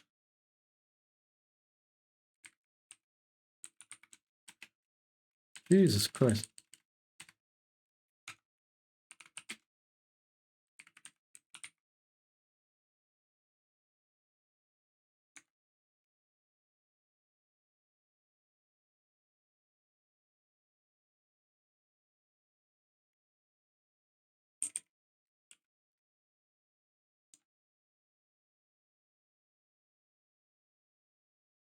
Is he doing something that is more optimized?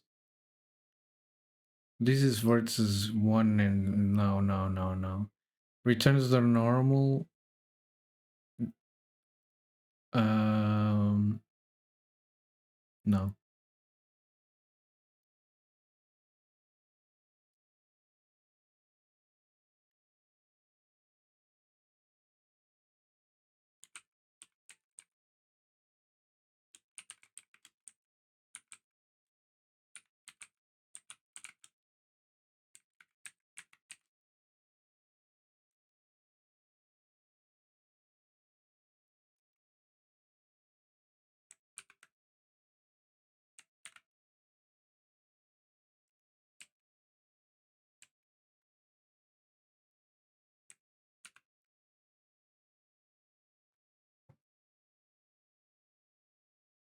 Oh, I got a call. Just 1 second.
Okay, so I want the verts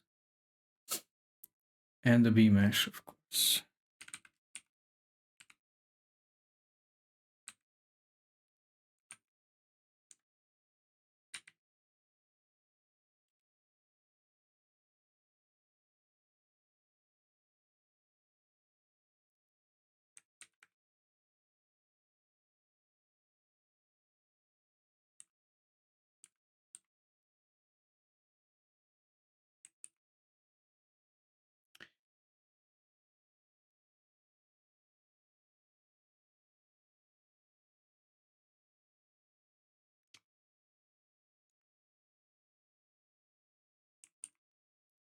So instead of having this here,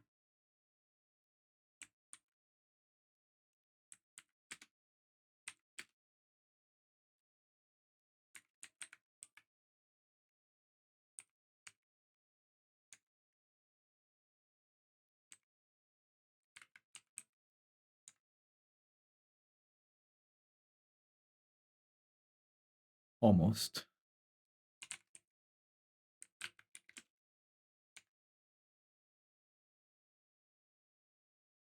right?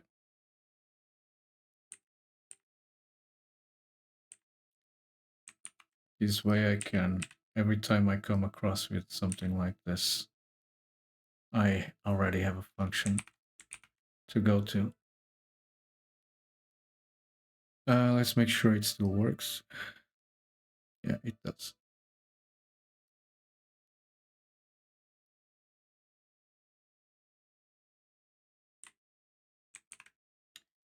Now, it would be silly if I didn't grab the new geometry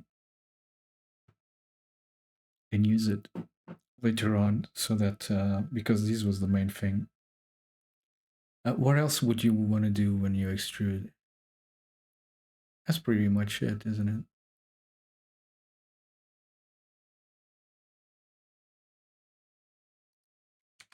I put it as 0, there's no extrusion, and just left it there. Right. Yeah, I think that's cool.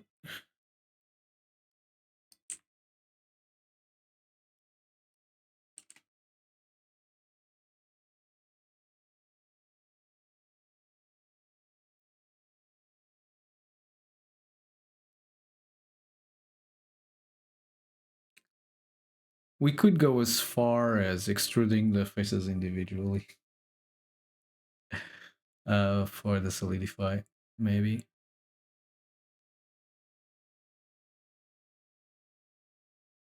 That's something I can leave for the next for following versions, I guess. I just need to grab these verts, these Z verts, and place them inside of a new vertex group, I guess. Or even just the outside edges, so that the bevel modifier can actually work well with that. Very nice. Very, very nice. So now we have this behavior.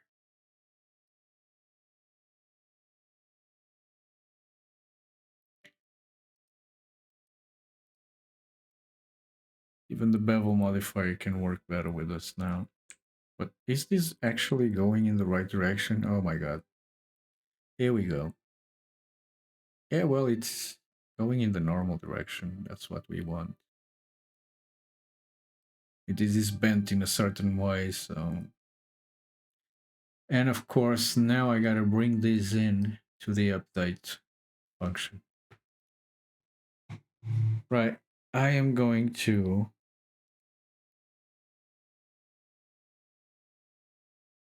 grab something to eat.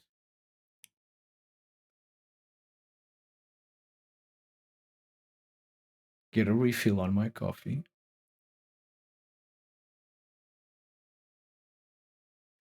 And then we're gonna carry on. I'll be right back.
Here we go again.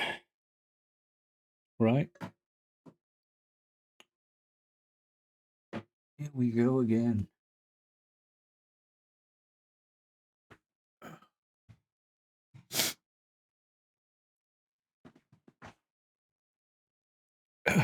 So, for the update function, it would be basically a copy of what we have here, which means I think I'll just turn this into a function. It makes more sense.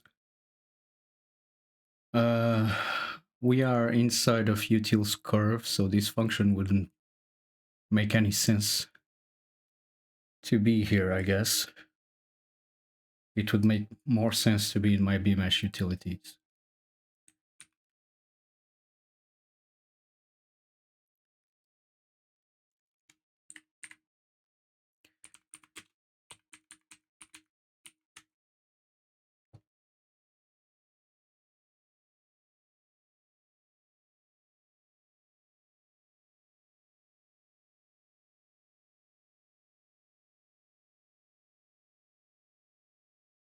Is that all we need? Just the thickness?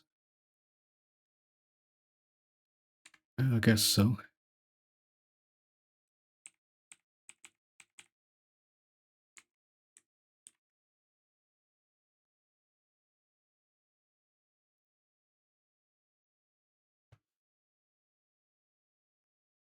We need the type as well.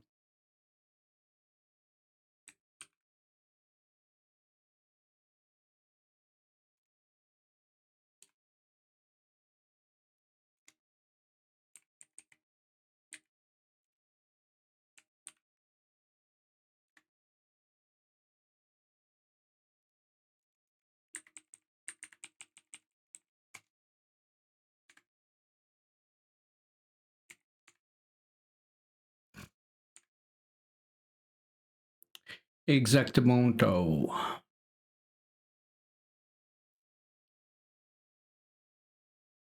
Now the faces. Instead of BM faces, so that we have an option to not just do BM faces. We do this. Utils, bmesh utils, I don't need this because this function is up there. Now, I want to return the faces that have been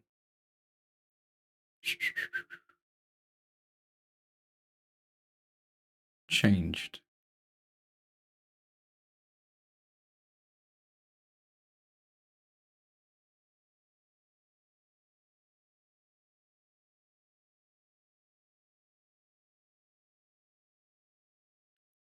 I think I'll probably return the geometry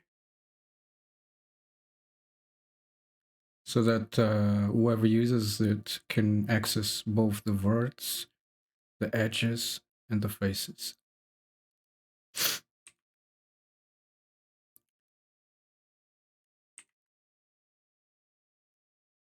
Does this need to be ignored? I guess so.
right?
If everything went well, we should have the same result.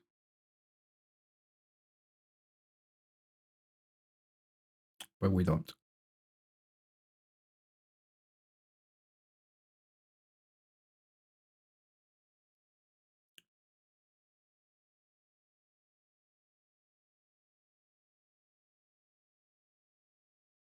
If fictus type will solicify, it doesn't.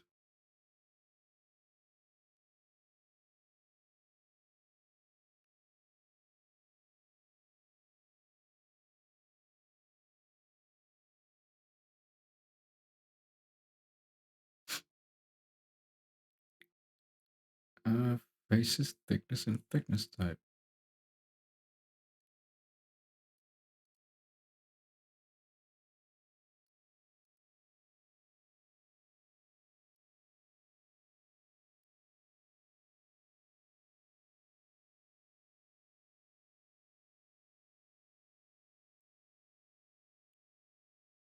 Why wouldn't that work?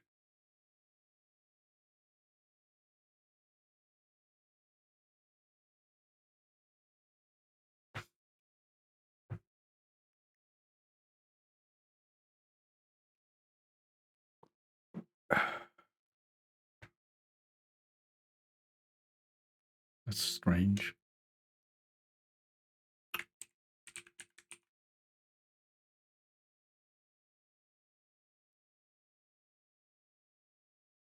The fuck?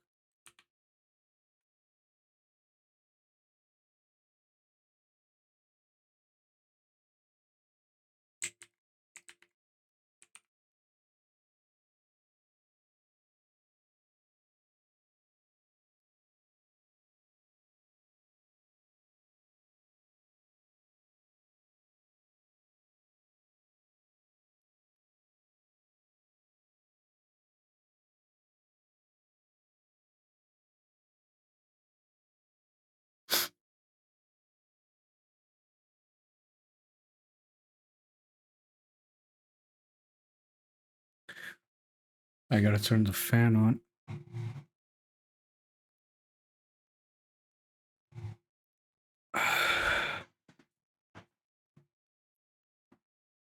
Right, it's just the thickness that is not working.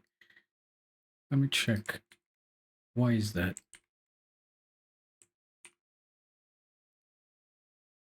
Here I use BM faces. I tried using BM faces there. It doesn't work.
Do you not want a less? Is that not what you're asking for?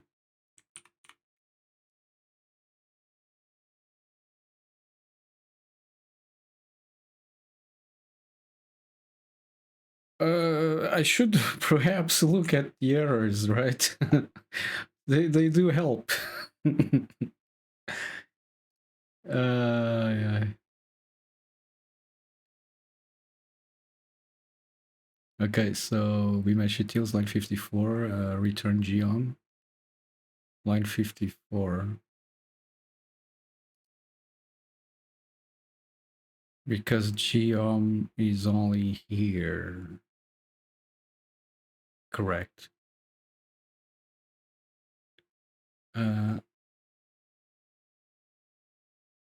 Okay, so that's the error. Ugh.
Not sure if it's gonna be the same thing, but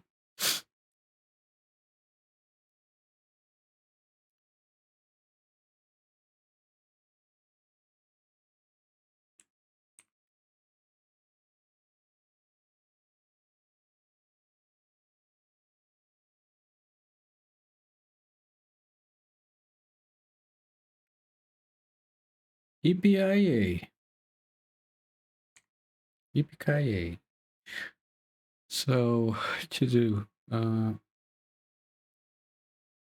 yeah, because you can actually send individual faces, you don't have to send all the faces. So these BM words would be from the faces that are passed.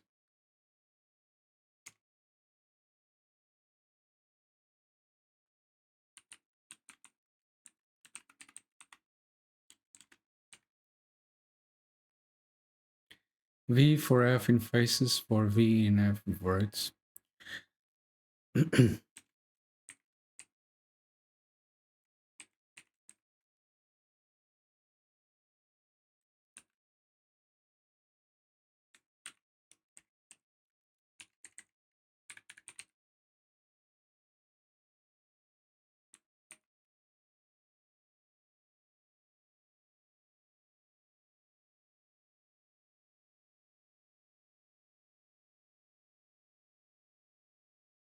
So I'm actually giving it the faces. I'm thinking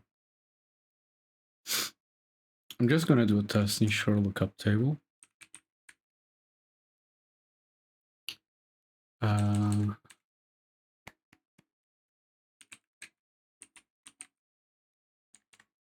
For the faces, and then in here I can say from face, I don't know, from face 0 to face 10,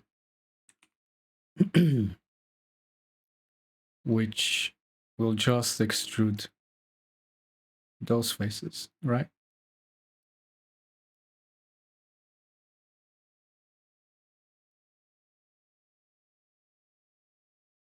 This way the function is a bit more useful.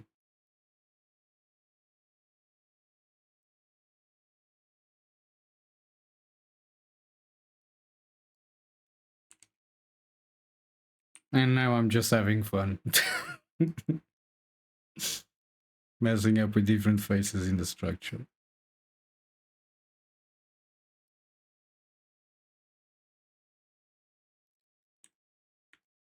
You can have a lot of fun with Bmesh, that's for sure. And I intend to add a lot of cool stuff to this add-on in the future.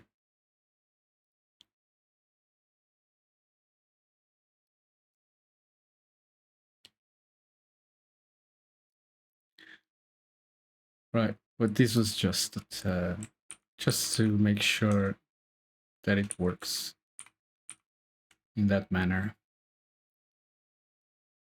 Now we can just clear all of that.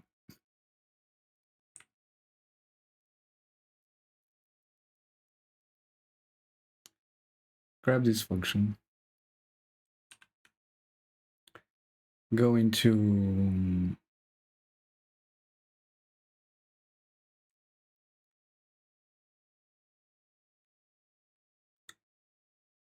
the update.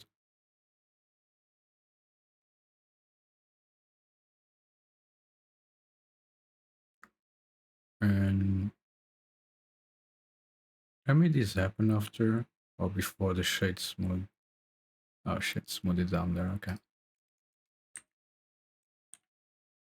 Place it here. So thickness and thickness type can be added here.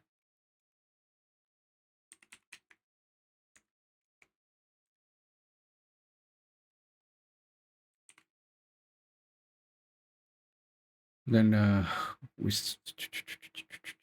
haven't done anything with the geometry yet, but what we have to do is, yeah, grab it. All right, so let's choose an extrude. Make this go like that, for example. And now edit the curve and see, oh, auto update, and see it all break like crazy and crash and burn.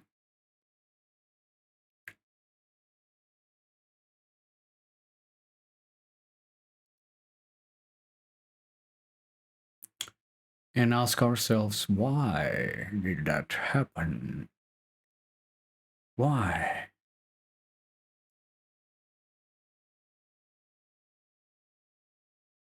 Because there's too much going on? Is that why?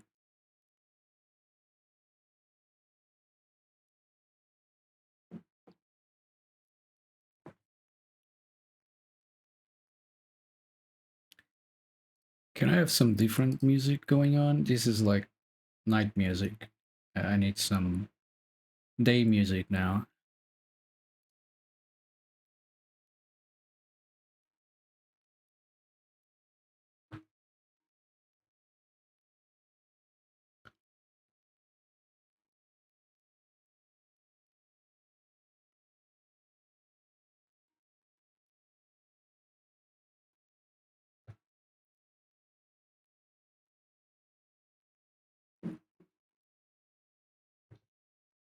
Well, we're crashing and we're burning. And we gotta figure out why.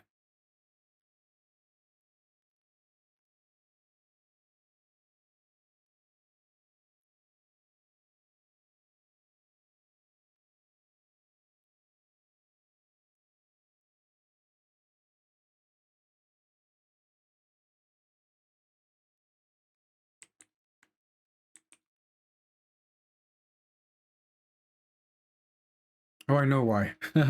I know why. Because I'm doing the solidify on top of the solidify on top of the solidify on top of the solidify. That's why we were crashing and burning. So I gotta delete everything that the solidify created before I can use it again.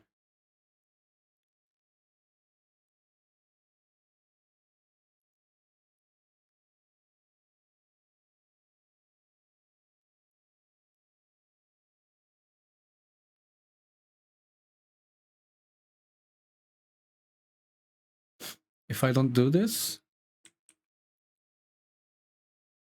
I'm curious what happens if I don't do it.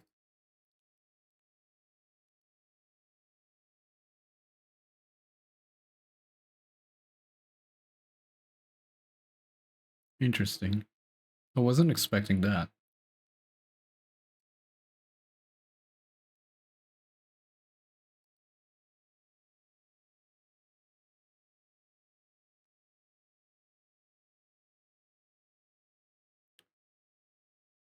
Do we have any crazy ass modifiers on this? Yes, we do.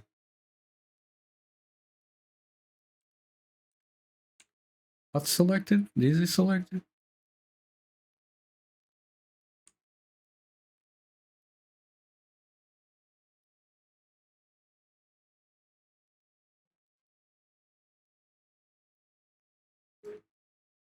Strange.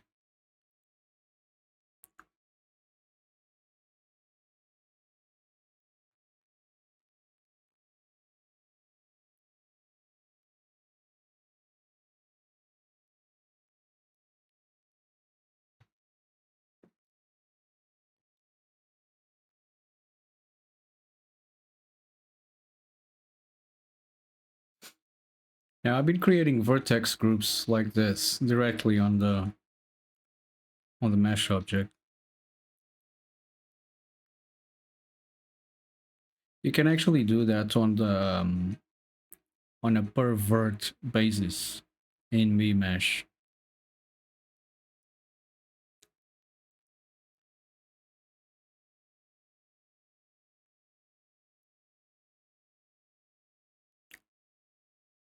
I think I've done that yesterday.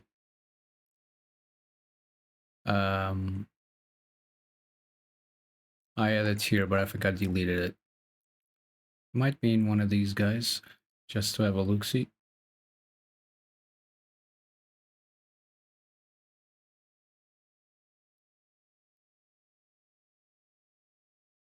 No, it was here.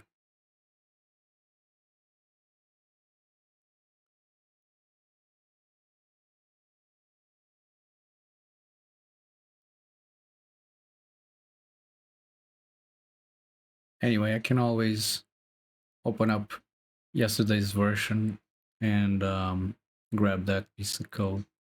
Because I think it's more efficient if you just do that, the vertexes with the layers on each vert. Because then we could just grab this geom and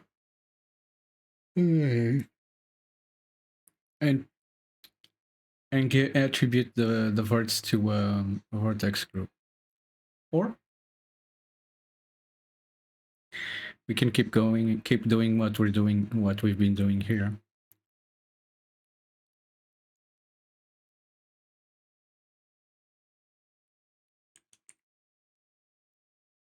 But eventually I will have to do that, especially if I want the skin modifier to work with this later on.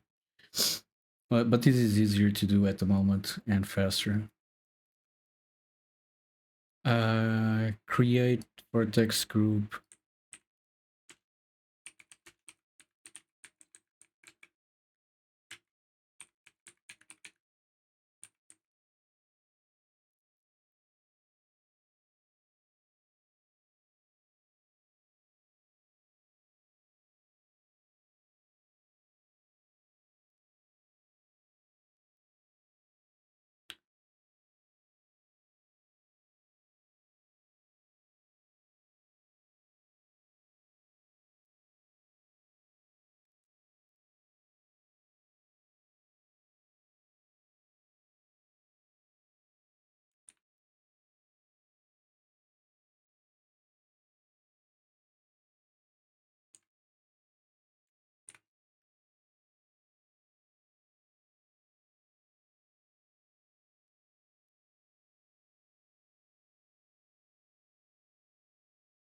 Just checking what I already have.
right? So if the edge is boundary, I'll place it inside of extruded edges.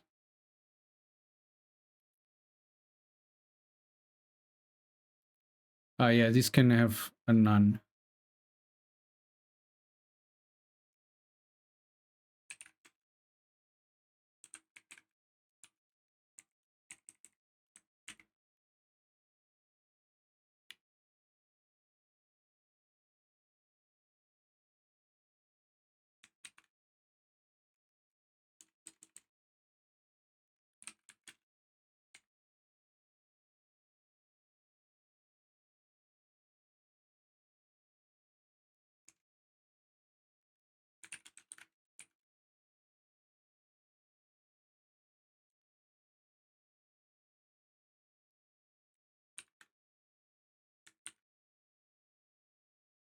Can I do edges instead of words?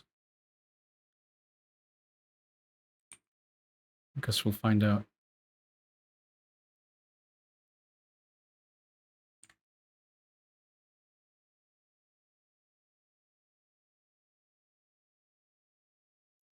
Apparently not.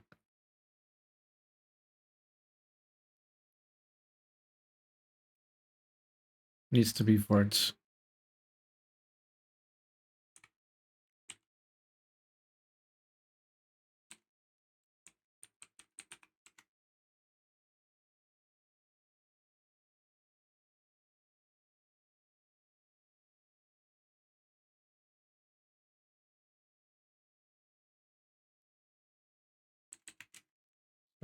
I don't want repetition, so I'm going to create a set.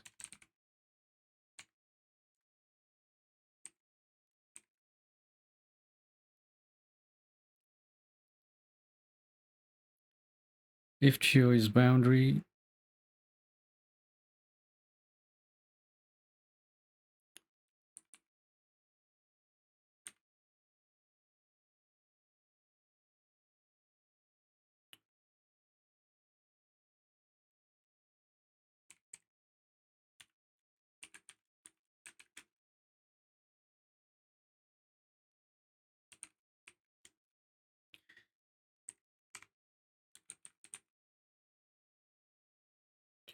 V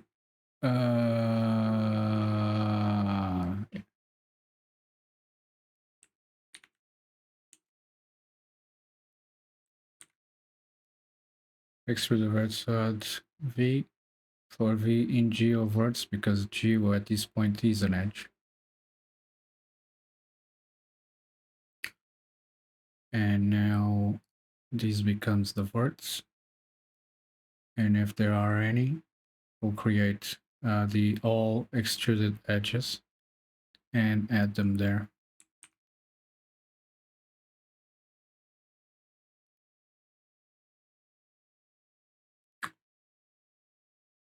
I hoped.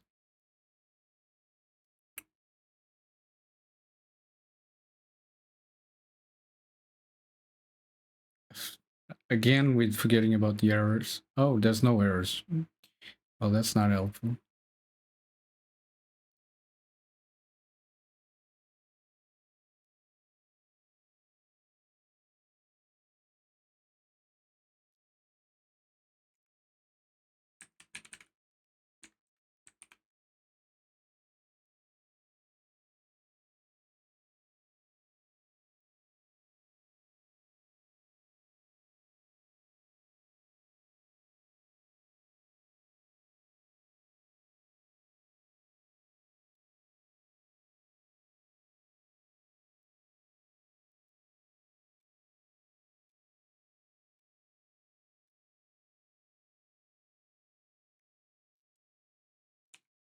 Do I have to do len on a set?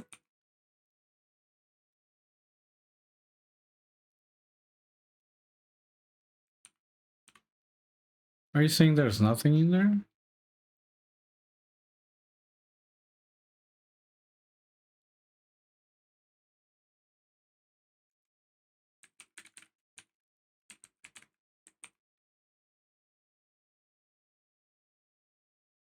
There is.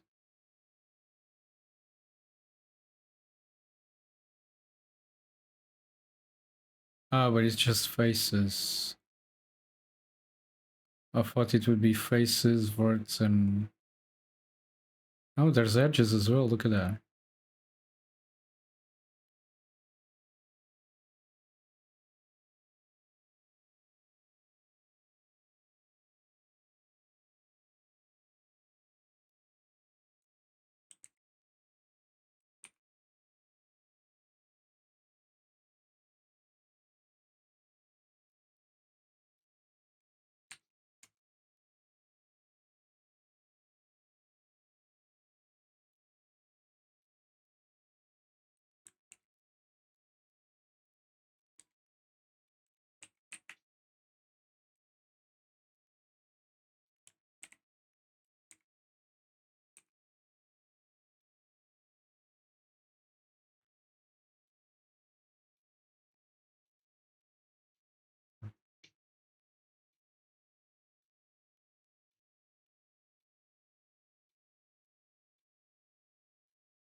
So what, there's no boundaries? You can try manifold. Manifold sometimes works better than boundary. Yeah, there's no boundary. True when this edge is at the boundary of a face.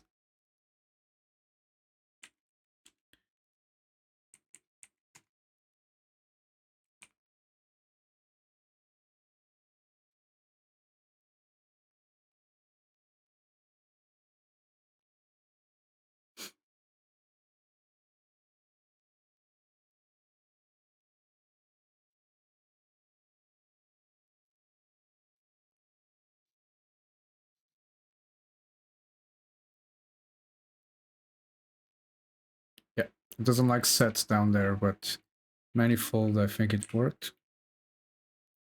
It just wants a set down there. Yeah, at least, I mean.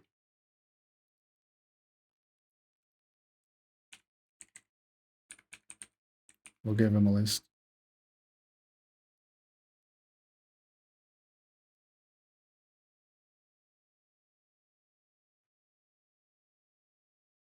Oh, it needs the indexes, not the vert.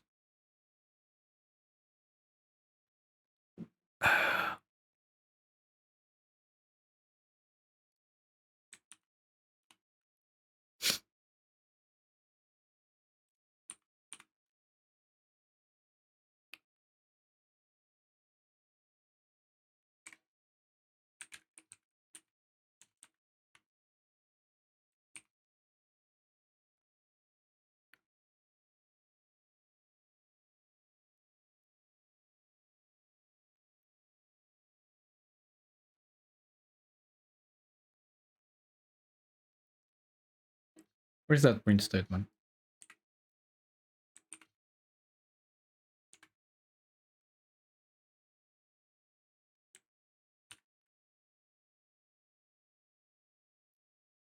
Whoa, no, no, no, no, no, no, no, no, no, no, no, no, no, no, no, no, no. No, no, no, no, no, no, no, no. You, sir, are selecting all the edges. I just need the boundary ones.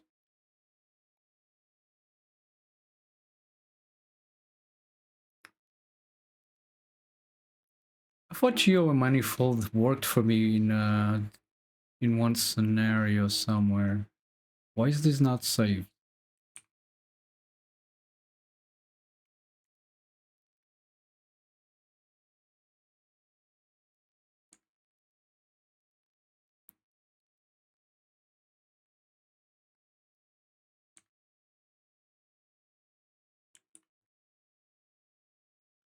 Yeah, just giving me everything. I just need the boundary ones.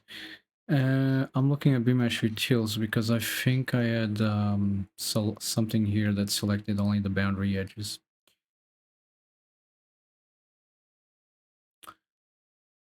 I'm not sure if it was these, but I think so.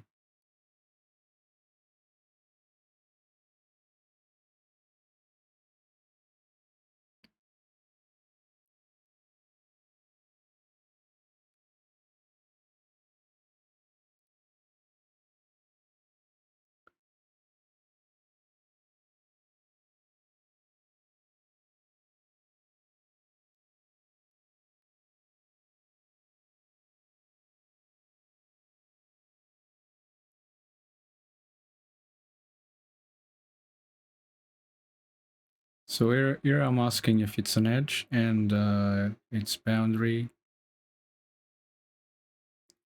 and it's valid.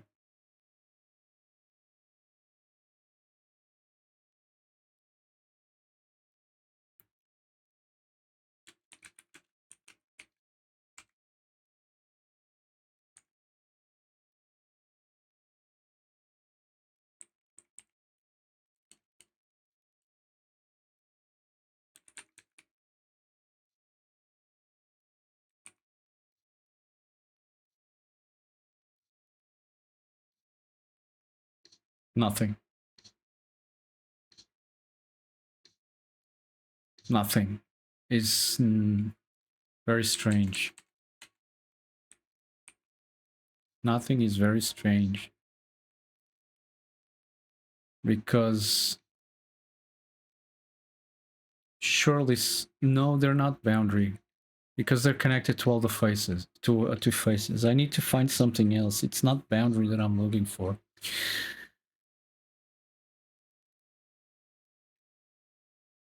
Oh, for fuck's sake.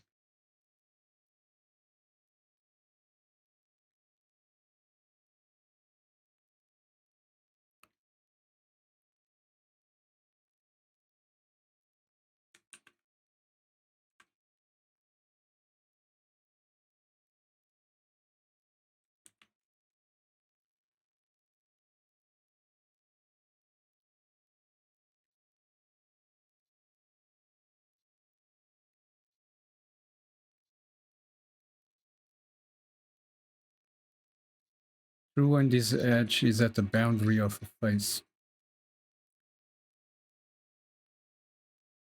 True when this edge is manifold between two faces with the same.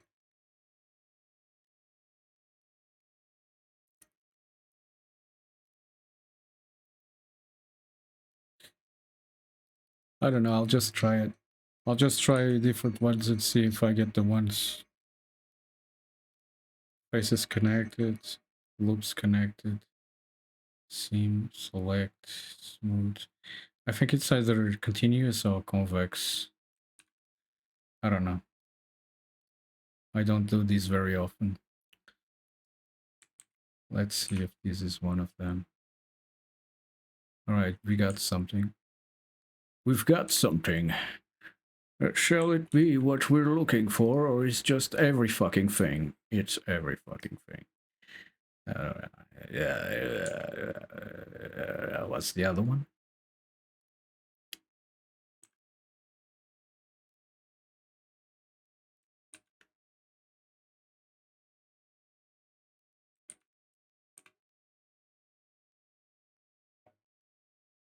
We got something. It's every fucking thing. Shit.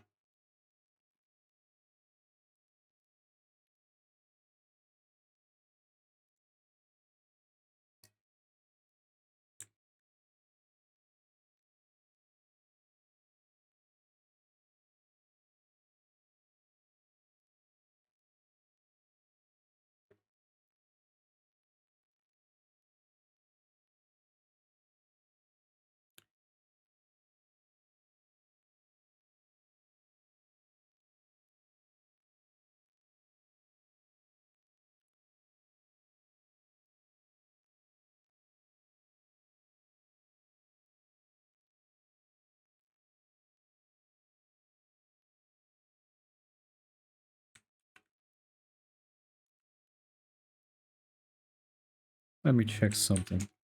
Let me check the output of this. Does it really give me just a list of everything that it created?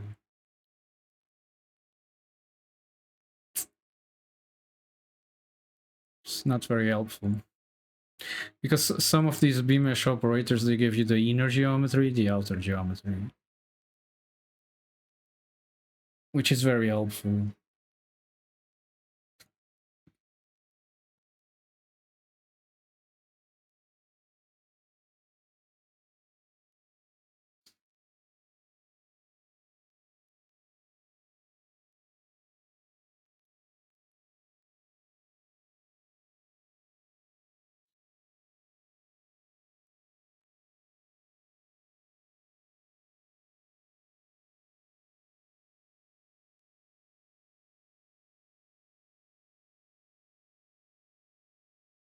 I didn't knew we had this.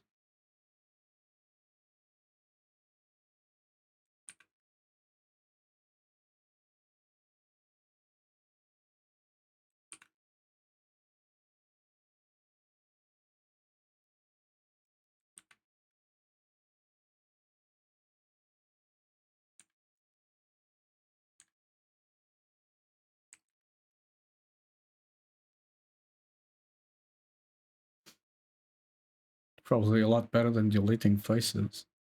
Anyway, that's not what I was looking for. Okay, so the thing is, if I can grab the first edge there, because this edge, it's no, it's not. I was hoping it was a full edge loop. It's not.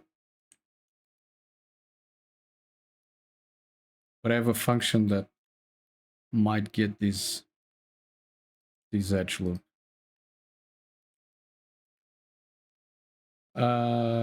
If I can grab the first edge, and they're in order, they were created in order, and the first edge is one of these outside edges, I can then grab the loop.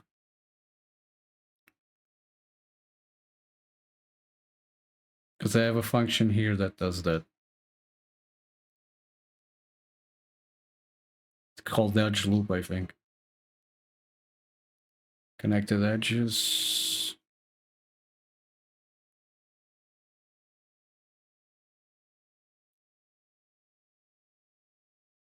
Edge loop.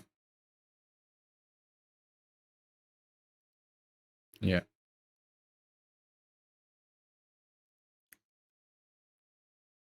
Jesus, that's a big fucking function in it.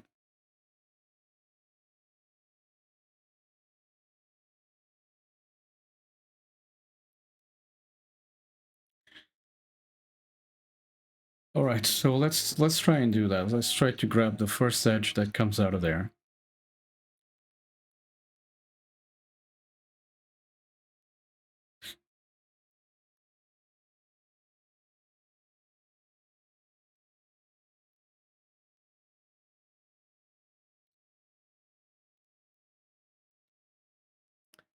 First, I'll just say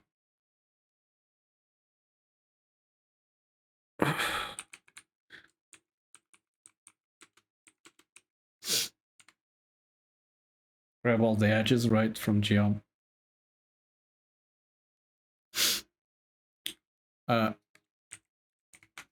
If geom. So we got all the edges. Down there we're gonna need the verts. Sure, whatever.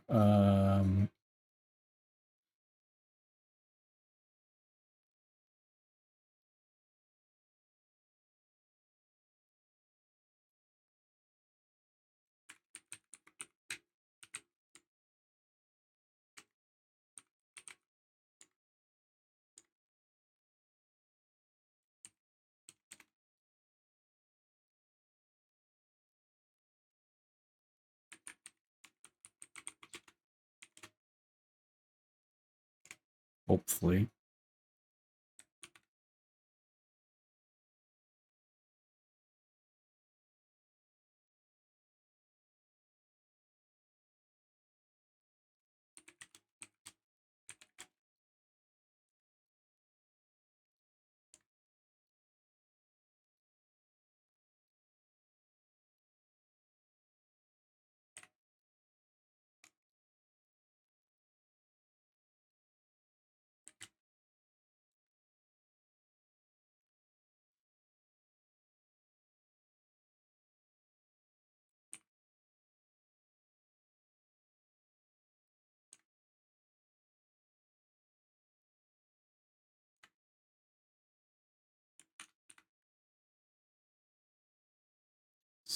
Jesus.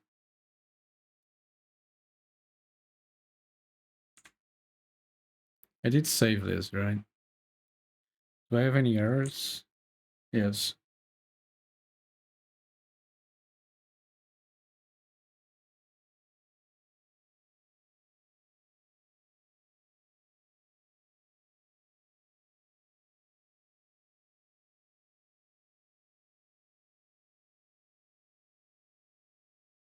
Oh, yeah, it just needs one edge, not all of the edges.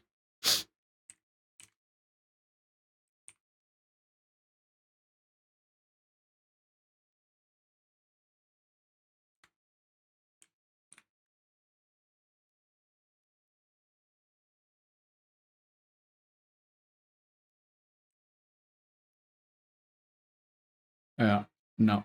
The first edge is definitely not what we're looking for.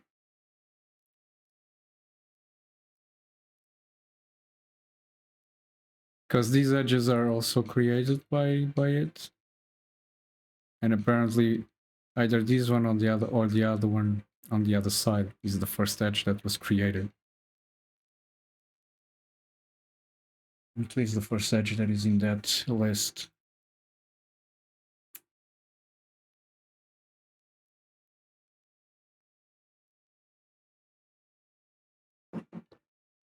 That's a bummer. That's a real bummer.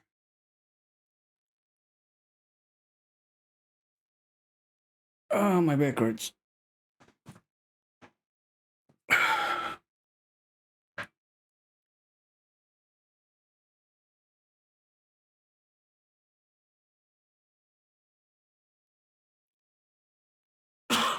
Pardon me.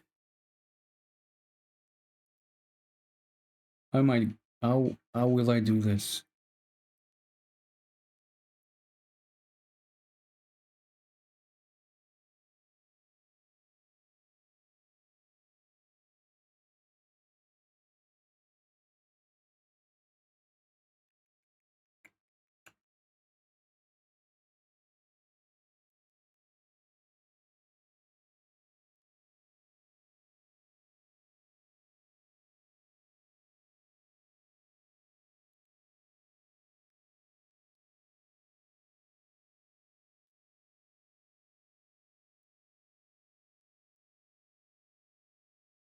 Damn it. Would I be so lucky to, instead of grabbing the first, grabbing the last edge and actually have some luck with that? Would I be so lucky?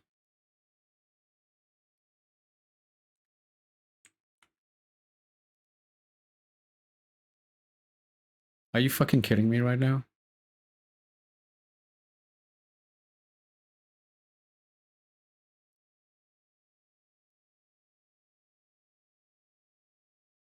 Are you fucking kidding me right now?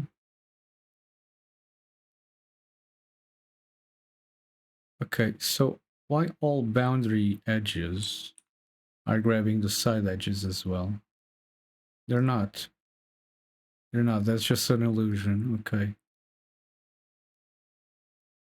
Well, it works now, but let's say we change the geometry a little bit. Let's edit the curve. Oh, editing the curve actually. Okay, let's just do this manually. Let's add some more geometry and maybe rotate that a little bit. Just make sure that that actually works.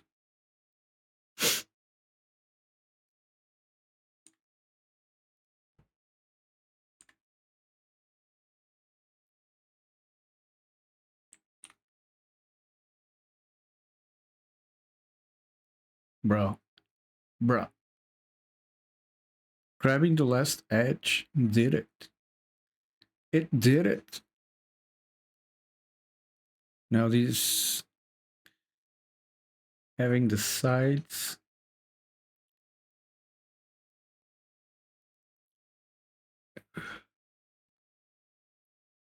is different. Okay, so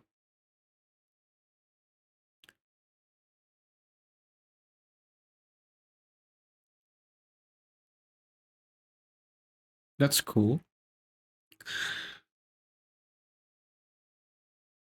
That's cool. Right. So now we still have to... What happens if I delete these edges?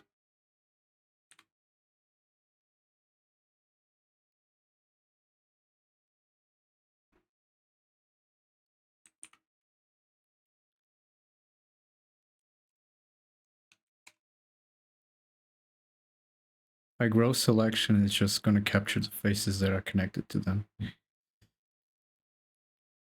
But we already seen how we can capture all the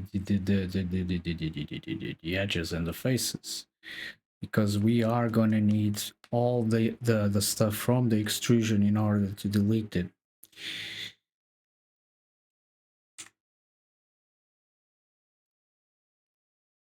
What did I call this? Extruded edges. Okay. I also need the faces, all the faces, so that I can delete them on the other side. This is just for the modifiers.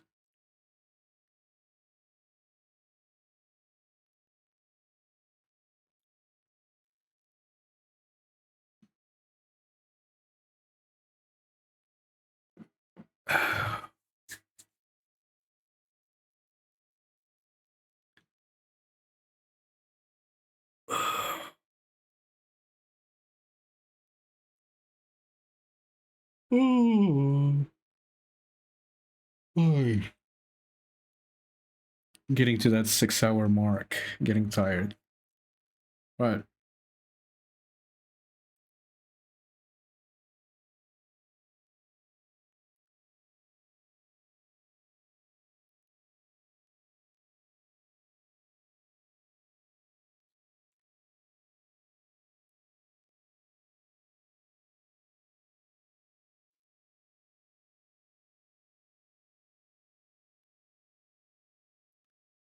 It's just a matter of grabbing the faces.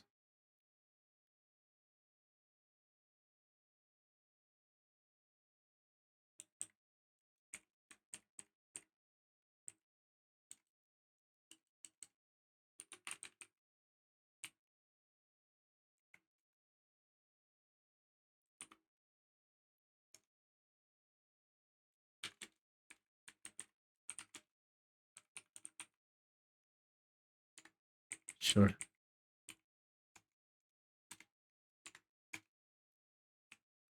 Do my work for me, please.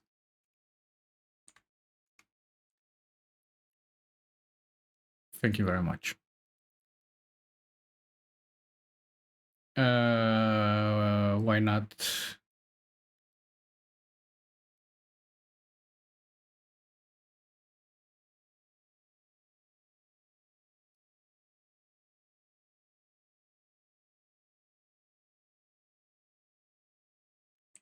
Why not?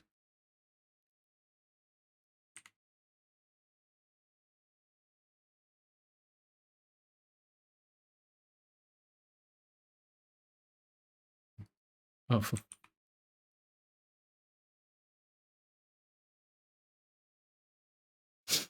same here. Why not?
You've missed some. These ones.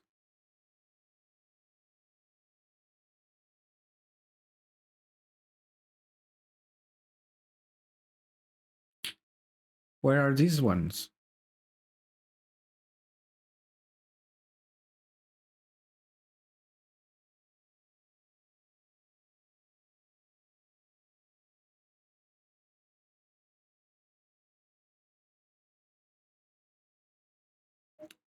Where are those ones?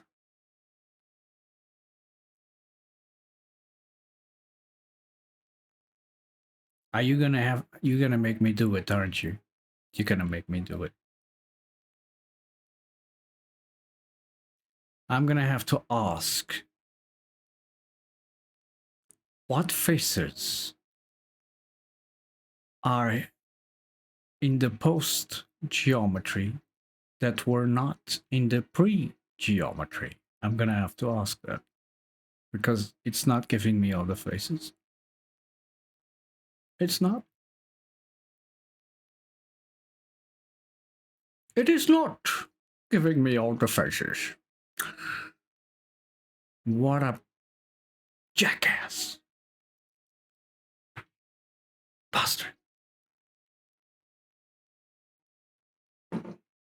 Uh,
yes, it can.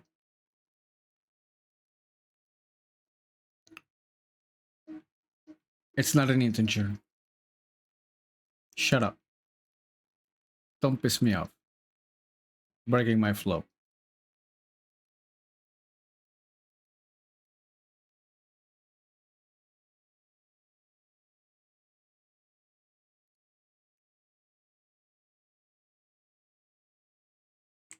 I might need those ones. Jesus Christ.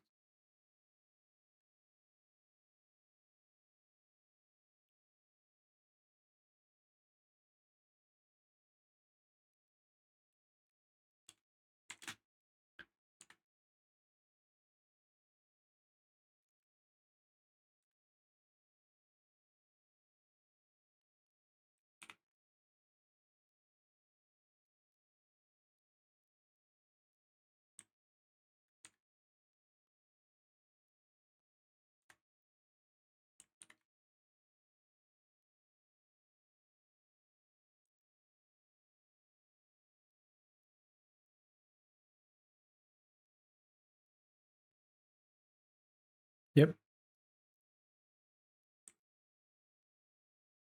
And that's what we wanted.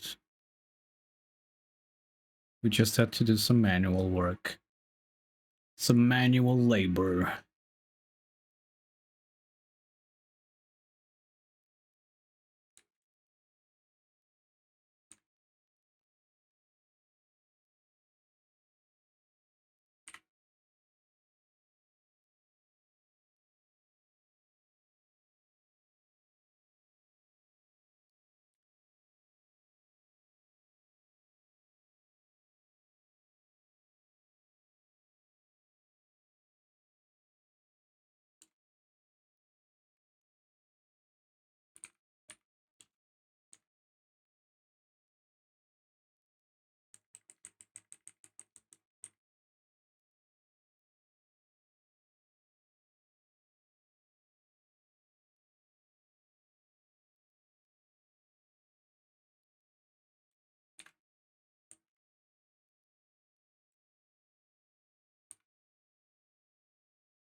All right.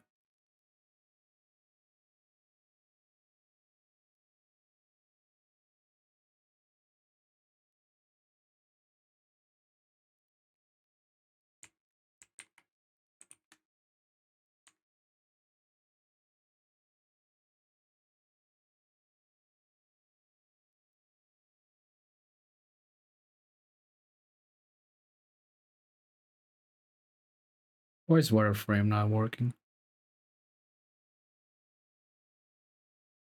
Oh, there's no edges, it's faces.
That mean if I don't put thickness in, it's not gonna work? Oh, that's not the case.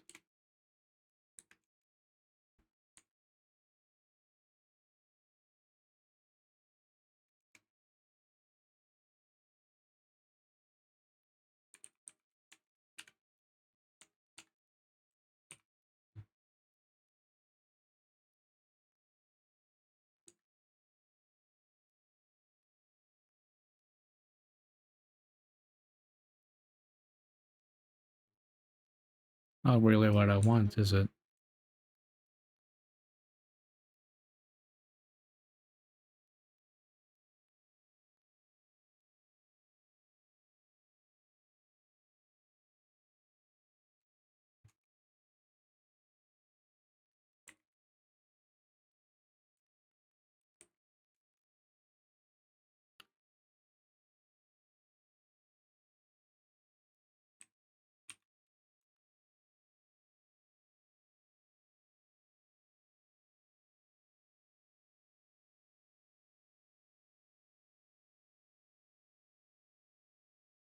Use replace. I didn't want it to.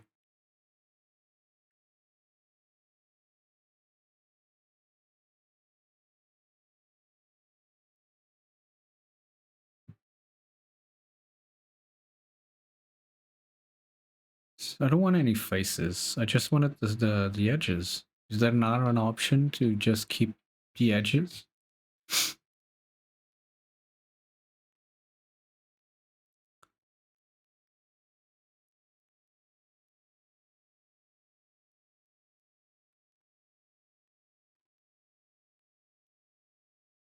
Just want the edges.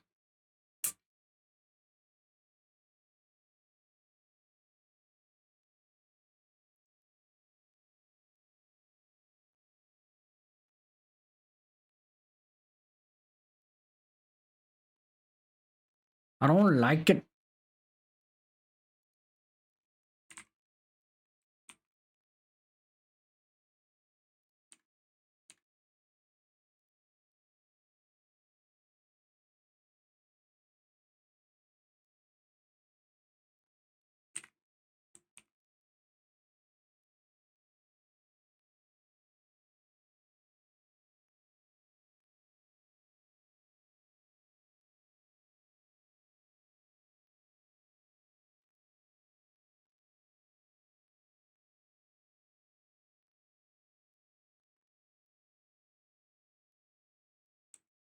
I guess it has its place.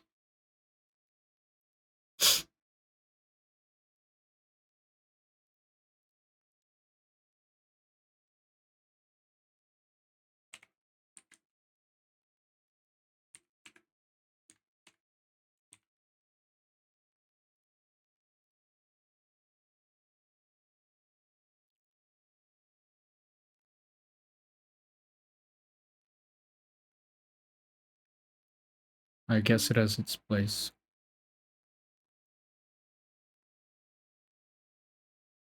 Could do some cool stuff with this.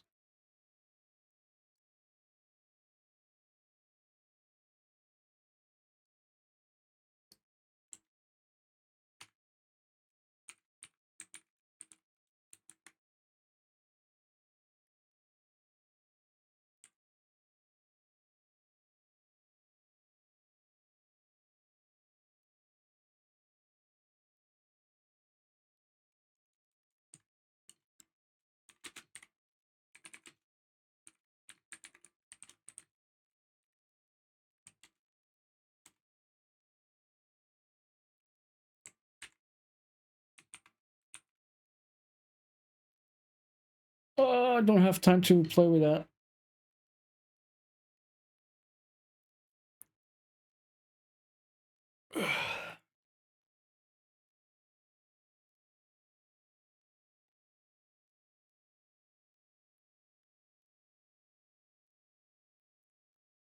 Mission.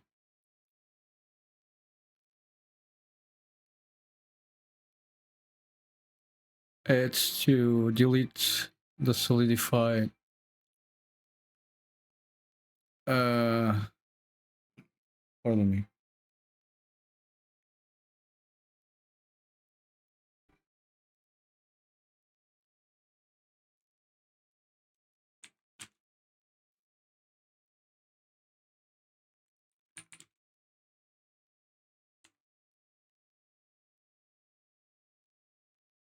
Delete all the faces created by the solidify operation, and then recreate it.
It would be handy to have a function that retrieves all the verts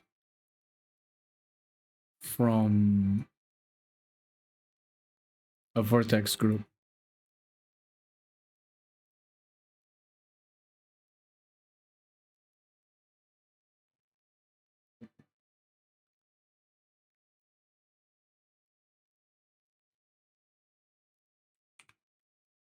I was doing that before in this function here.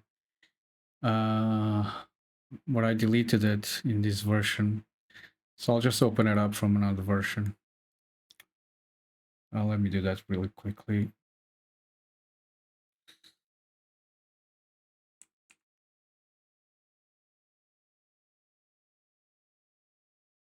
I'll just grab this from a previous version.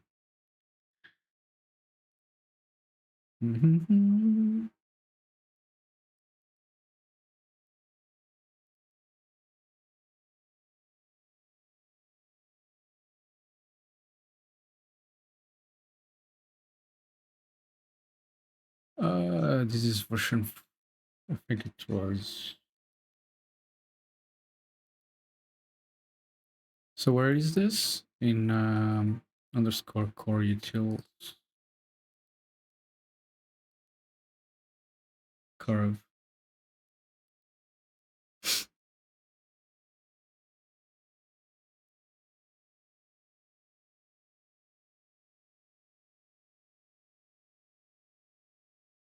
There we go. This is it.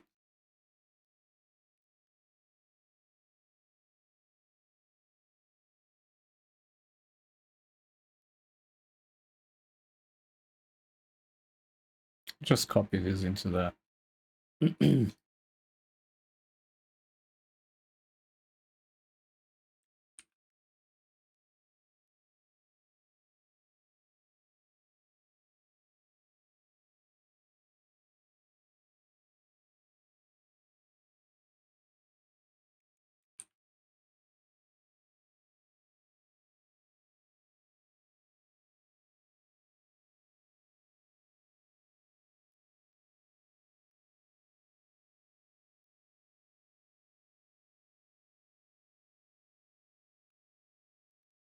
I am missing an extension. Just do a quick fix, just import.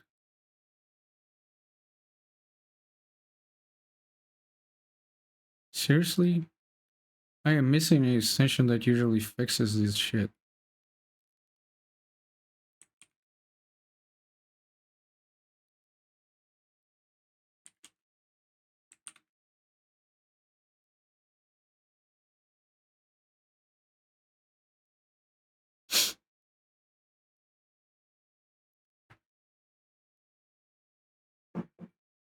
I need a coffee refill.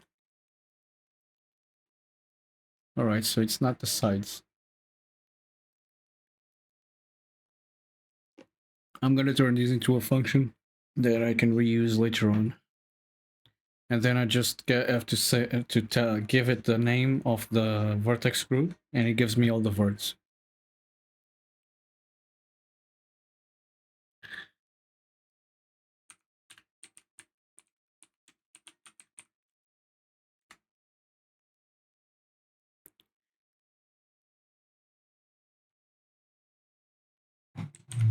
I'll be right back. I'm gonna get a refill.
So how do we turn this into a function?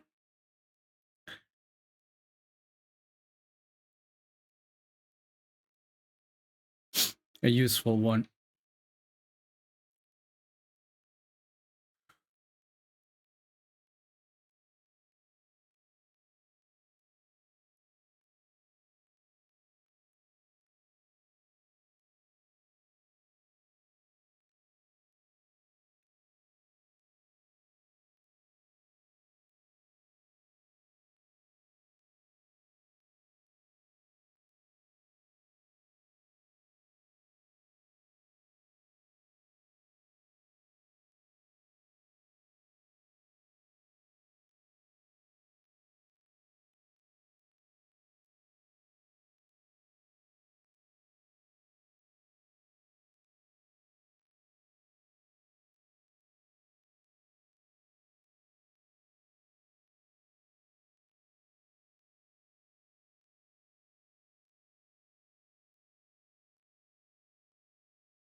It wouldn't make much sense if I'm looking for more than one thing in there.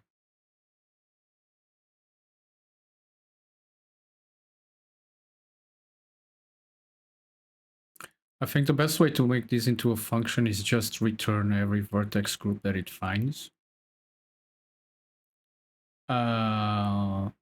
Unless we give it a list with names for the vertex groups we're interested in.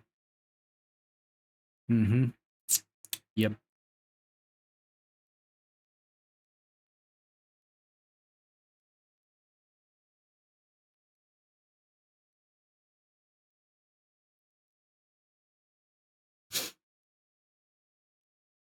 And then it just gives us a dictionary.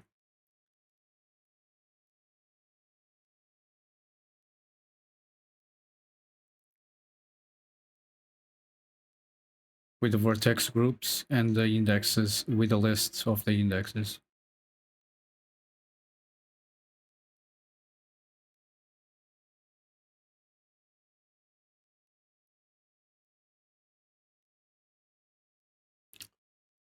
So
we're gonna need the object to get the object vertex groups.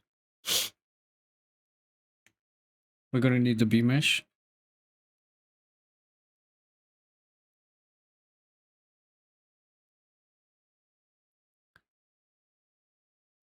And a list of the groups. So the B mesh,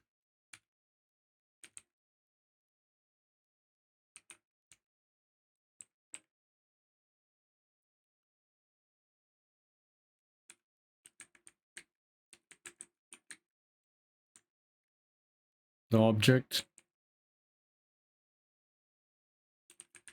and the groups, which is a list of strings. Yeah. Which can be none.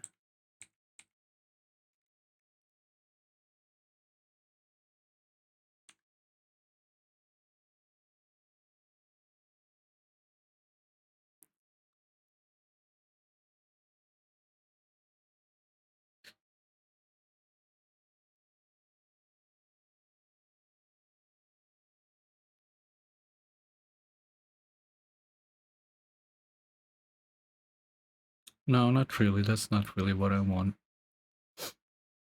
Hang on, Copilot, let me help you out.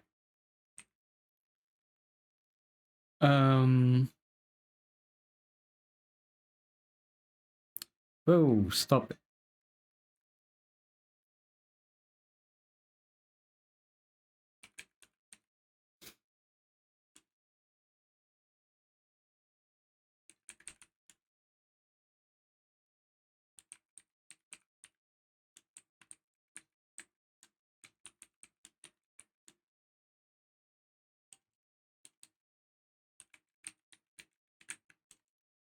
Contain.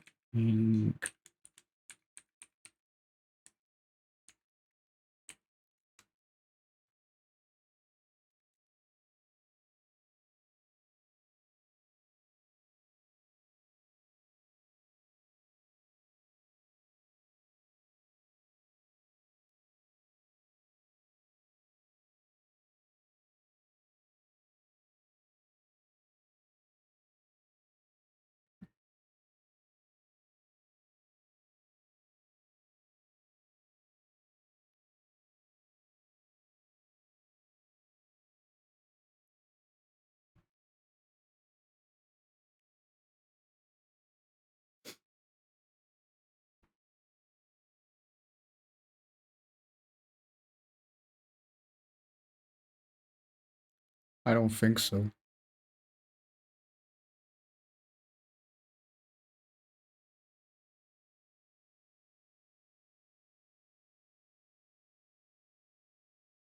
A BM Word doesn't have groups, Mike. Pretty sure.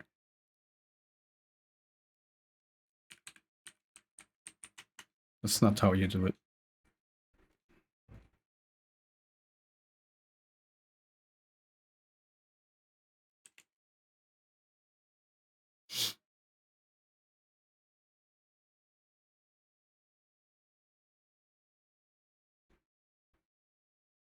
Yeah. It's just a little bit of a mess coming out of Copilot. He's a bit confused, I guess.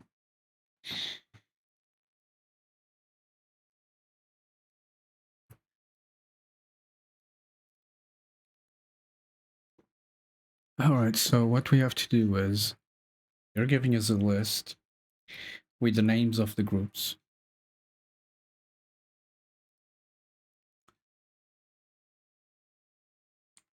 Exactly. Exactly. So you know that. You know that.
I don't know where he's getting that from.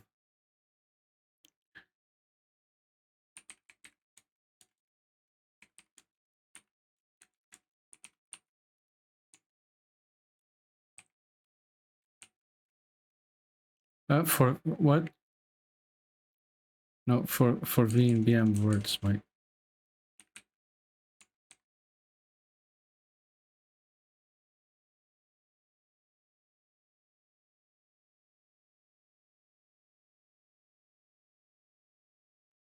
Why am I just copying this?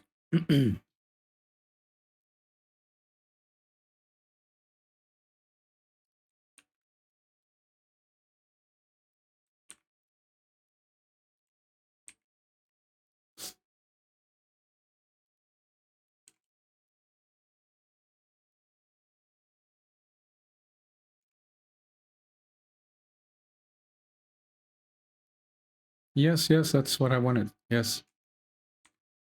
So if the vertex group name is in the groups list, or if there's not no groups being passed, we could do a generator, yeah, I guess.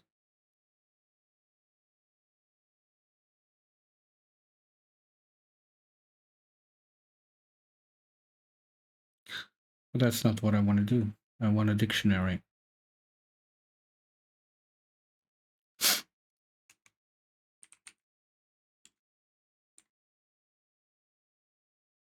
I haven't done a dictionary in a while.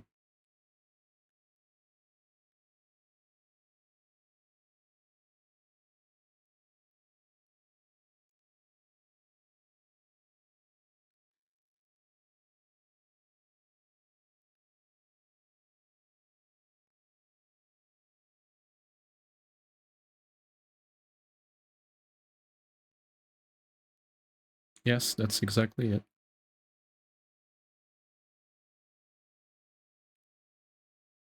That is exactly it. No, you don't return the red here, you stupid idiot.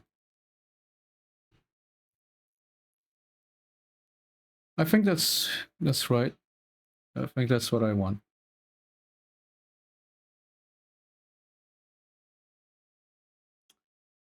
Now it's just a way, just testing it. Uh, this gives me the words exactly. All right.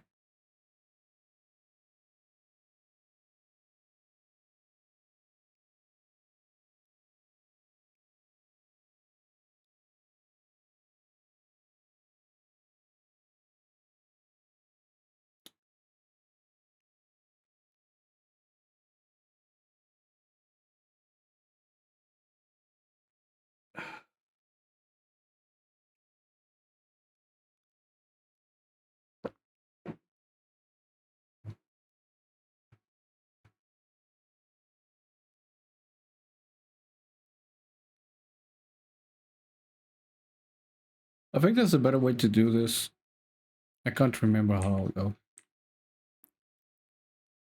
I think there's a way that you don't need to access the object because this information is in the word itself.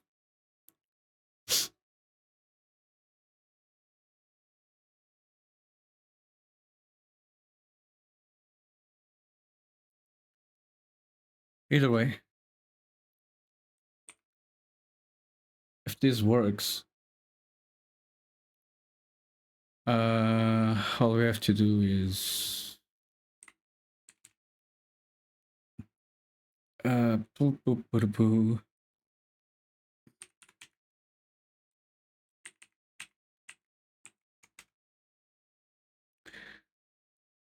I want you to just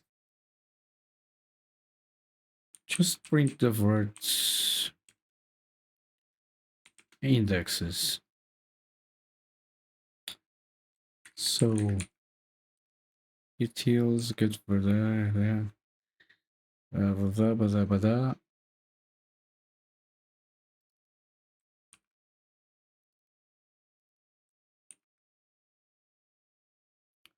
This needs to be a list.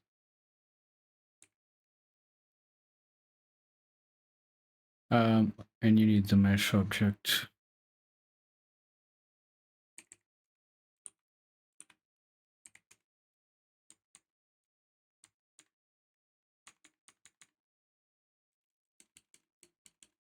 Sure.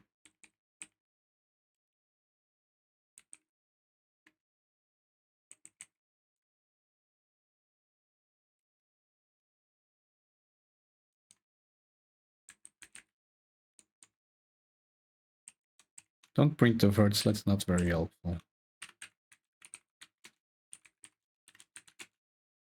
Print the vert index.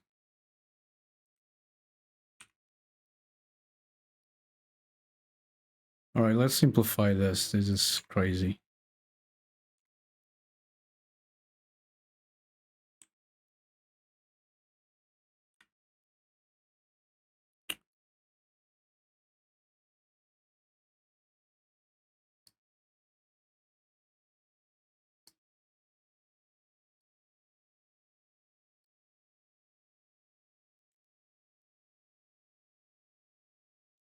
All right, that's not correct. If I say 0, I don't want any edge there.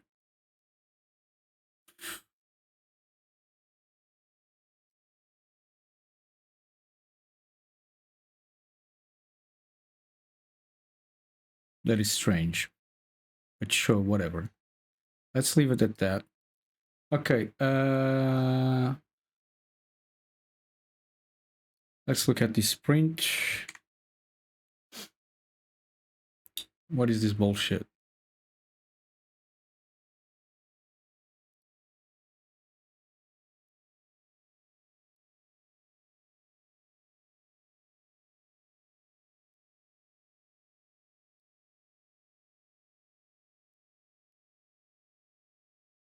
Well, it's got to do with that.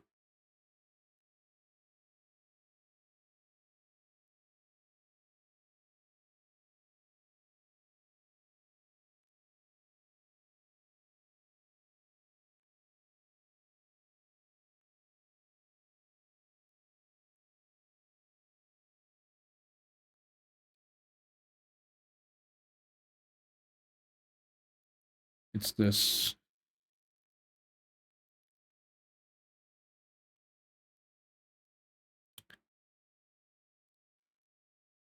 Just let me deal with that later and see what we got here, please.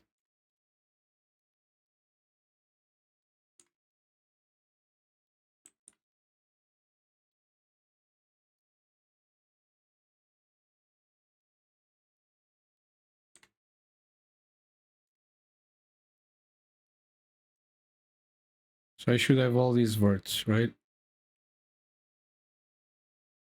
Not really. I don't want the back verts.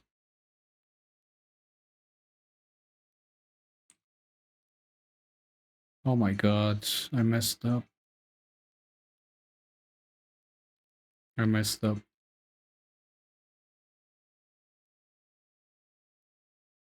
Anyway, let's see if this function works.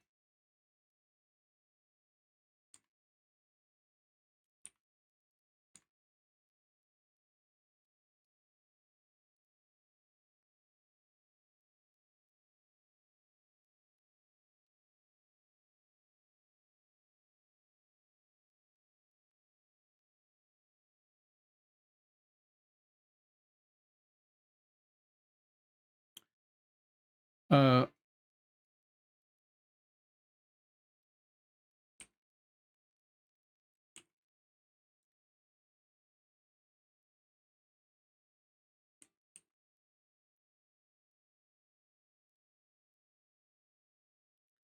so extruded outer edges.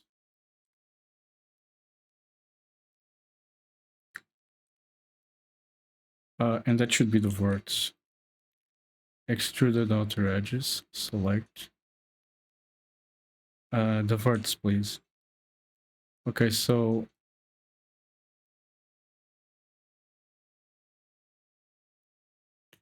it says 9, 11, 12, 13, all the way up to 17. So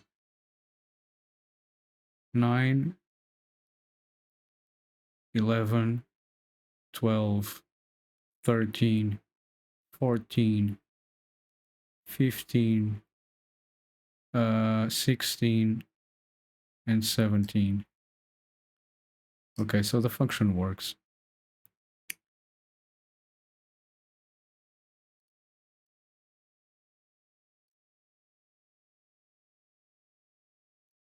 Now,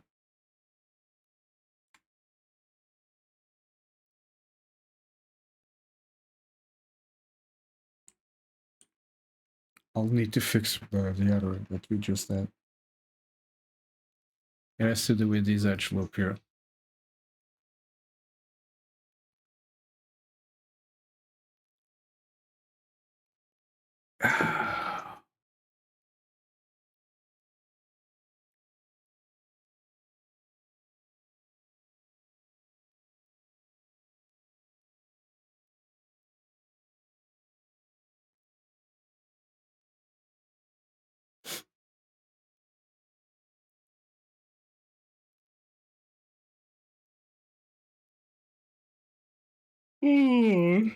Getting tired.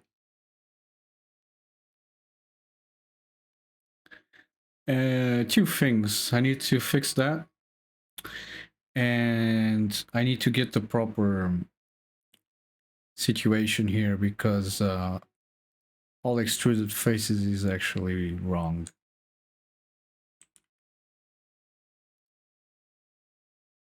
Because we're dealing with verts, and it ends up getting those verts too, and that's not what I want. I just want. What's the problem with vertex groups? They just give me the vertexes when I actually what I need is the faces.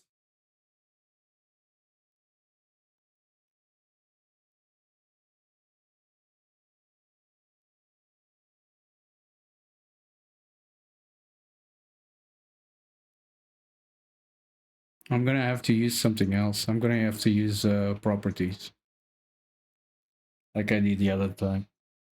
I gotta place these faces inside the properties, not inside the vertex groups. I mean, the extruded outer edges, sure, it's helpful later on for the modifiers.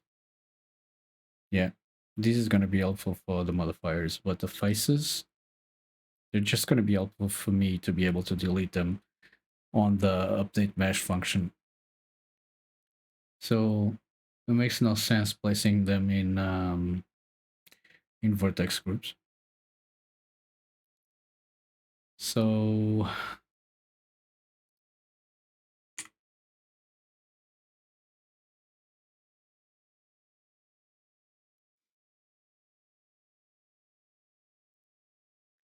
this I do need. This goes.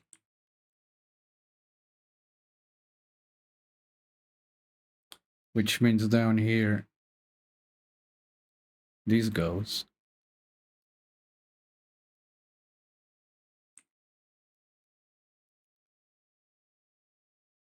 But this stays, and I want the index of the face. So the solidify faces, that's right. So I won't need that.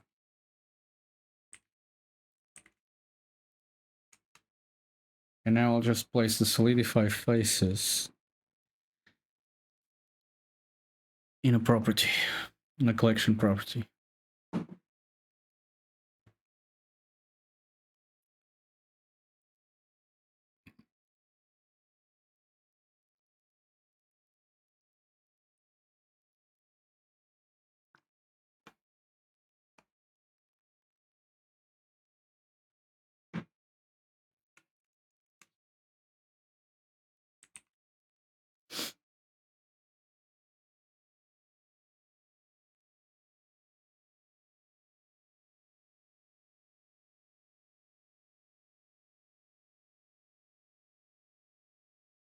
And I add one for the correlation splines, which is the verts that are correlated to the position of the splines.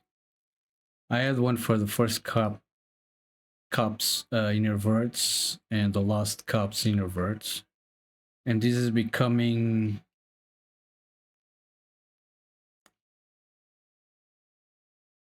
something that could be compressed into just one collection property, I believe, instead of having multiple.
What I actually needed was this. Why is this like that?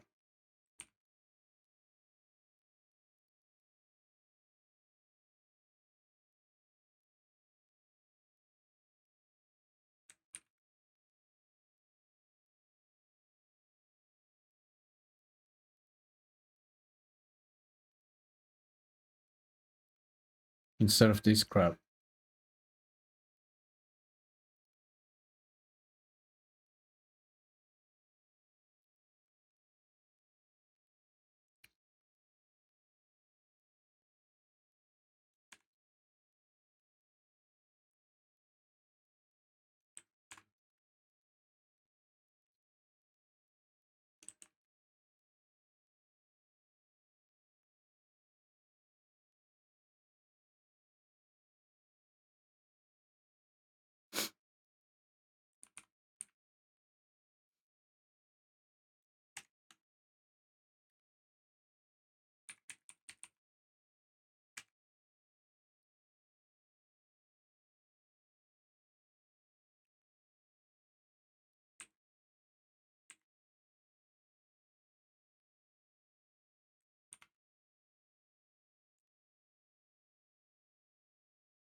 Means that everywhere I use correlation splines now it's gonna be a bit different. This, do I use this anywhere? No. Correlation splines are using curve. You guys can fuck off and all.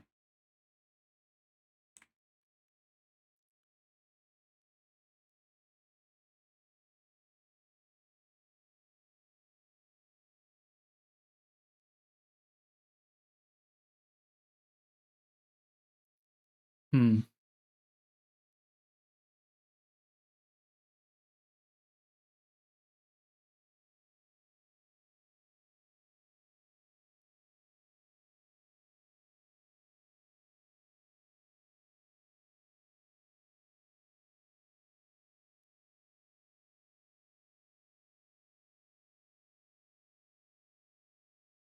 Sure.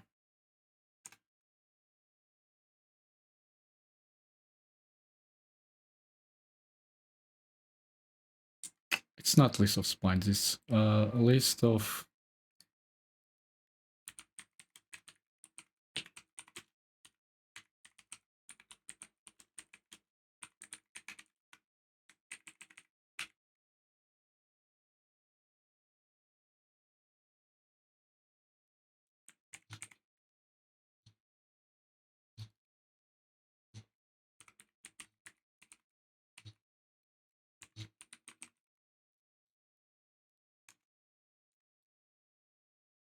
Oh, sure.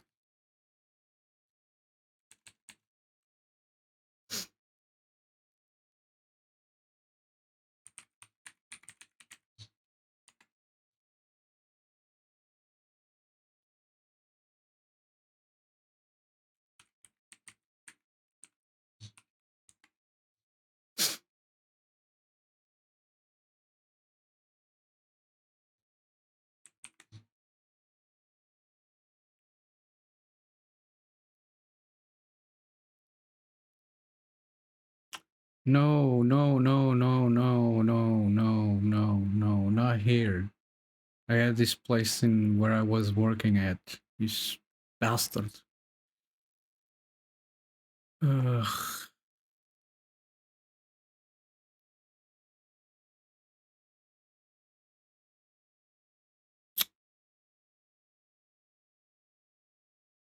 Why would you come here when I got that tab selected?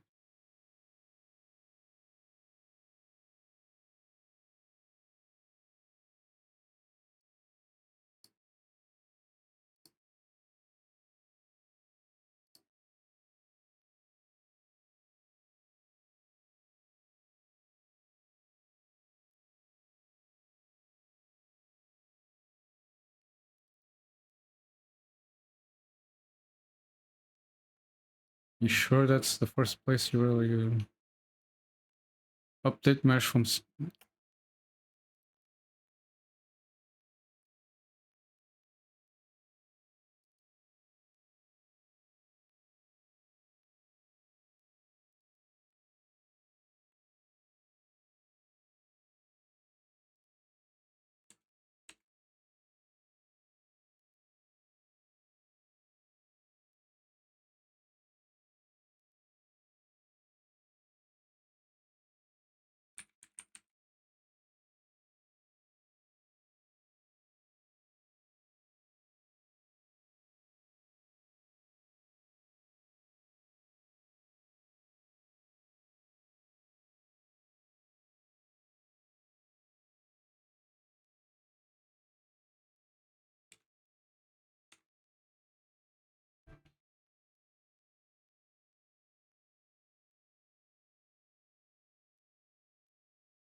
Okay, now I'm gonna get it differently, and I'm gonna place them in there differently.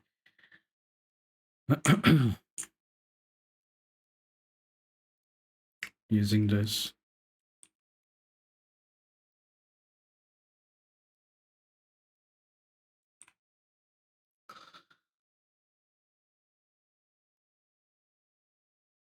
Here.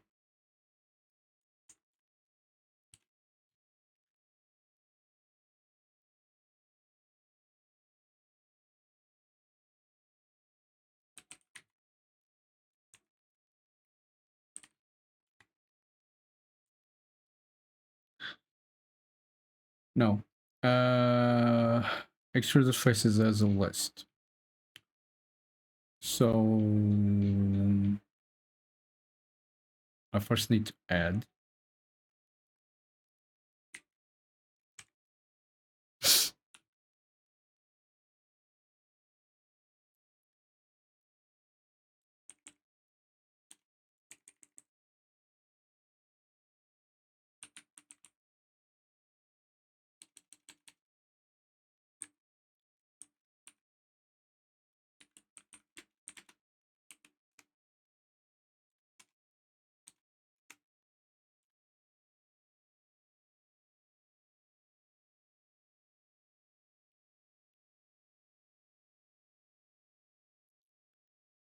Yeah, pretty much.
my life.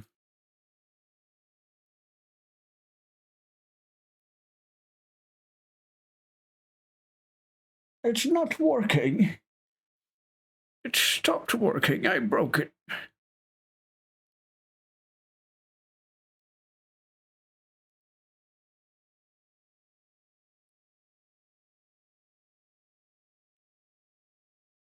$684. Okay.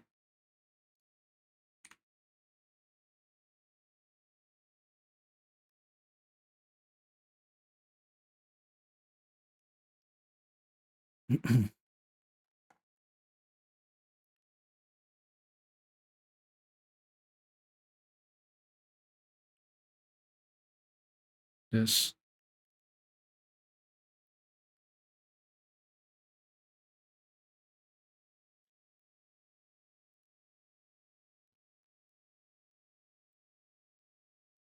Face indexes. Where the fuck did I get that from?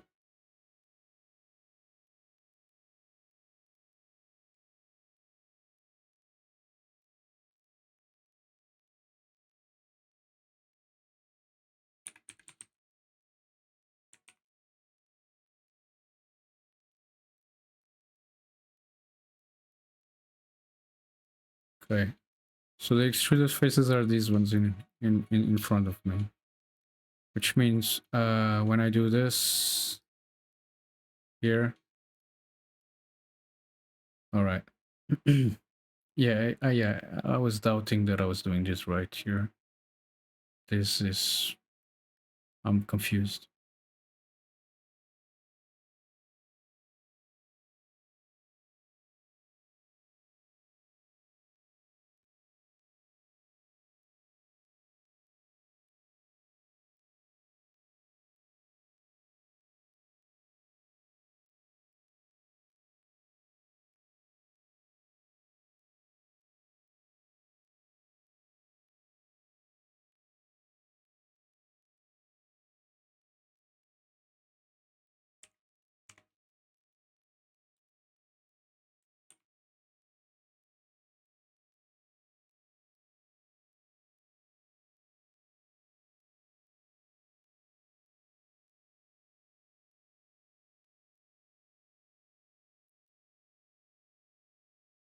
Right, so these are supposed to be the extruded faces. Probably, I repeat that 21. Oh, I just see if that's the case. So, face selection, open this. Let's see if these are indeed... Well, all I have to see if 1, 2, 3, 4, 5, 0 is not in here. Yeah, it's not. So yes, those are the extruded faces. That is correct. The extruded face index.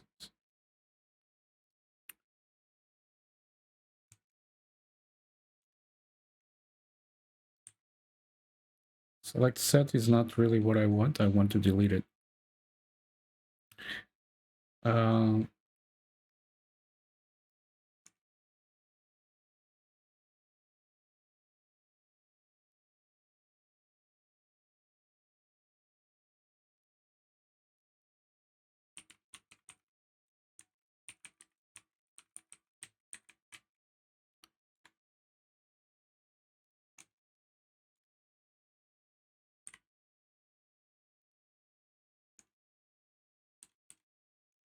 Yes, yes, yes, yes, yes, yes.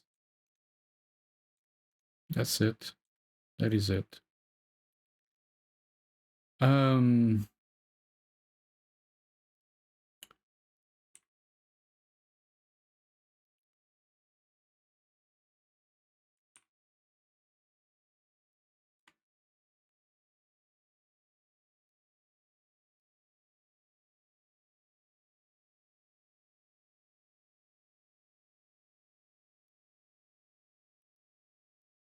That is it, but it did not happen.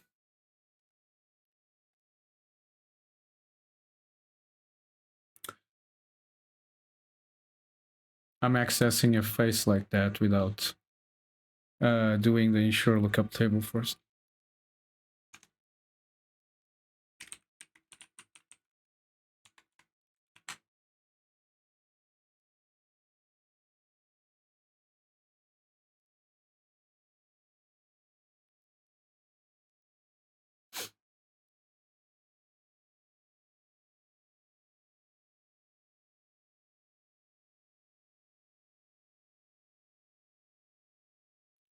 You found the same face used multiple times.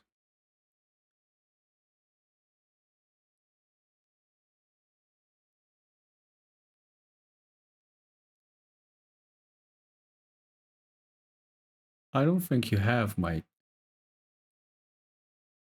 I find that very unusual.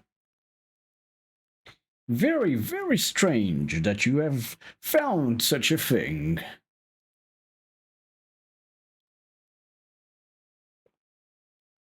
Are you sure, sir? Of course he's sure, he's a computer.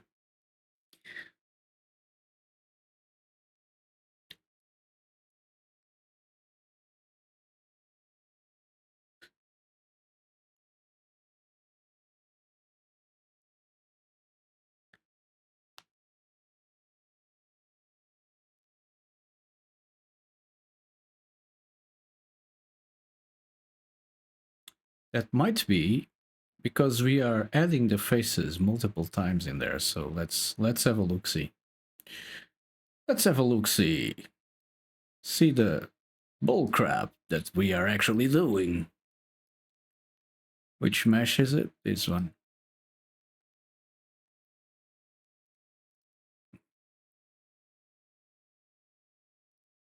Extruded faces.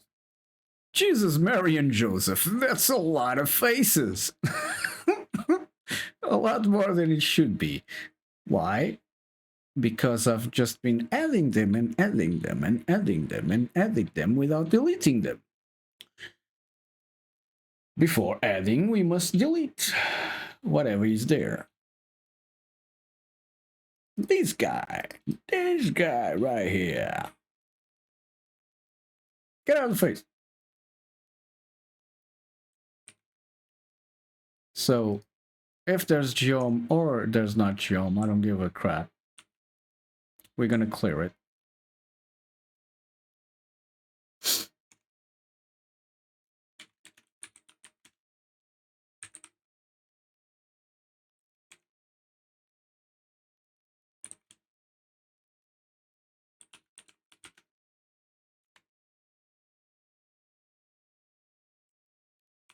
This way, we don't do all this bull crappery. Right?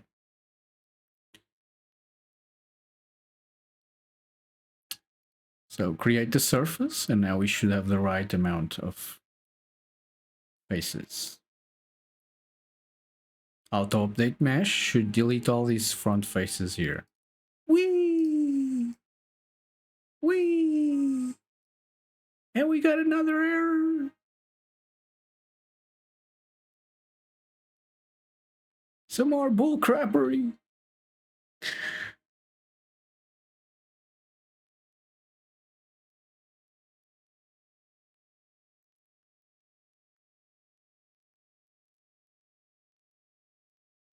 You are out of range, sir.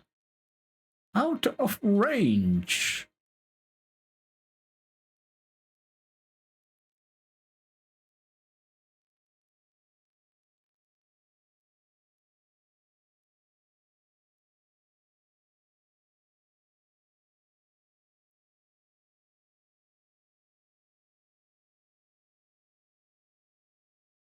I'll tell you what I'm out of. It's starting to get out of patience. That's what I'm out of. Not out of range.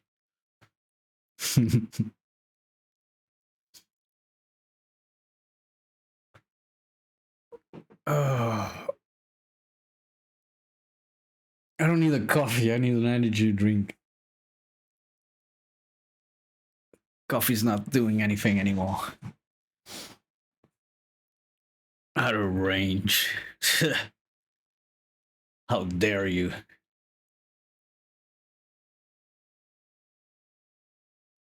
Calling me out of range. You bastard.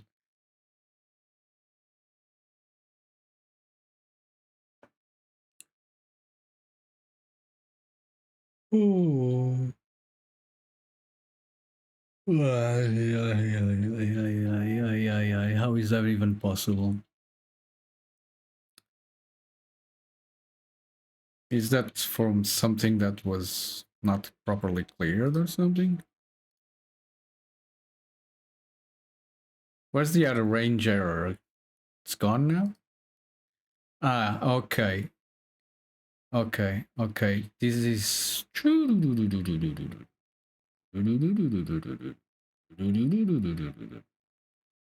because it's updating the mesh again and I didn't re-add them.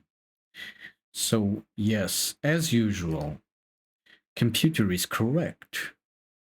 Computer says no. We have to re-add the crap that we removed. Re-add.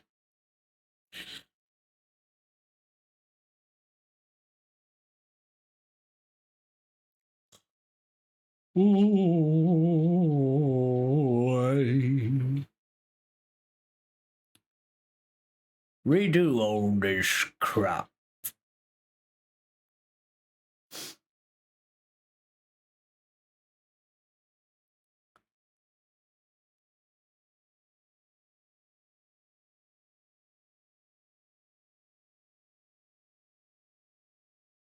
Right, this music is making me fall asleep. I need something with more energy. We need more energy.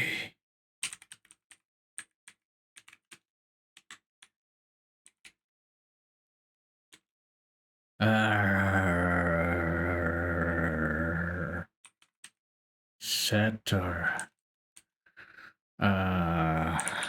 Playlist.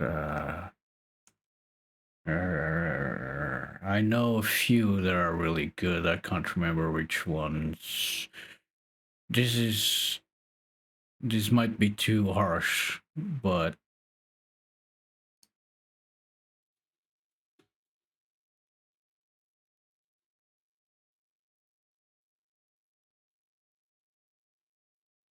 let's go. That will wake me up.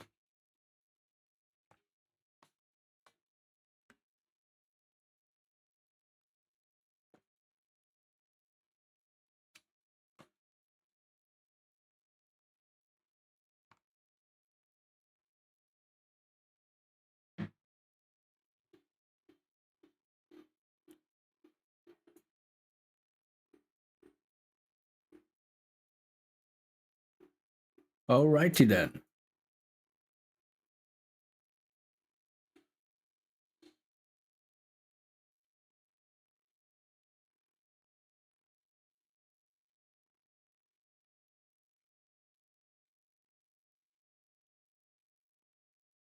That might be too hype.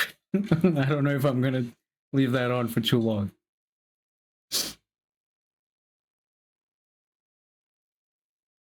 All right. No, no, no, no, no, no, no, no. That's too hype. That's too hype. It's too hype. That's too soft. The other one is too hype. Let me try some synthwave radio here. Too slow. Work music.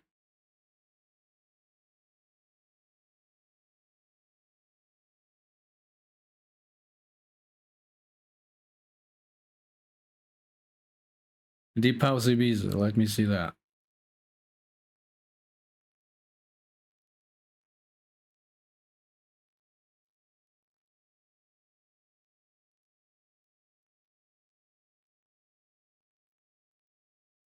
Don't think I could forgive you.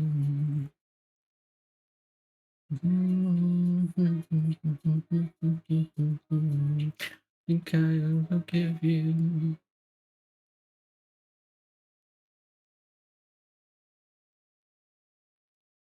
Don't think I can forgive you. Right, so we need to run this, right? And after running this, we gotta what? Should be the same faces, right? We might not need to do anything else. Let's try that.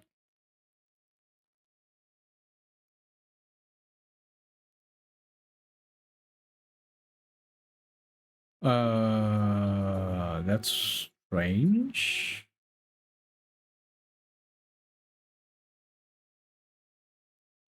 Is it gonna crash if I move something around? Of course it is. Of course it is. What did I expect it? Let me try that again.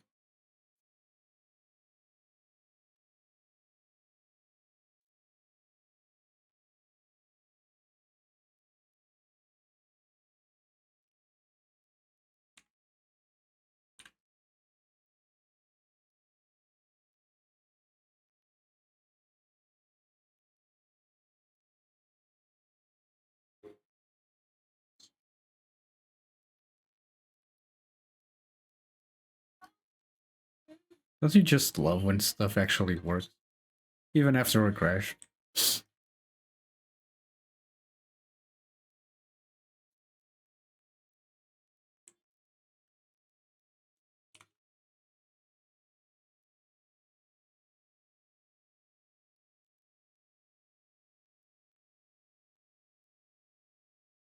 Oh, what the hell is going on here? That is not the expected behavior. Or is it?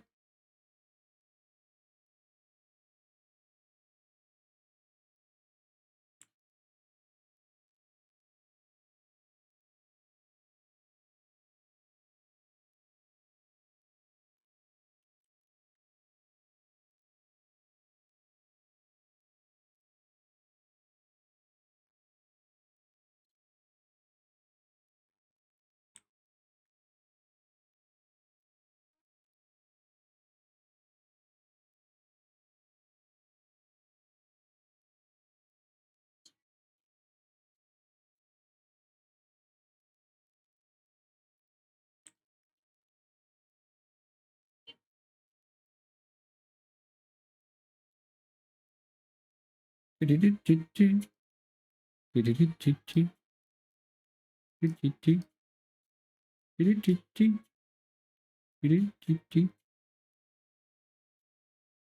like the solidify to not be as too different from the extrude. Seems like the extrude is like a lot thinner than the solidify, especially on high values. I guess it's not that different. Let's see what I mean. The solidify modifier should have an option like this to be able to solidify through extrusion instead of like stretching everything everywhere. Extrude sometimes produces the type of result that we're actually looking for.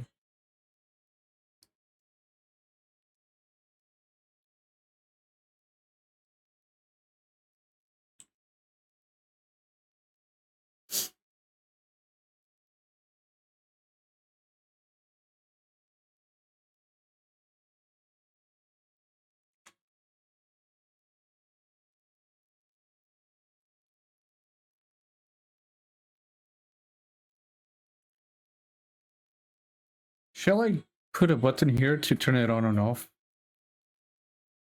Because I mean, as a user, I might go like, yeah, I'm gonna make an extrusion here, but I'd like to see it without the extrusion, but to not lose my value.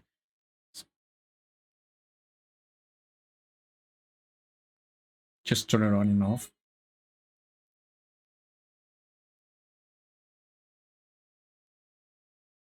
Yeah, I think that's a thing. That should be a thing.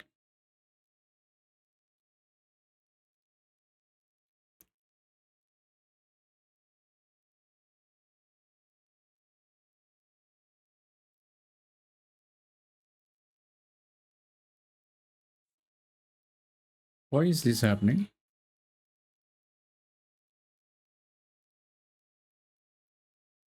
Why does it go on the opposite side here?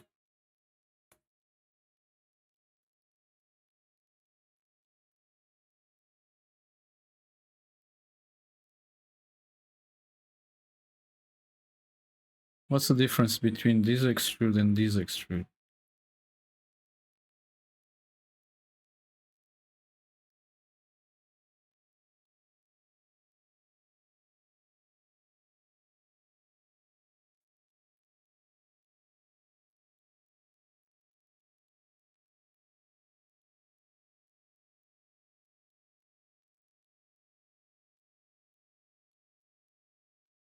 Where's the shade smooth?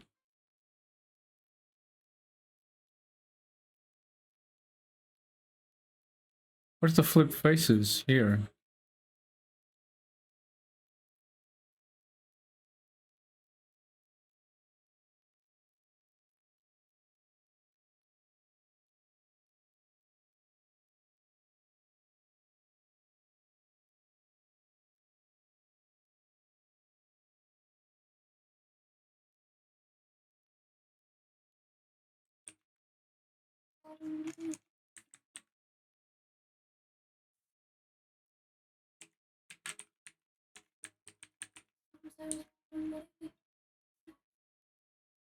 And where's the smooth?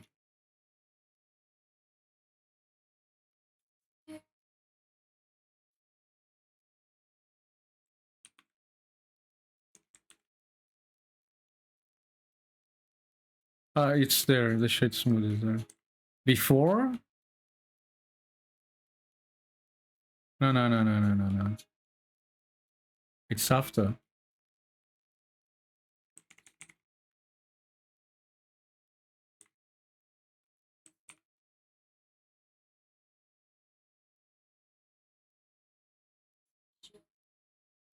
Still got the same behavior. That's strange. Why is that happening?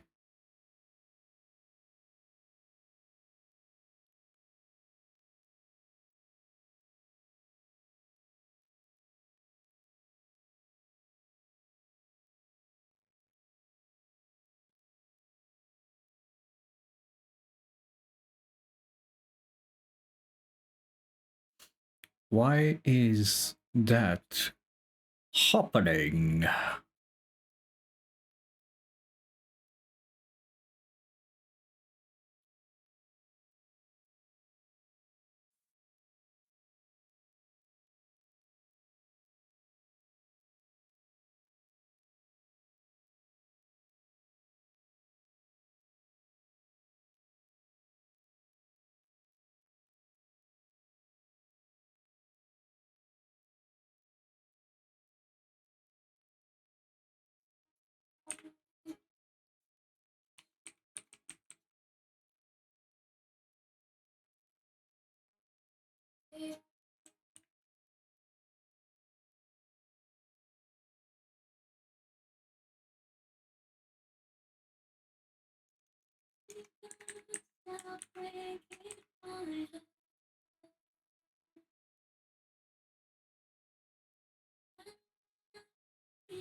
So with flip faces on, it works. But if I turn it off,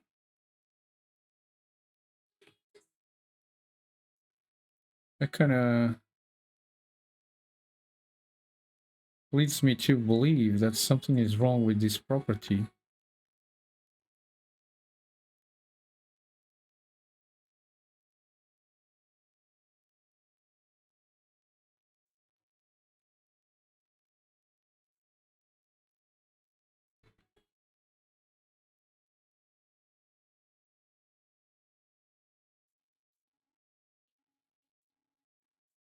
Wait a minute. The solidify operation.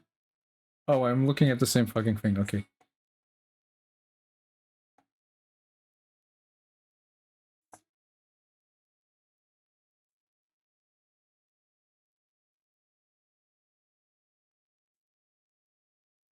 solidify operation comes after the flip faces here. And here, the solidify operation comes after the flip faces as well. So I don't understand.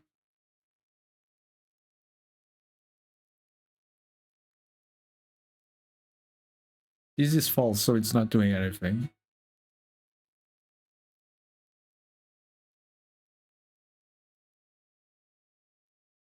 And after this, all we have is smooth, which I have there as well. Must be something with order of execution.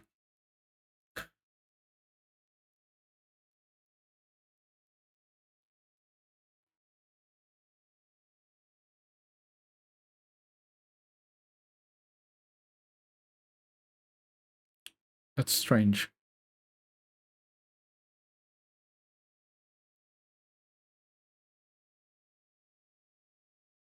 Unless I got something wrong up here.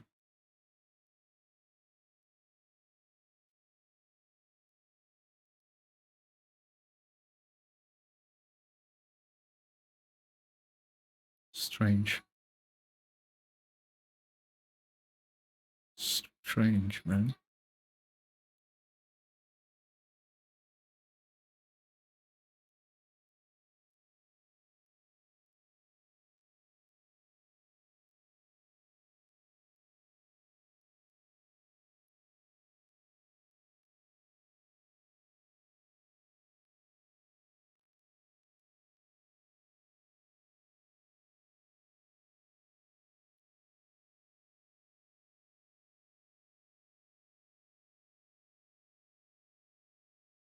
Huh.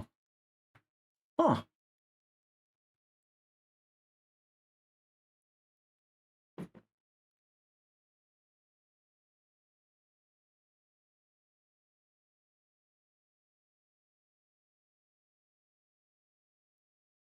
How about this closed? I haven't tried extrude with this yet. Yeah, here is where solidify would make more sense, right? Yeah, here solidify shines. Extrude not so much. Yeah, extrude wouldn't work in something like this.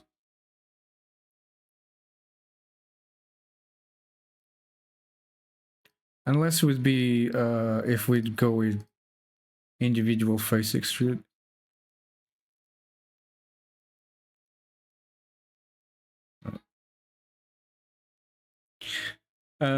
Let's have a look see at our vertex groups.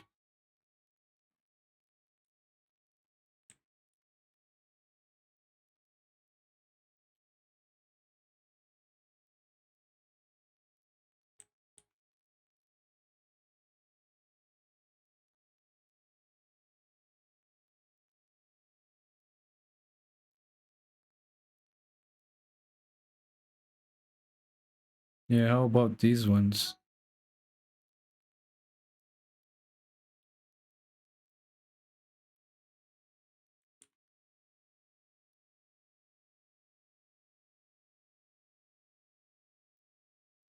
I wish I could select that one as well.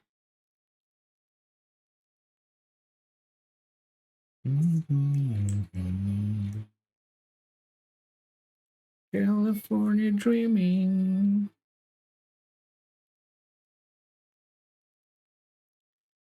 Yeah, I guess we got to fix that. But already, as it is, if we apply now a bevel,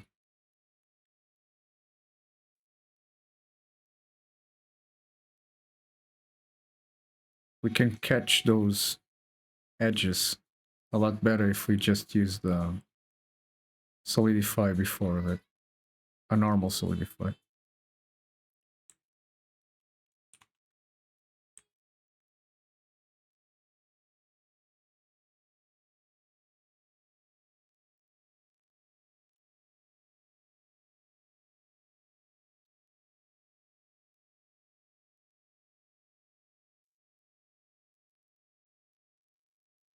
I got a really sharp one there.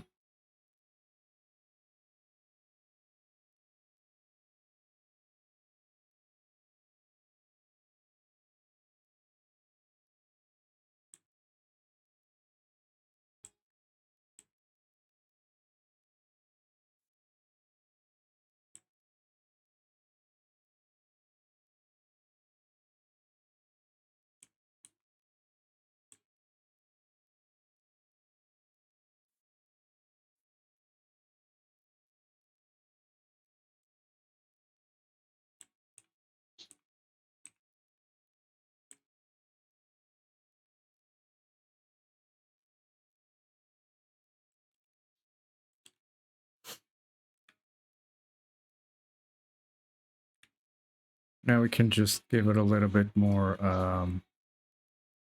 spline edges.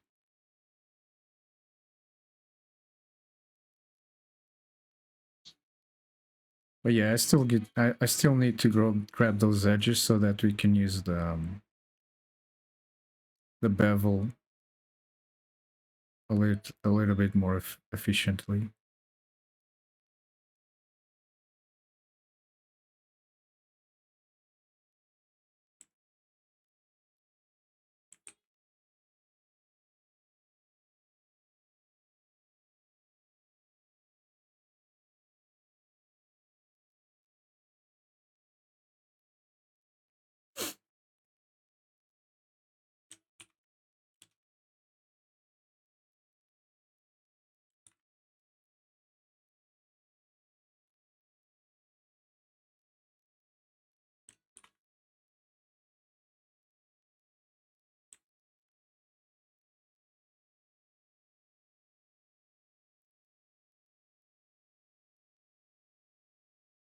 Okay, so if I reflip the faces, it goes into the right position. I gotta fix that. Right, so it's quite laggy. Of course, we can lower a little bit of the geometry to get it less laggy, but I mean, if we use...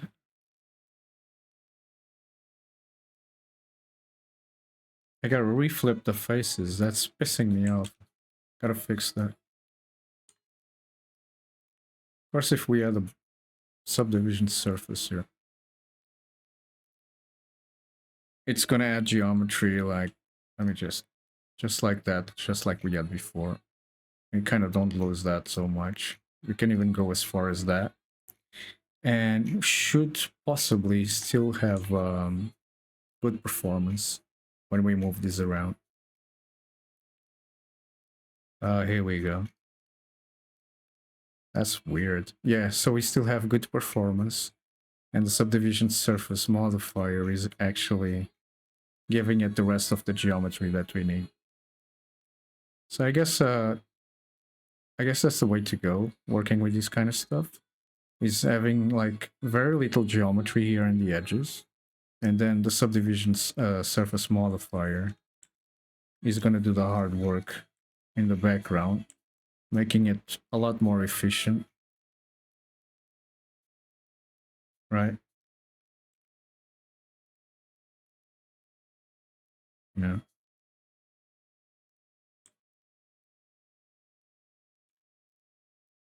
One of the modifiers that I also want to be adding here is going to be a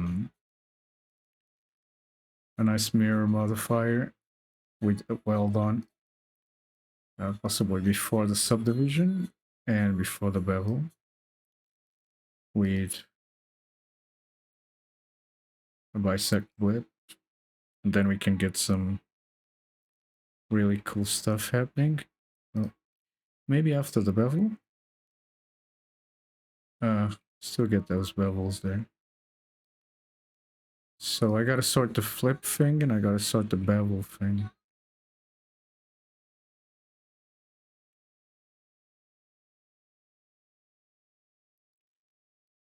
I know, this is just an artifact of the mirror, actually. It's an artifact of the mirror.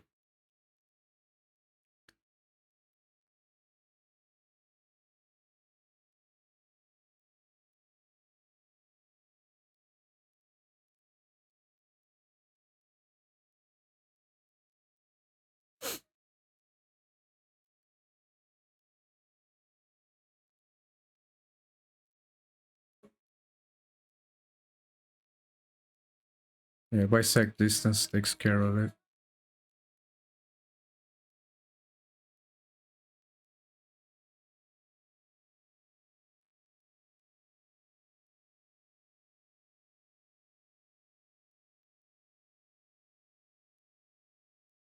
Not really. Okay. Yeah, but then I get that in the back. Sure, but I think we can find the right settings for this. Problem with the mirror is that when you go about to edit your curve, it's weird.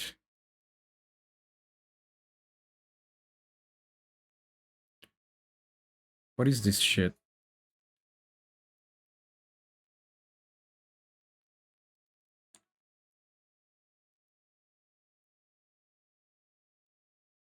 The hell was that?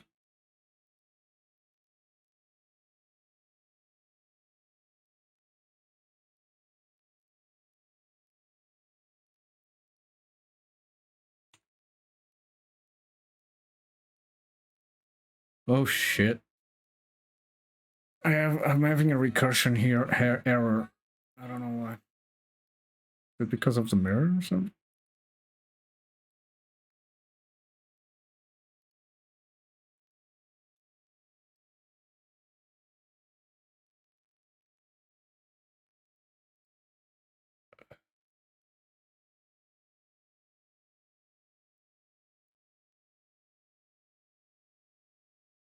I think the mirror modifier was bugging out.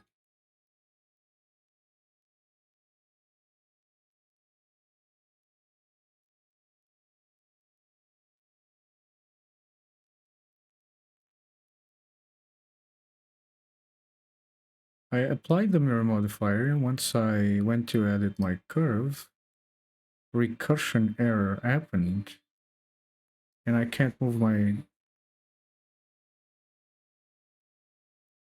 It does not like the mirror modifier.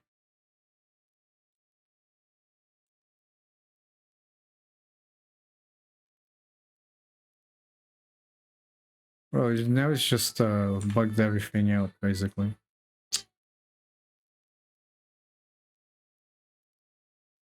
And these crazy recursion errors.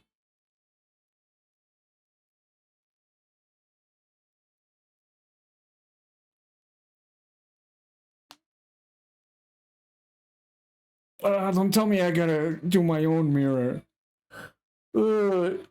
Modifier. I don't know. I know that I need to eat again. It's been like 3 hours since I last ate, I think. Or hasn't. I can't even remember when I ate. Let me see. Somebody called me when I was eating.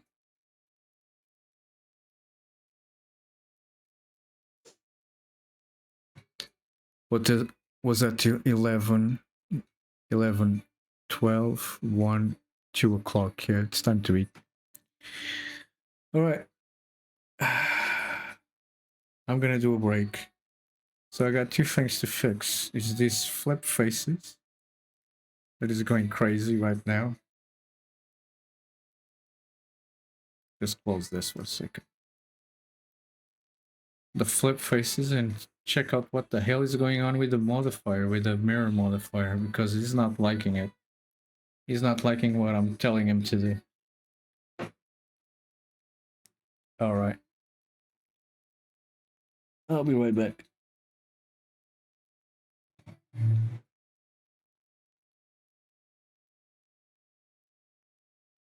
Showtime.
Francisco.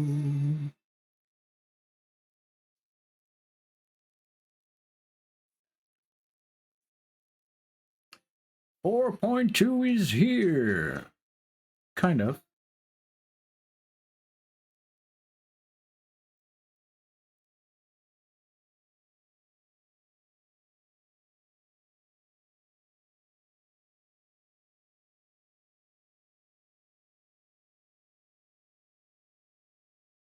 So, Forza Blue Foundation have just recently announced Blender 4.2 for beta.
what you just show, install from disk. We don't have to do that if it's an extension. If it's an extension, you just, let's say you buy the extension, it's in a zip file, you just drag and drop inside a Blender and it's done.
that trim used to be like super massive slow, and now it looks like it's really really fast. That's awesome.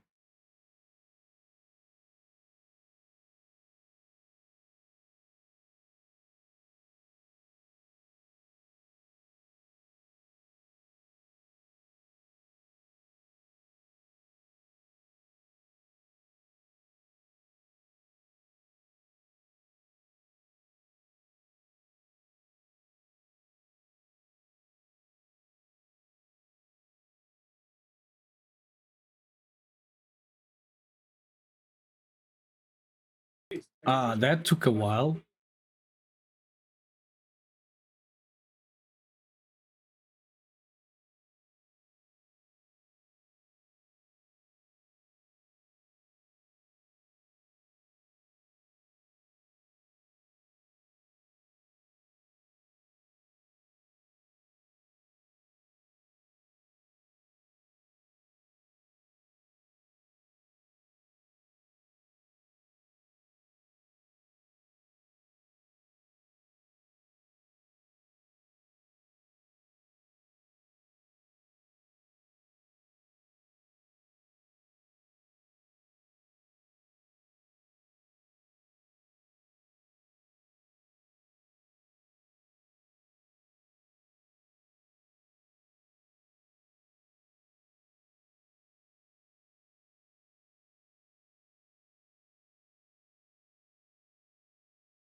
Well, it is better.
there is no longer any limitation to All right then. Any limitation to what?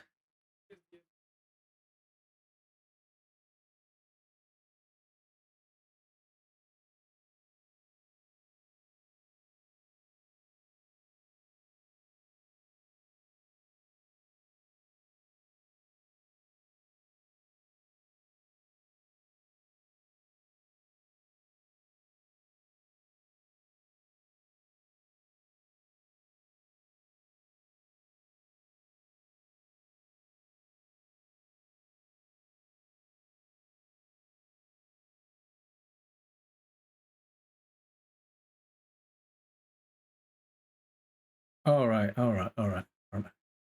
I gotta get back to work.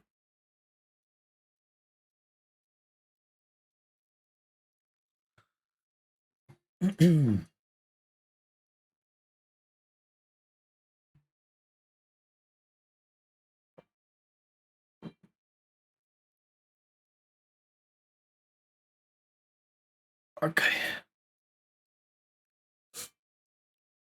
So, issue with flip faces, issue with mirror modifier. Let's see if we can reproduce that. I don't need that there, but whatever, leave it.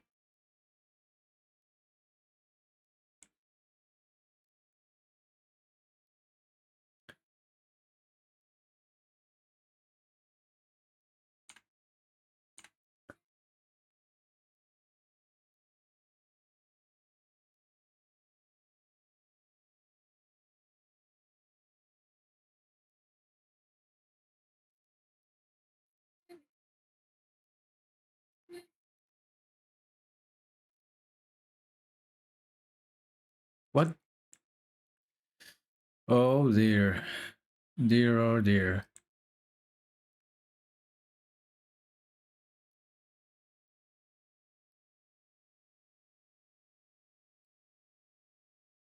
Oh my god.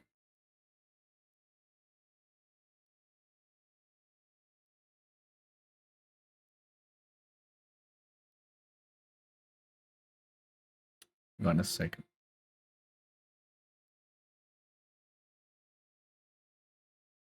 Running sure in move words in 831.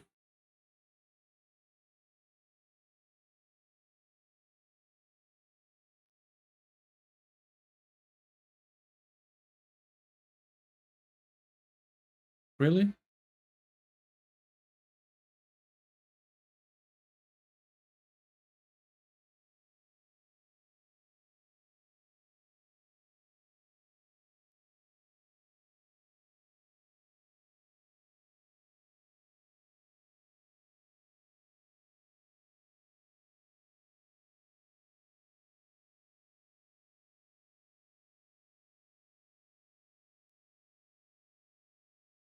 Seriously?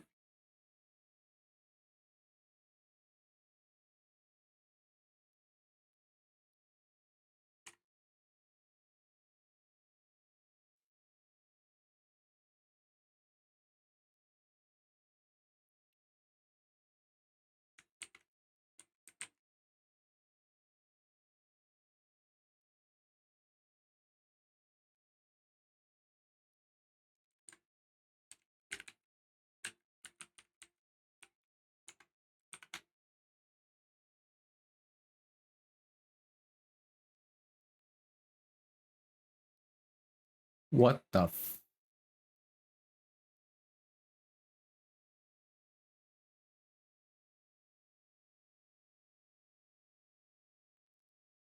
I think I know what's going on. Every time I create the surface... No, it's not a flip face thing.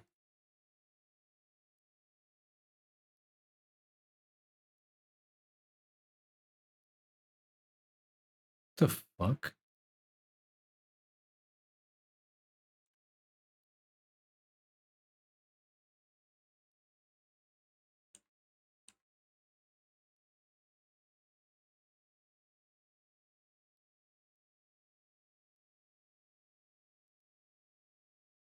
My add-on does not like the mirror modifier at all.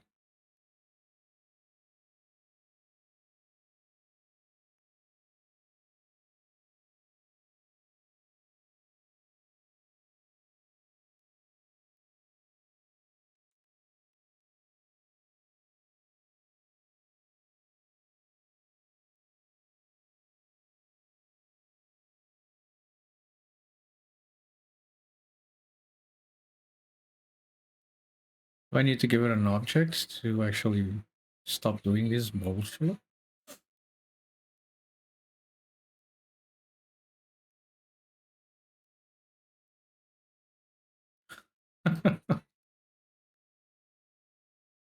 How is this happening?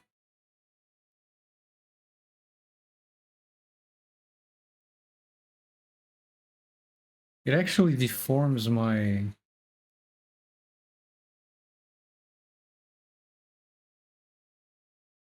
Okay, I think it has to do with the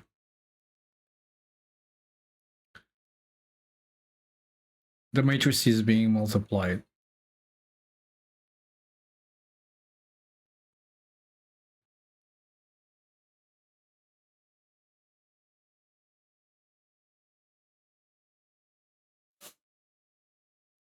I can't see any other, but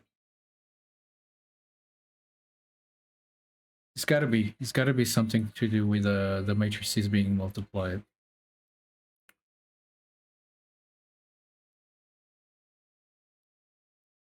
Perhaps I'm doing it too early in the process.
I can push it all the way down as being the last thing to do.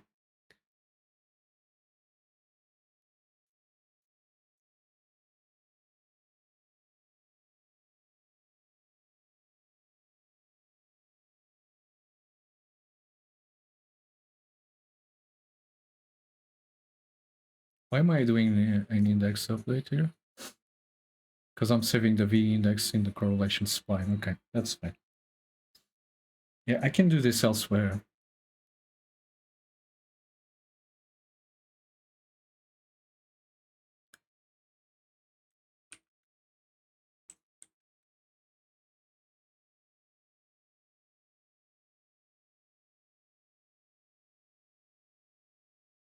At the very end.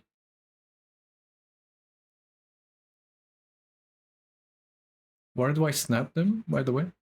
Here.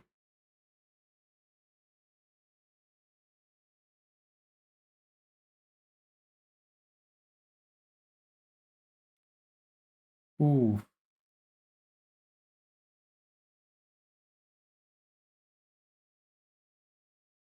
No, that's fine. That's fine.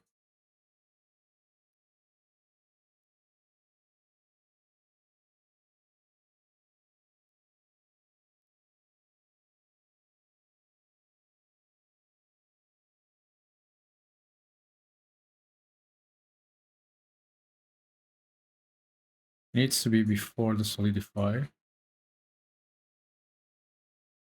So I guess I can make that happen down here.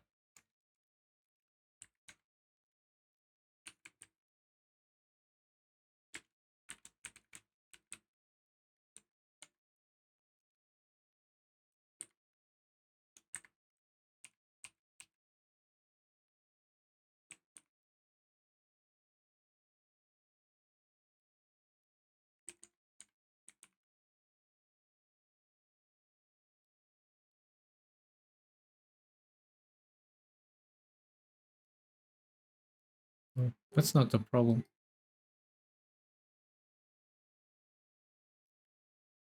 That is not the issue. What the fuck? How is the mirror modifier?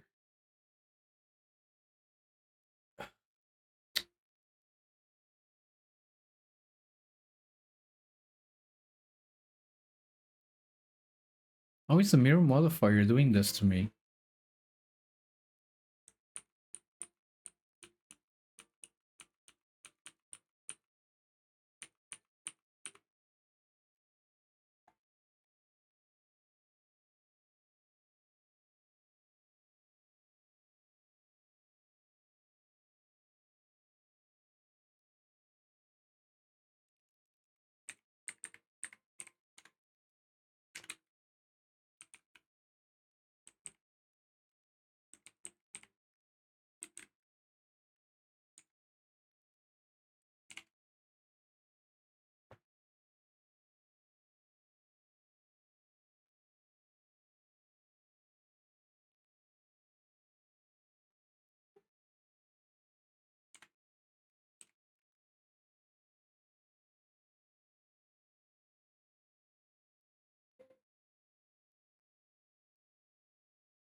Yeah, I'm trying my own mirror.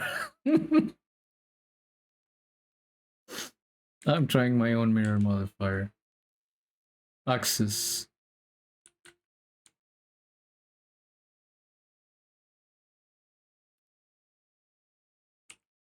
It would be X.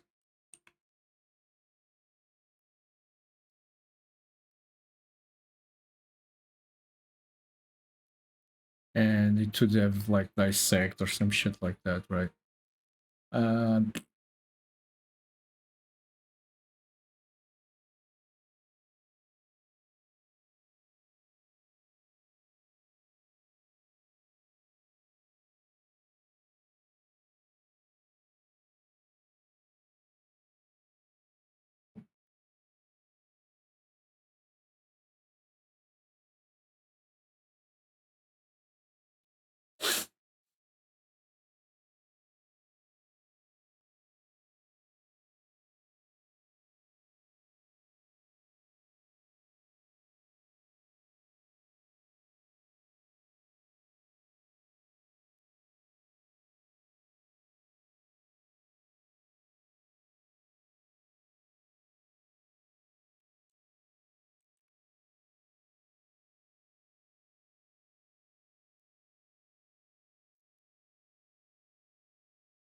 like it's.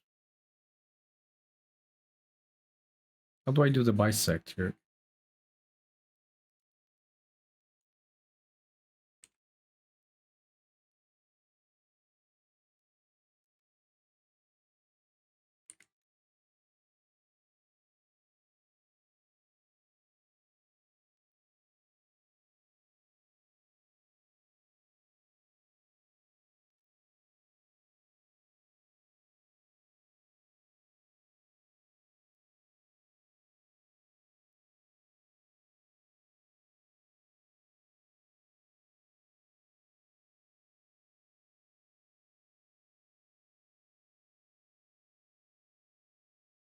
It doesn't have that many options, does it? Doesn't have the bisect or anything like that.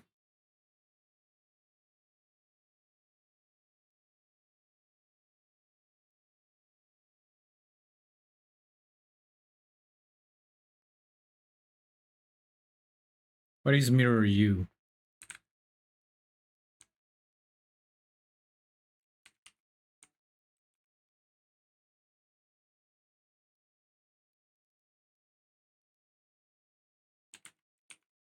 I think it's got to do with UVs, but sure.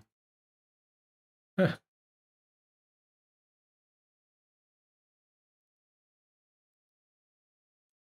it's just like inverted or something.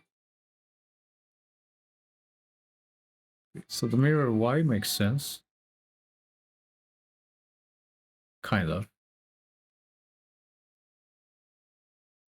But the X What axis do you have? Let me just look at the...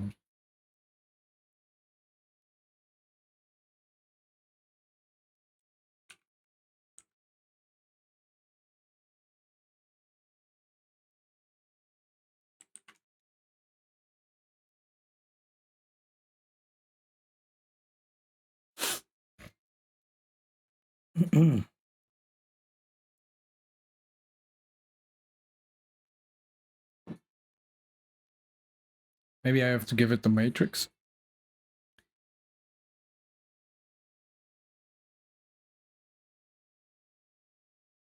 There's not many options here. There's no bisect, there's no...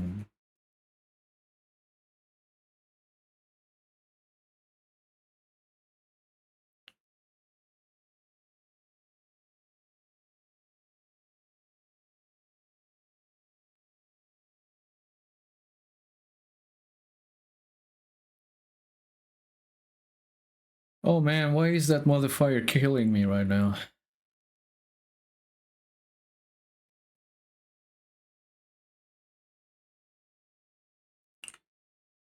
I guess this is still useful, it's just... Can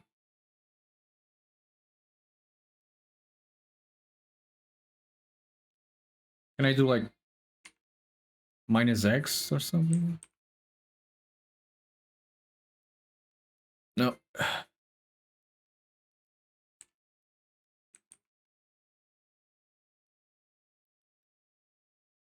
The matrix. Let me just give it the matrix.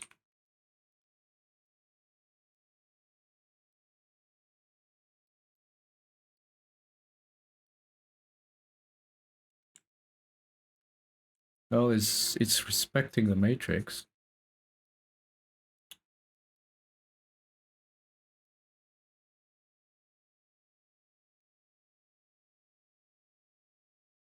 It's just not the type of mirror I'm looking for, is it?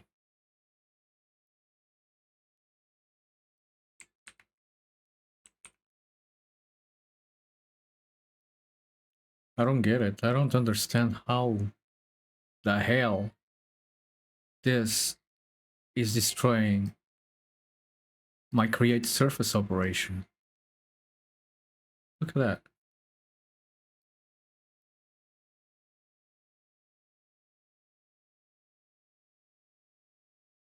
Okay, so I must be doing something where I look for the position of the verts and I do something with them here in this operation, because, and I'm looking at the verts where they are at the moment when I should be looking at the evaluated depth graph. Evaluated, the evaluated object is different from the current state of the object, and I'm probably doing operations on the current state of the object, and that's why I'm having these issues. Oh, no way I'm gonna hit the deadline. No fucking way. Forget it. Forget it.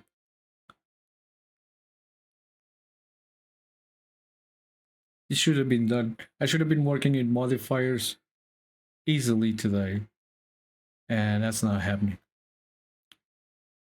Oh well.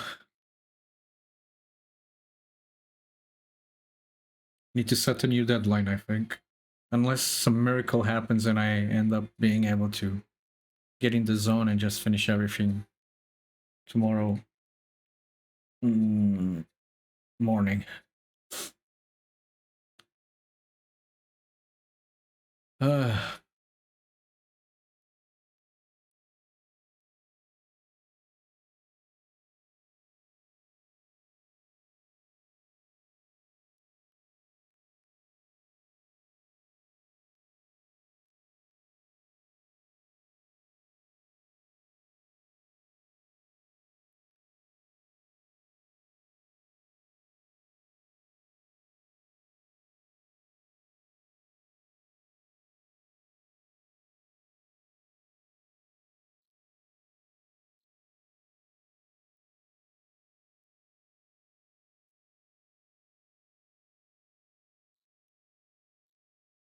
weird. It's very weird.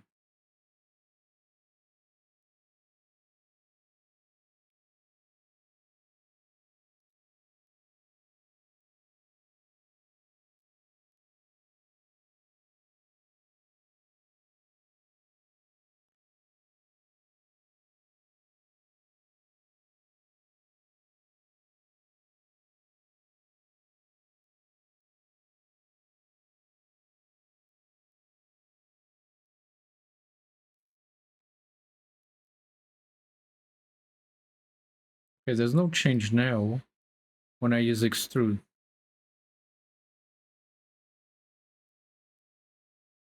Now it doesn't change my mesh.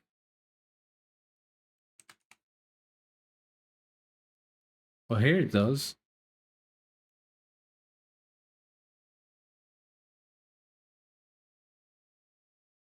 Why is that?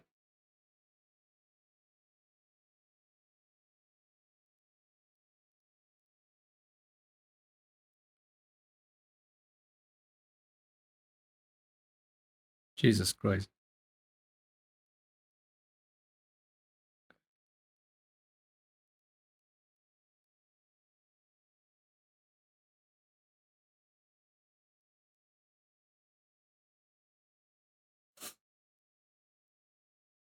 But this is gonna crash it. Yeah.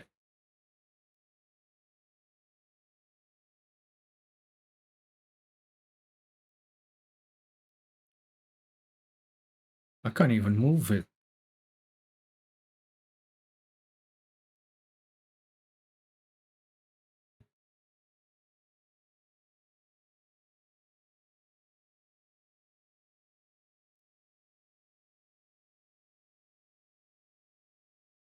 Let me see if this is an issue with 4.2.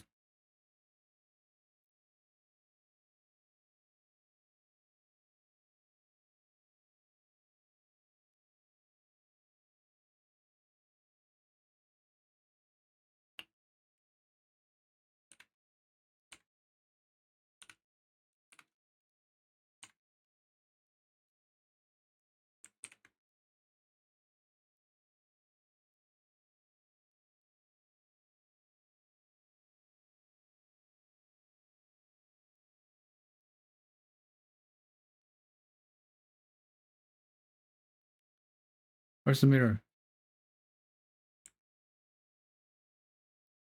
No, it's not. 4.1 happens as well.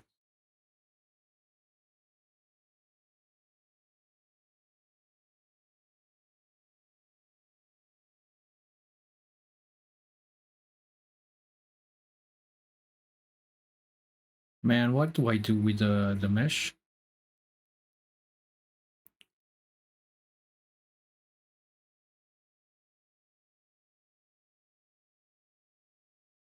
I get its matrix rolled, inverted. Right. More. What else do I do with it? I give it to execute curve. Right.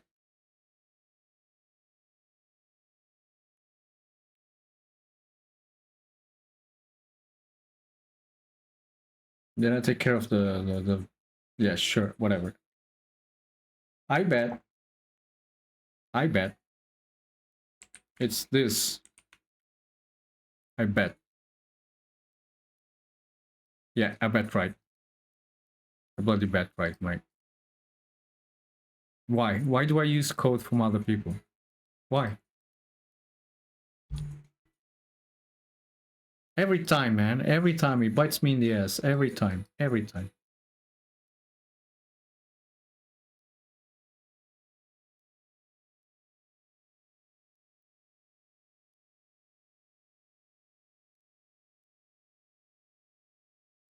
No, but still get...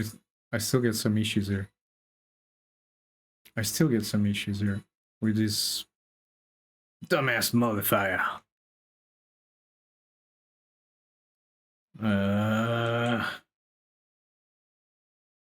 Get the fuck out of here.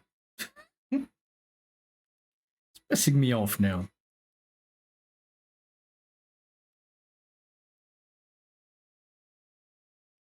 A mirror modifier for the curves. Is that going to influence my mesh? Of course not. It's not evaluated data.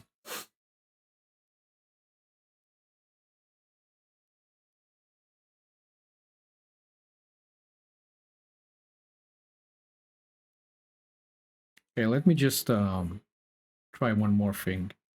So which is this?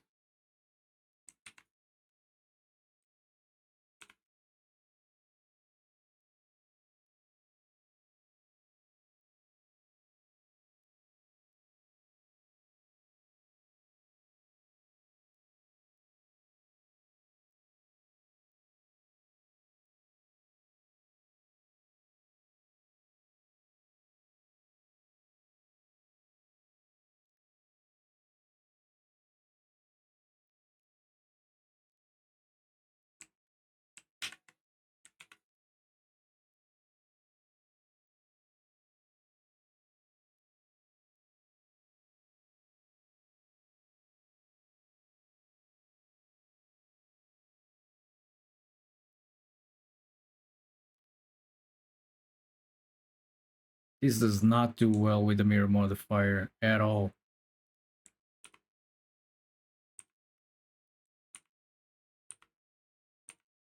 At all.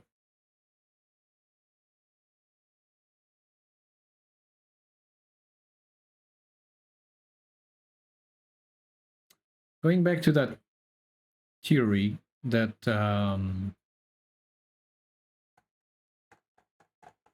that's a lot of errors.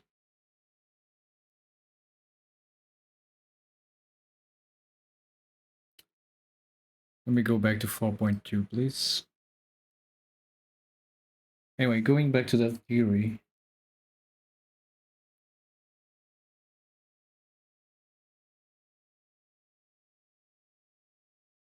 Of getting the object in its evaluated state. How do we do that?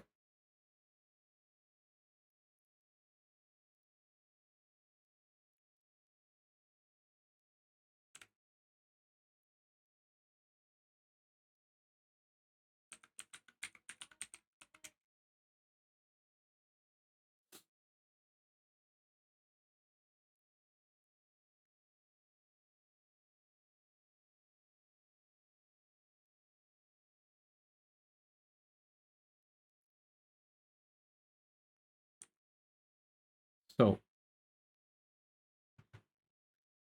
evaluated ID example. Let's check this out.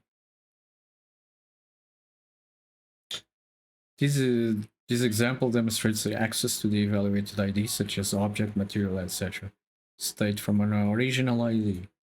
This is needed every time one needs to access state with animation constraints and modifiers taken into account. I do not want to access it with modifiers, the opposite. I want to access it without them.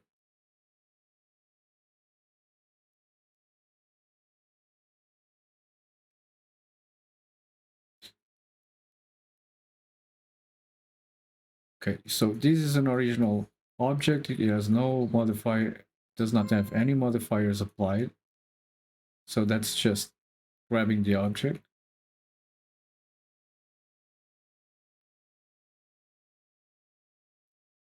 Evaluated object exists within a specific dependency graph. We will request evaluated object from the dependency graph, which corresponds to the current scene and view layer. Sure. This call ensures the dependency graph is fully evaluated. This might be expensive if changes were made to the scene, but it is needed to ensure no dangling or incorrect pointers are exposed.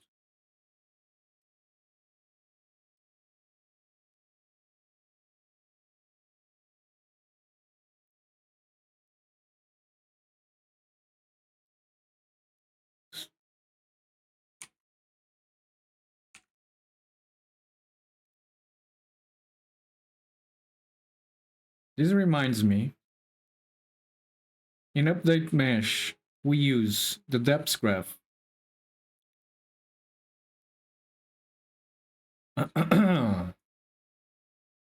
And this, I believe it's an evaluated object after all the modifiers have been applied to it. Now,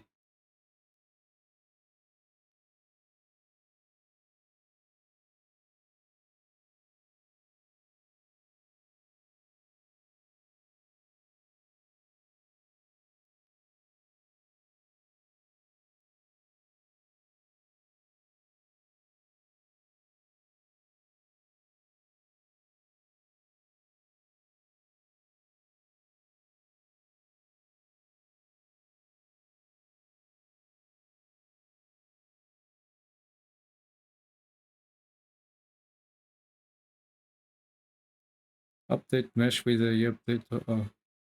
Yeah, but I'm not using the object that is here. This is the evaluated object. The update ID, that's the object. But I'm not using it.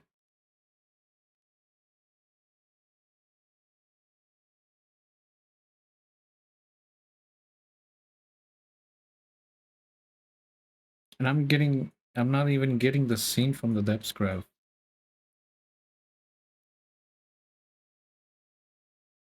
I'm just checking when the depth graph is updated.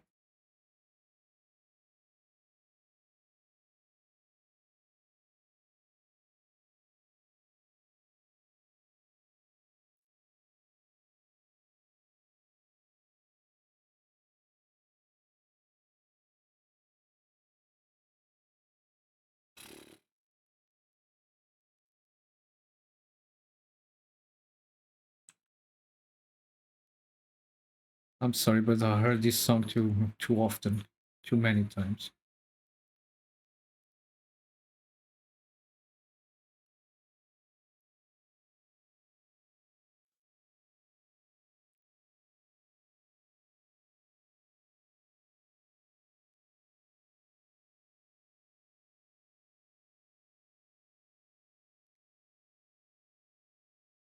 Oh,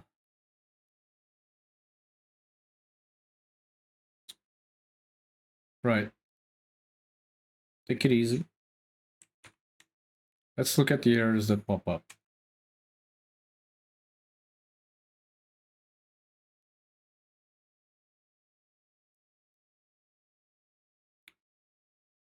No errors.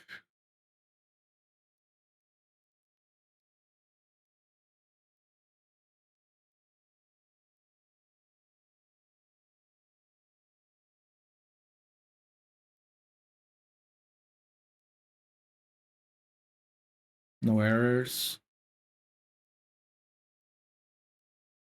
No errors, but some stupid crap happening, right?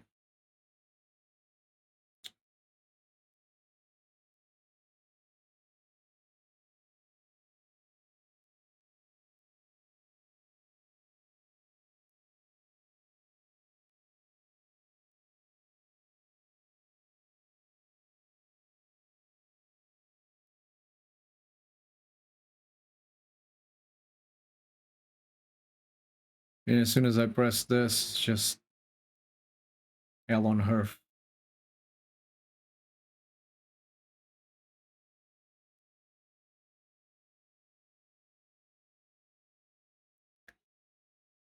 All right.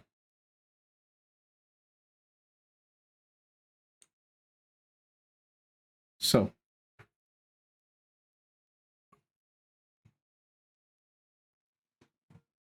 what is this?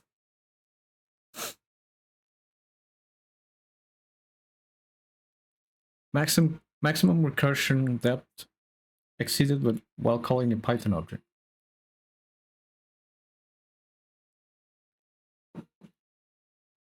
Recursion error. Object address and object type. Object reference count 2.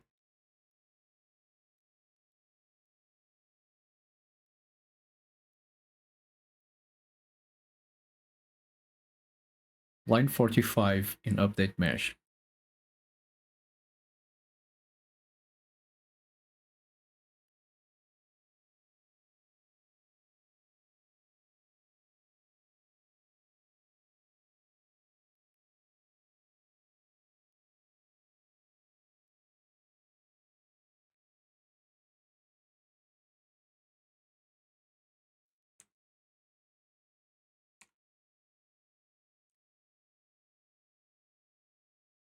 So this update mesh function, somebody's making this loop.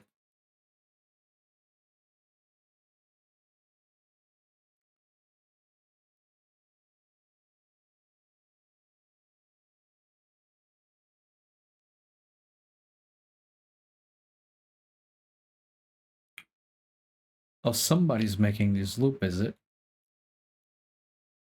I wonder who. I wonder who, Mr. Update Mesh. I wonder who.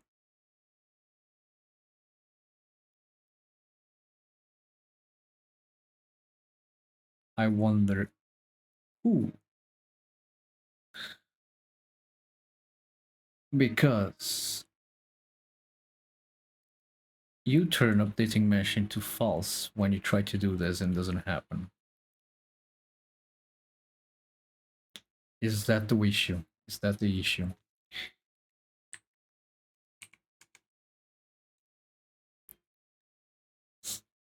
Is there an error here?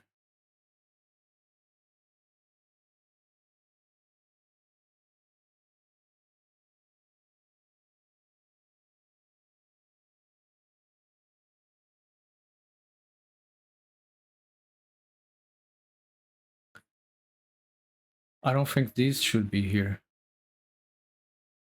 I think this is what's causing the issue.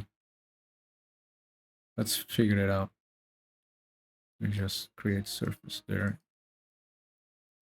Keeps doing that stupidity that I'm not very happy about.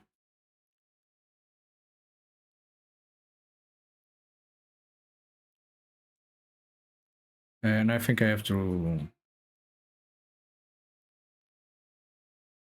restart Blender because that the auto update mesh keeps going.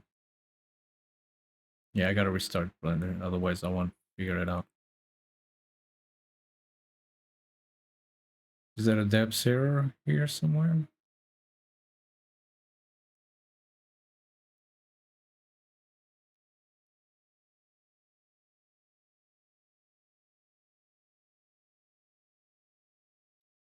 Yeah, I gotta restart this.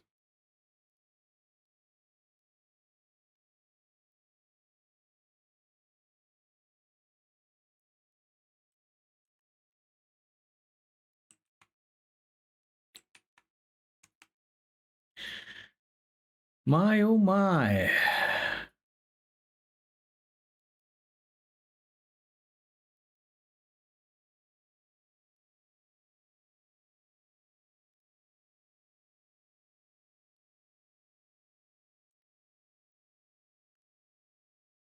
Bloody operator.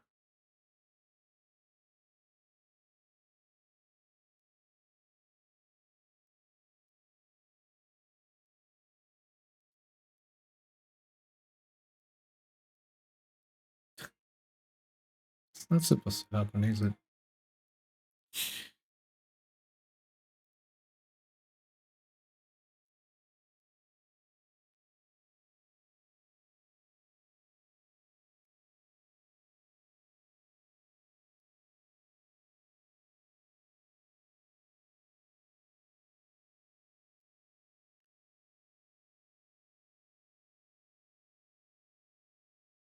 Okay, error in the depth grab update post, which is the one I have there.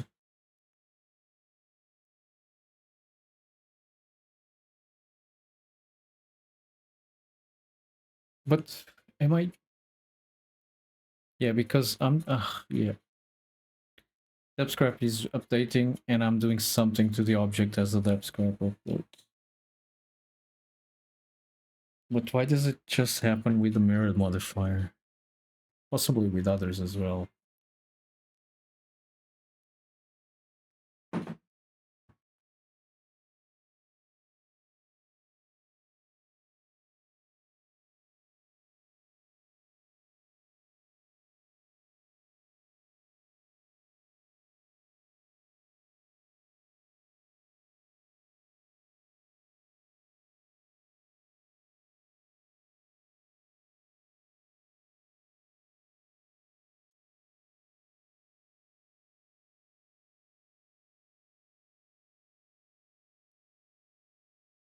Shit.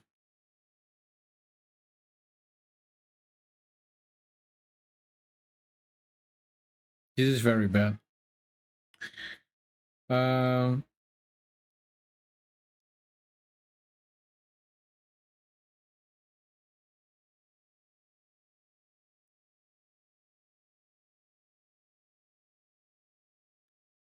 damn it.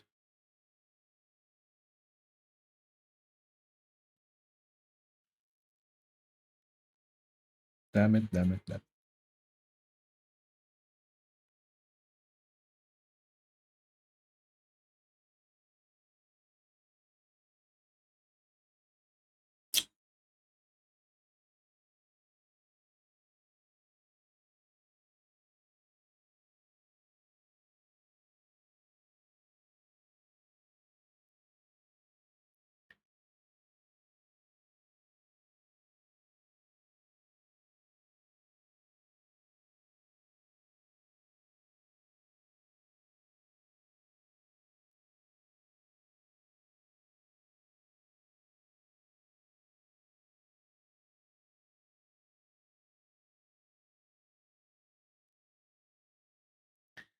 I might need to go back to a model operator, possibly a timer. That way I'm not messing with the depth graph. Yeah, this is why uh, in the Blender documentation they say that it's be careful when using depth graph. Because when I'm using depth graph to update the mesh. Depth graph triggers every time the mesh is updated. If some, especially because I'm looking at updated geometry, right? So every time something changes in the mesh, this triggers. So this triggers, I update the mesh, this triggers again.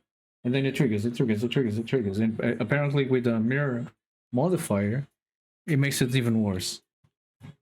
So I'll have to go back to a situation that I didn't want it to, because it doesn't trigger as often as it should, which is a model operator. Possibly with a timer instead. And we'll see how it goes from there. Uh,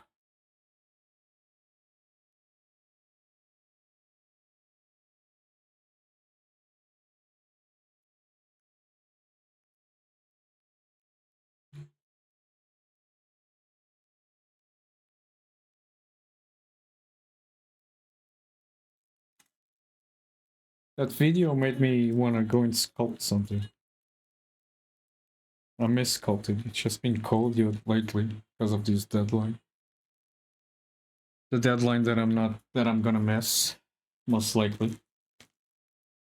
Unless I'm gonna smoke a cigarette. When I come back, I'm gonna try a model operator. If it doesn't work, I might stop for today. At least stop this. I might go and sculpt something, carry on the stream with sculpting instead. I don't know. I'm just gonna have a cigarette outside, just try to relax a little bit and come back with a fresher mind.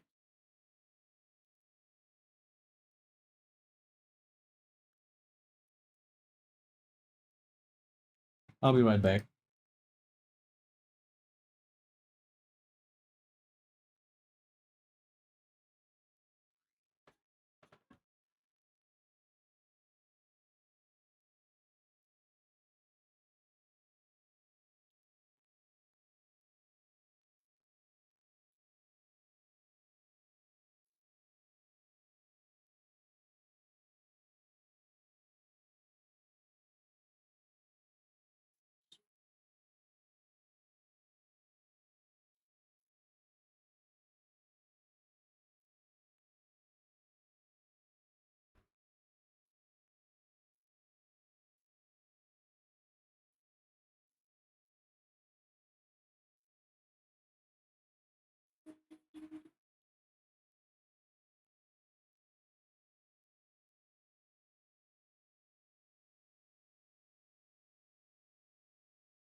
Okay.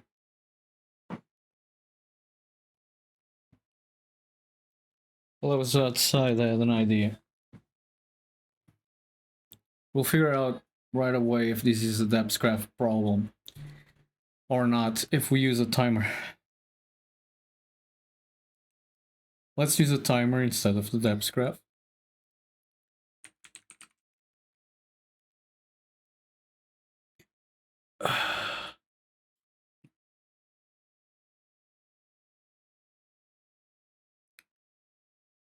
Okay, BBI timers registered, blah blah blah.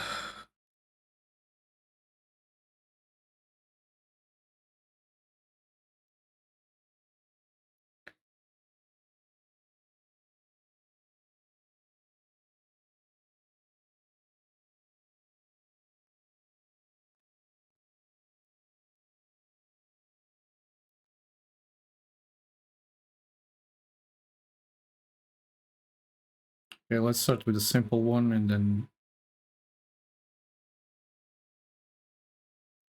Okay, so using functools partial to assign, yeah. I will need to assign, I'm gonna run this function on a timer, so I will need to assign something to it. So yes, this is what I want.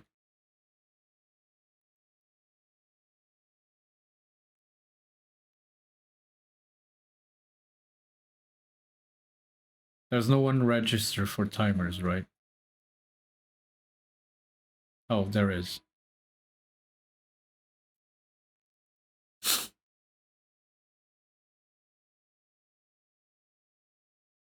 But if I return none, it stops the timer.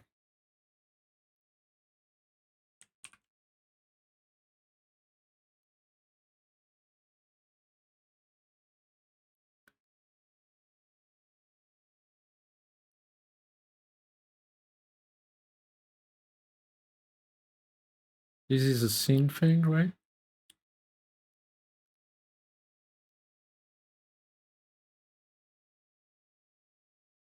Okay, so down here,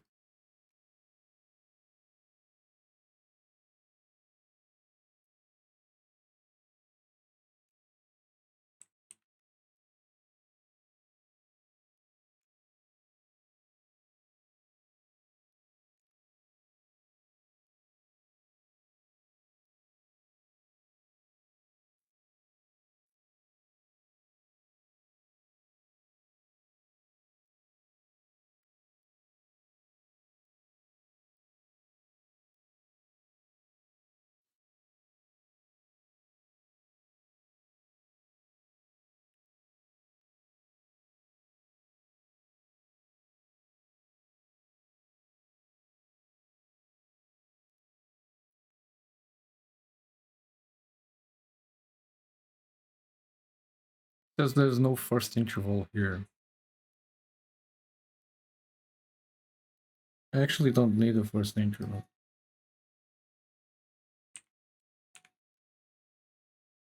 And it's not print message. It's update mesh.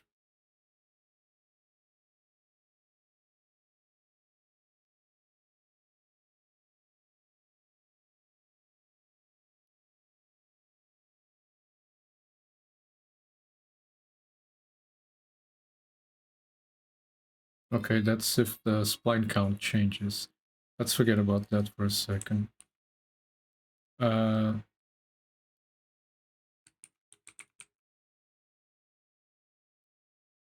What's the problem here?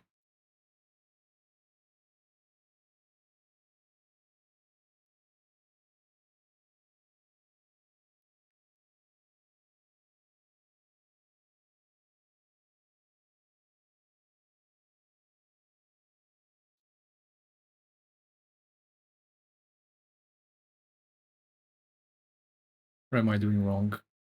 Is this not updated? Apparently this is not updated for version 4.2. That's not good.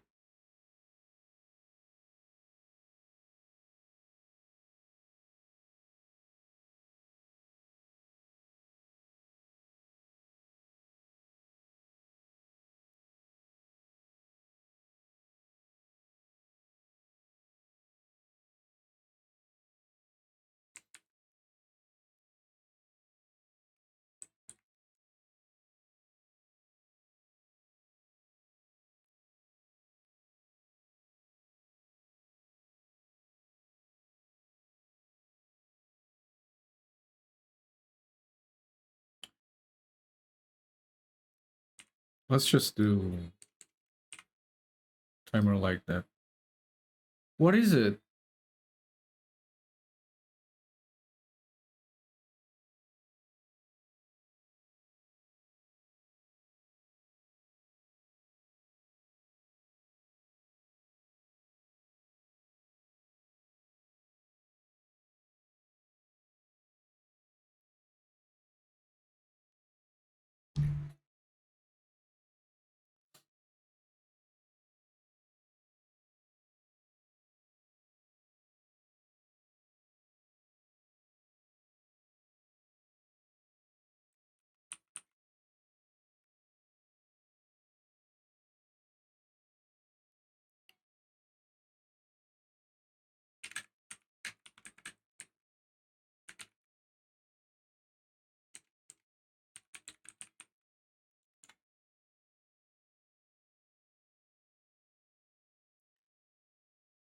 I know there's a bunch of freaking errors there. Well, let's see. Let's see if it works or not.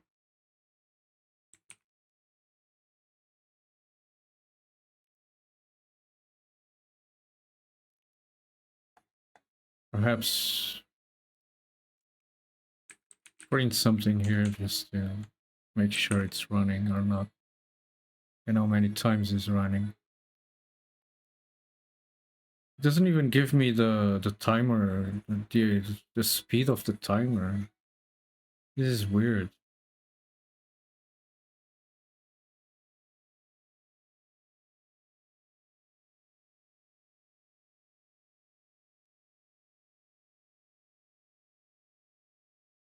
Ah, yeah, okay, I have to return. I have to return time, right? I have to return the time. And if I return none, it stops.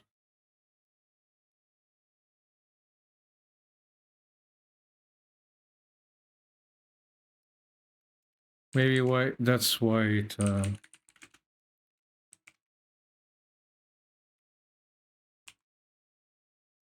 let's return off a second.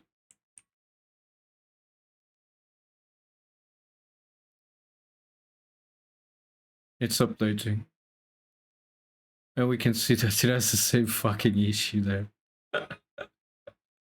Can I actually move this? Yeah. Oh my god. Can I remove the timer like this? No, I can't. So this doesn't remove the timer. Maybe because this one is a partial and this one is a not a partial. But either way, I can pick up this updating mesh thing. This updating mesh from the scene and return none.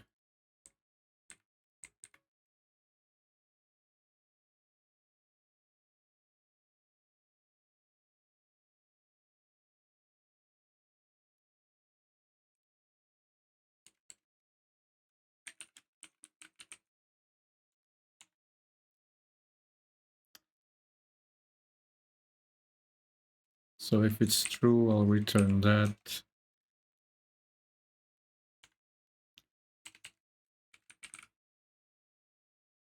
It's none, yeah. Return none when I want to stop it, yeah.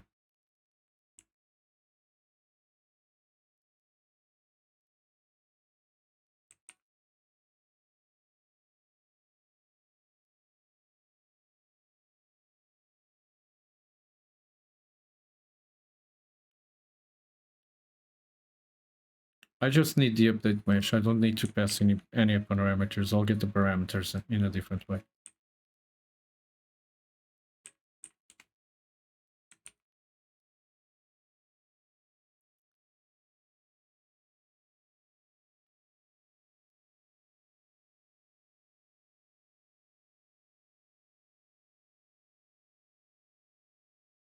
Okay.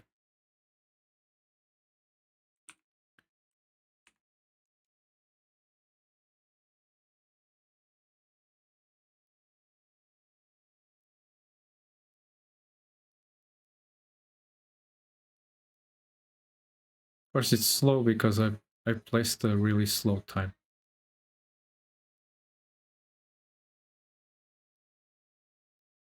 Okay. That mirror is killing me. I'm going crazy with that mirror modifier. Every other modifier seems to work, but the mirror, forget it. The mirror is killing me.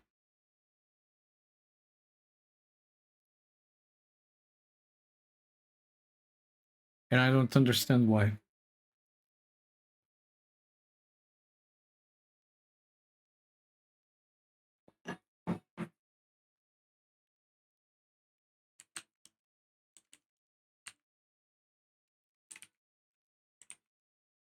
I think this is gonna amount to about 24 FPS.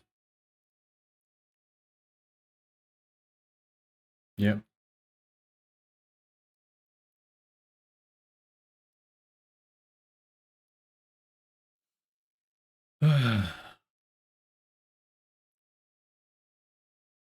The mirror modifier.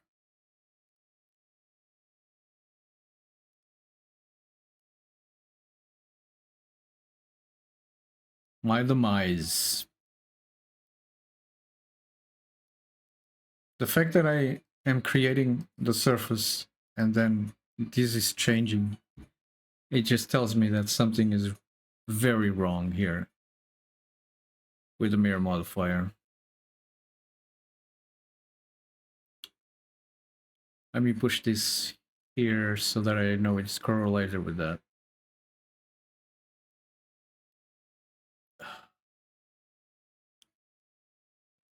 It killed me. The mirror modifier killed me.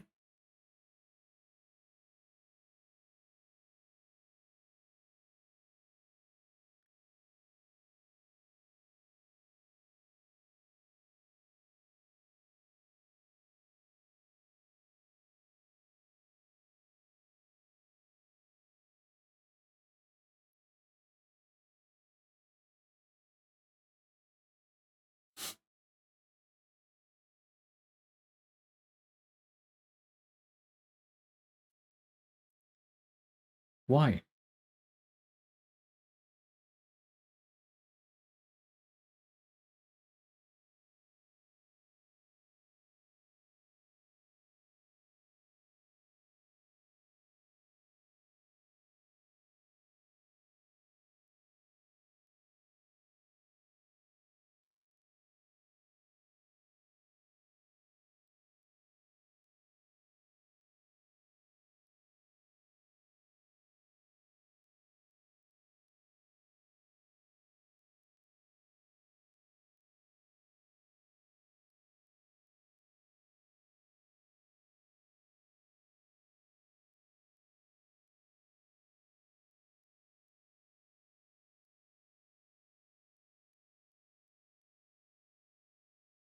Hello?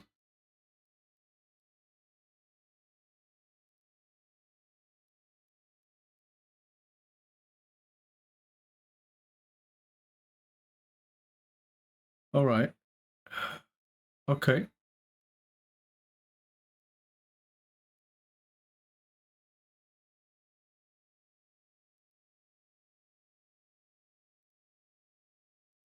It seems that there is some sort of conflict between the mirror modifier and the loop tools curve thing.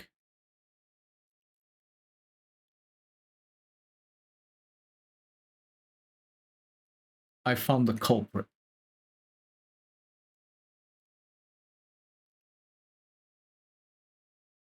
I found the culprit.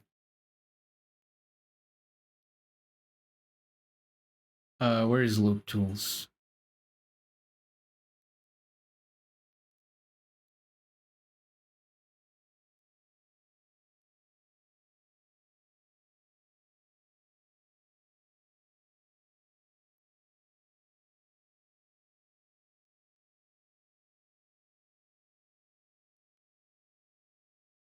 So Mr. Loop Tools is biting me in the ass like I thought. Mr. Loop Tools, I think, uses modifiers. So, in one of these functions here. And that's why. And that's why.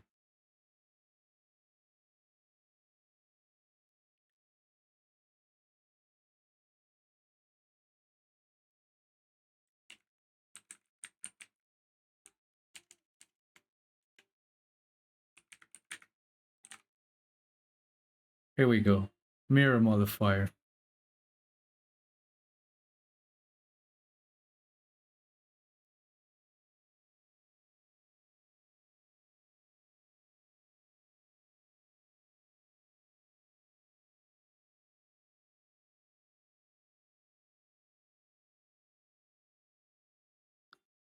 Why would you use the mirror modifier, man? In an operation like this? Why?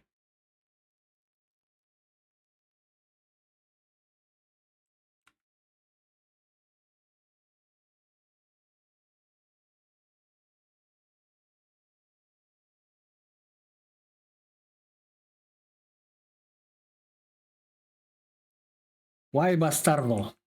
Why?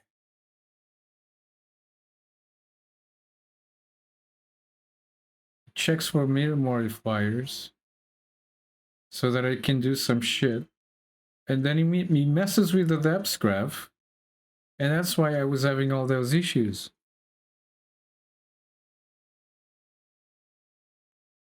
No, no, no, no, no, no, no, no. You don't do that, sir.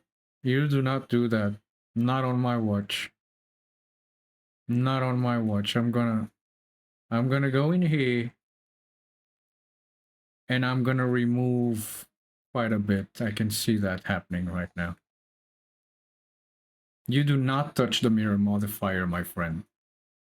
No, sir. No, no, no, no. You must be joking me. Touching a modifier for something like this. You must be joking me. And it's not like he's got a modifier in there and he's touching that modifier. No, no, no, no. He's looking at any modifier that has mirror and he stops doing crap.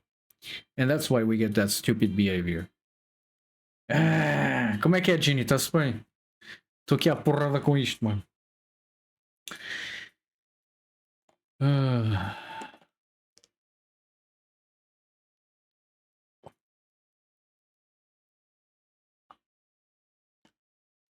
Welcome to the stream, Ginny.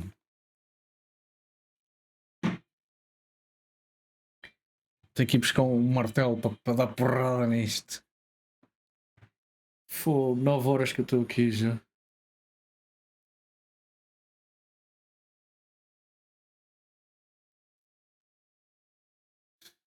E o que é que contas, mano?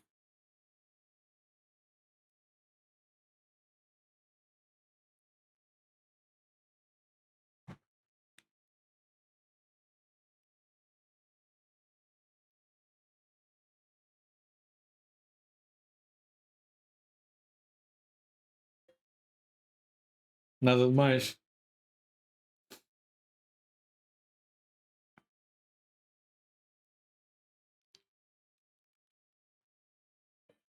Tu usas código para quê? Trabalho?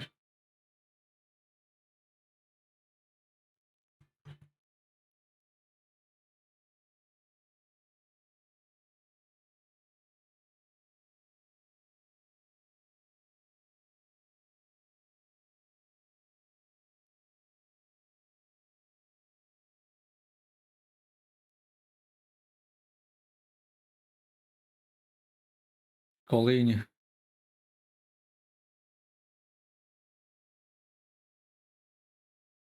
O que é que puseram a fazer com C++ na escola? Projetos é que me meteram à frente.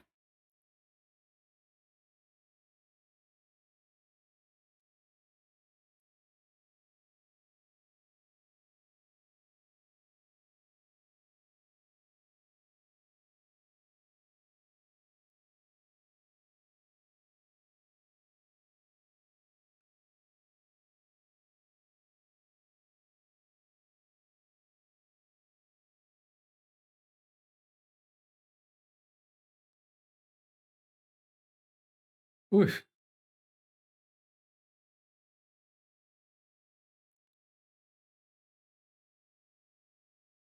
raramente tenho que mexer com isso. Mas em C++ já acabas por mexer muito com isso.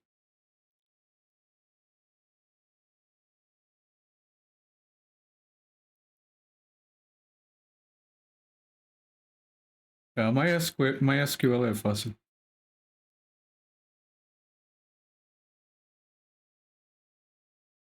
Database já.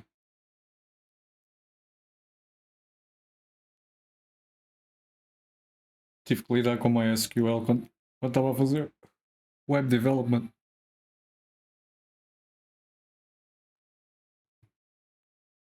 E agora já é uma data delas. Uma data de.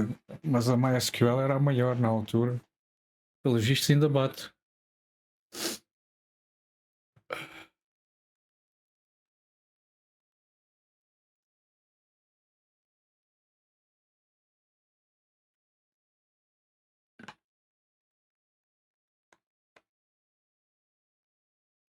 É onde guardas a informação toda.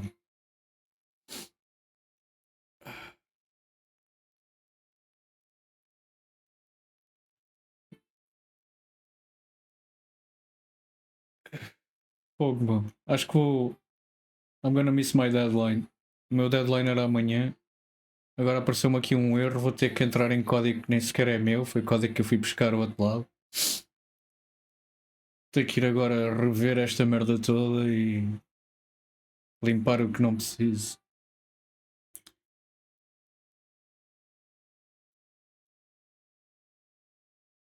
Yeah.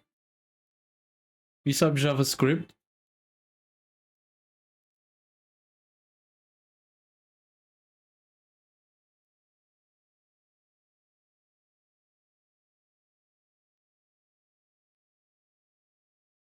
O CSS já faz muita merda. O CSS já. Animação e tudo já mete. Já fez com que não seja tão preciso como era ir para o JavaScript. Mas antes o JavaScript é que fazia tudo o que era de animação e não sei o que. O CSS não conseguia. Yeah. Quando começares a aprender JavaScript, meu. Vais curtir, bué, meu. As cenas que o JavaScript faz a nível de sites. Foda-se altamente, mano. Está bem que o CSS já faz muita coisa, mas o JavaScript é outra vez.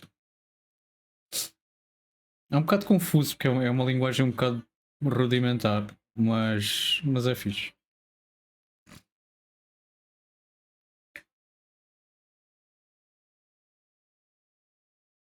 Aquilo não tem classes, nem tem objects, é tudo funções. Tu crias as tuas próprias classes e objetos com funções, é um bocado confuso ao princípio, mas é, dá para fazer muita coisa com aquilo. Pois o que a malta mais faz é acabam por usar frameworks de JavaScript que tipo TypeScript. A malta usa muito o TypeScript, que aquilo é construído em cima do JavaScript e parece ser muito mais simples e dá-te acesso a mais coisas.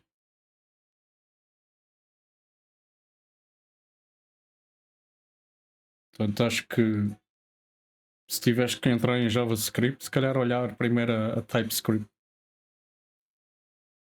que é o que a malta usa mais hoje em dia. Pelo menos dentro do web design, I think. Acho eu, e estou um bocadinho fora.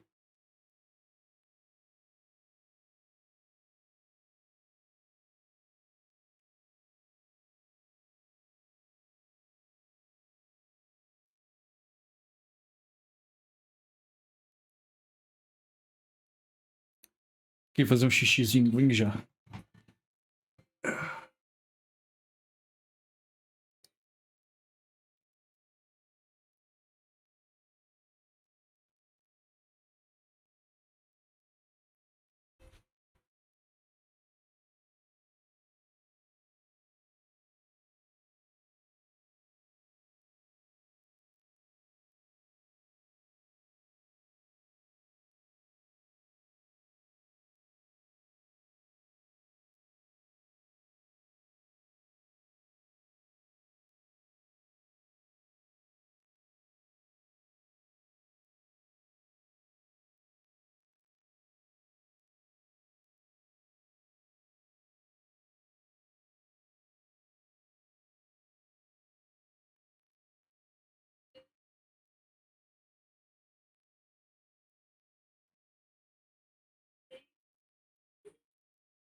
Oh yeah, yeah, yeah.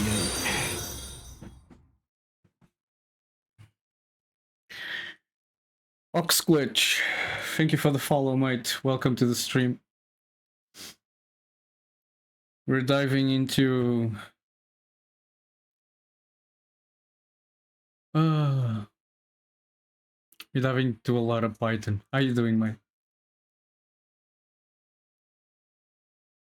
I'm doing this add-on where you control geometry with curves in Blender.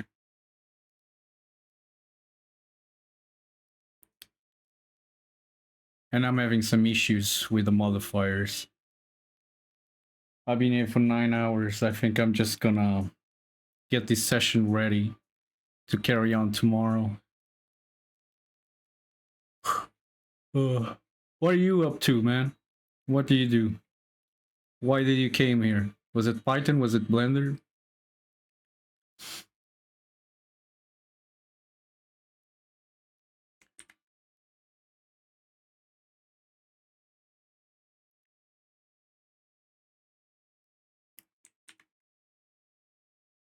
Are you English? Are you Portuguese? És português ou inglês? Because we speak both here, mate. A gente fala as duas línguas.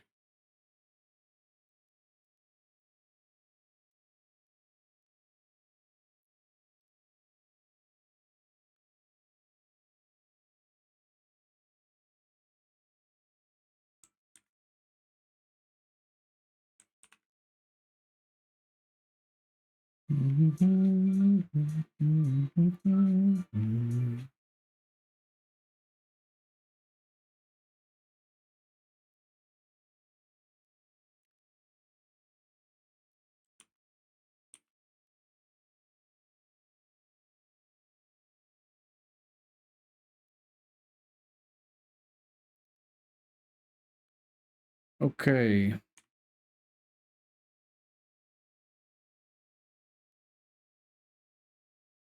All right. Now I gotta check out what the heck is going on with this mirror modifier.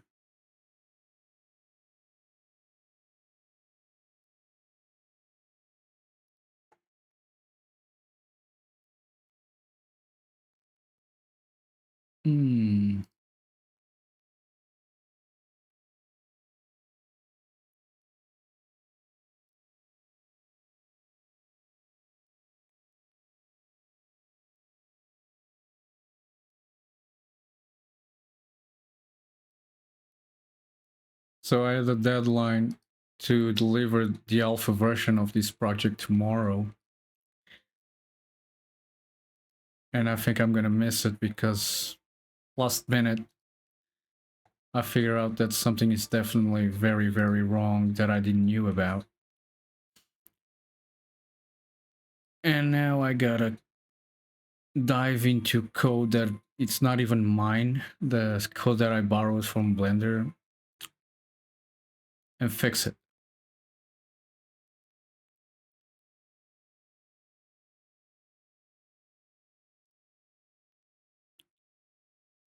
So I'm having a rough day, man.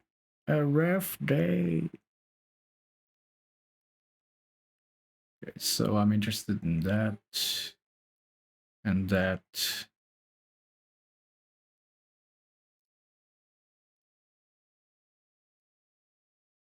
All right.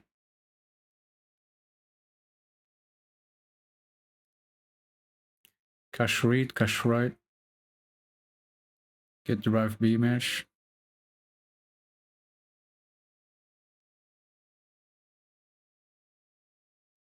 This is fine.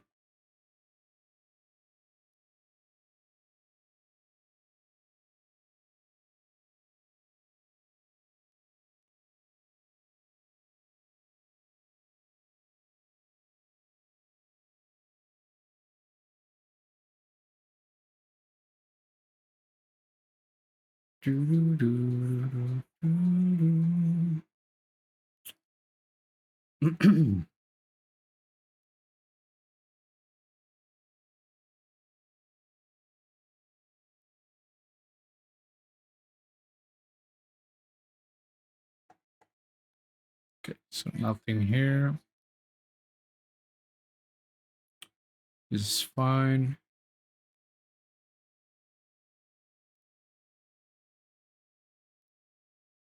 This is fine. This is fine.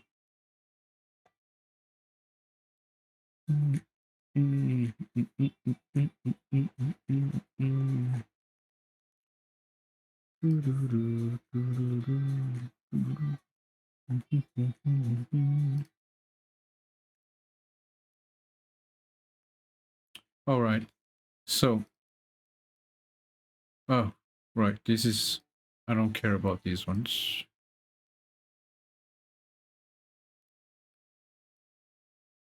All right. So, which functions are we using that are killing me?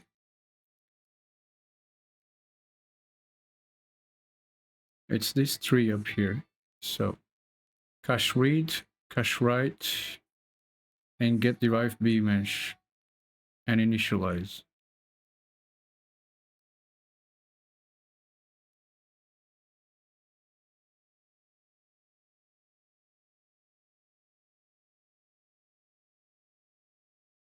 Great.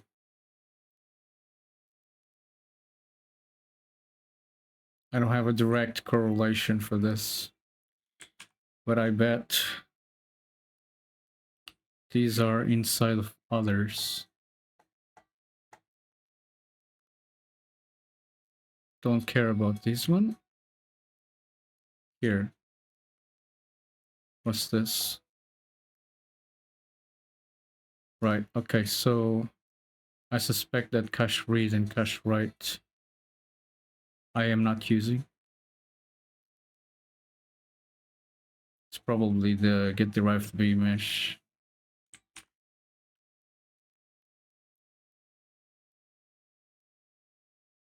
Yeah, this is only in the operators. I'm not using that. It's get derived B mesh or initialize.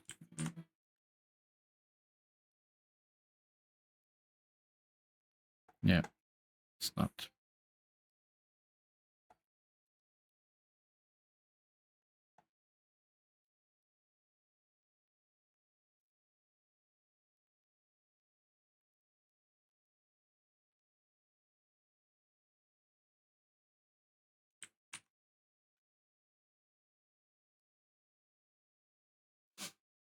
Okay, so this is in get connected input, which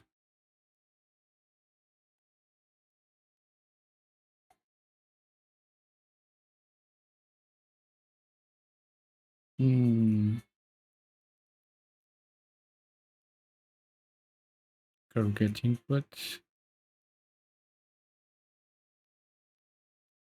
and in execute. Well, honestly, I can get rid of this.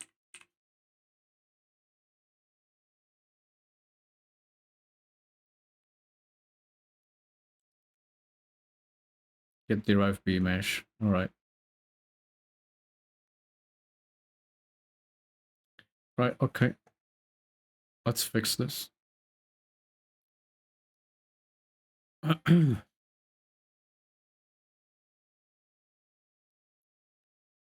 All right.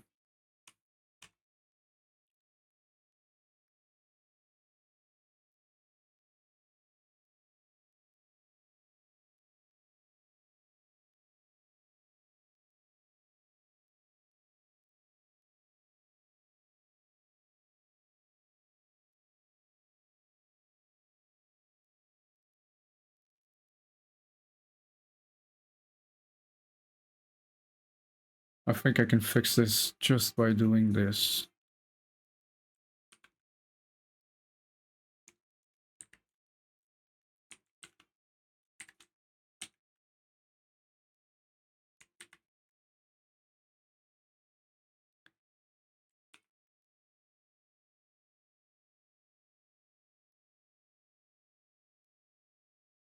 Okay. Yep. Pretty much. Yeah. We still have the mirror. Yeah. Okay.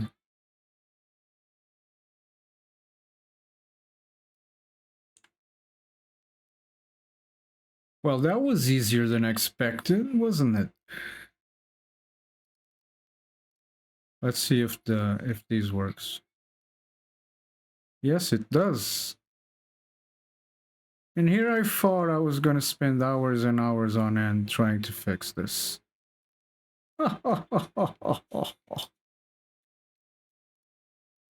Marvelous. Magnificent.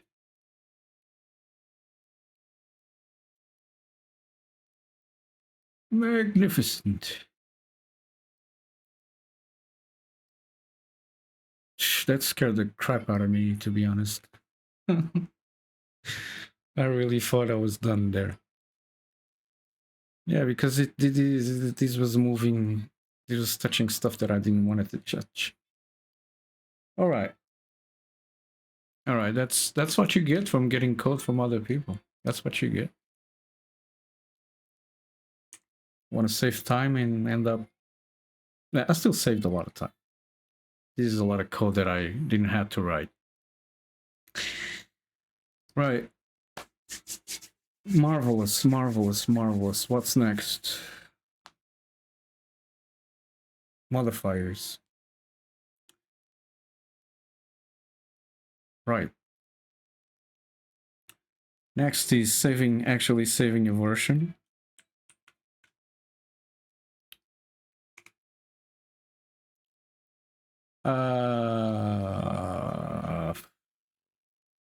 I can't remember what I've done on the change log.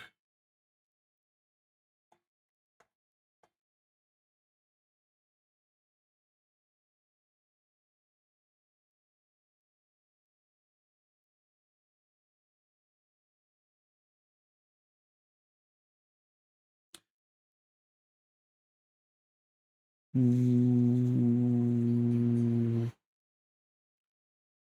don't know. I clean up.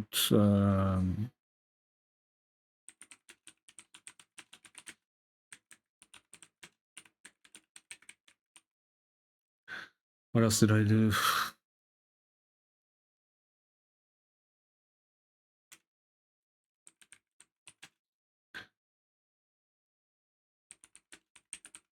Have I done that?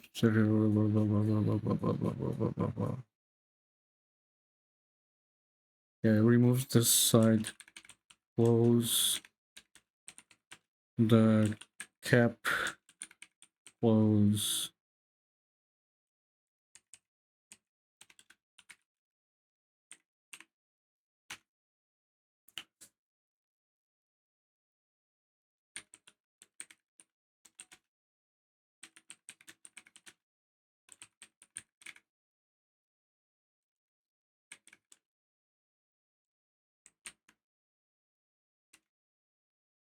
Um,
Oh, right.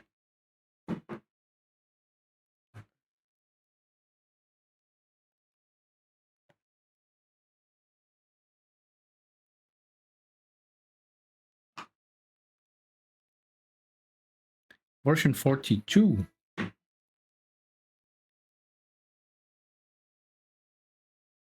You sure it's version 42? I thought I had version 42 already.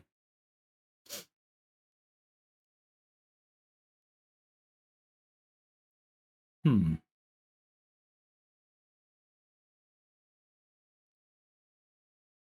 Guess I was working on 41.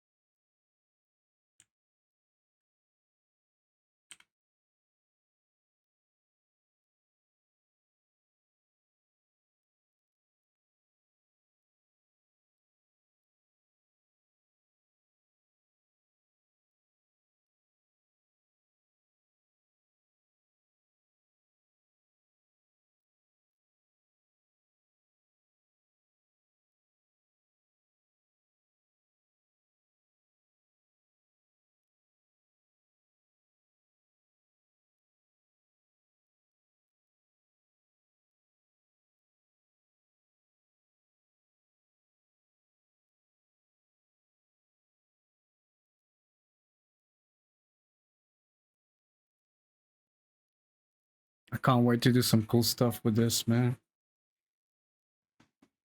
I still gotta do a video before before or after I release it. I don't know. A video showing with a showcase of the stuff that this can do. And I will start modeling streams with this being part of it, I guess.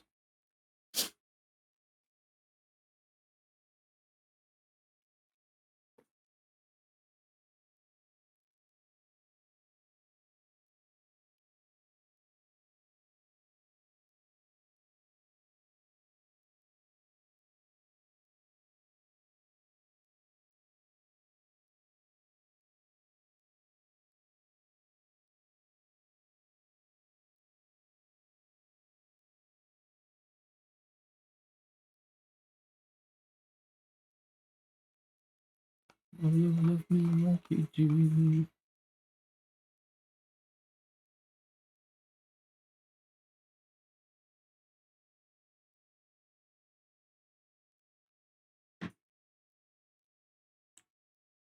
What happens? I'm about to break it. I'm always trying to break my shit. What happens if I turn this spline into a poly spline? It's gonna break. It's gonna crash. Damn, it's gonna crash. Oh man.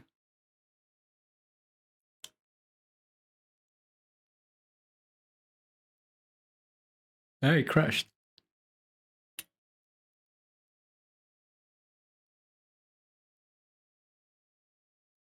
It did a crash Reno.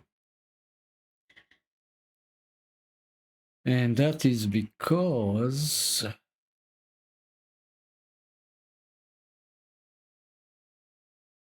I did not account for that.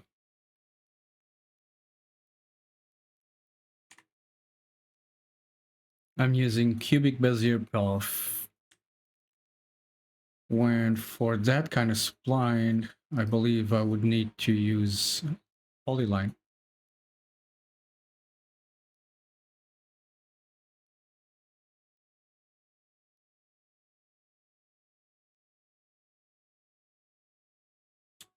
Yep.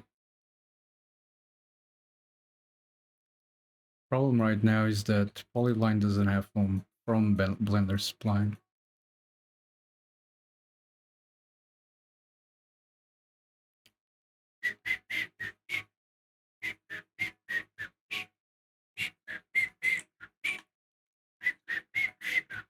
But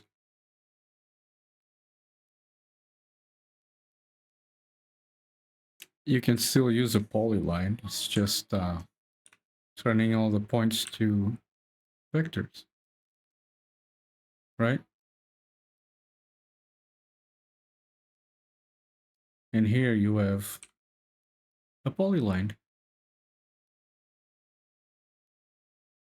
There you go.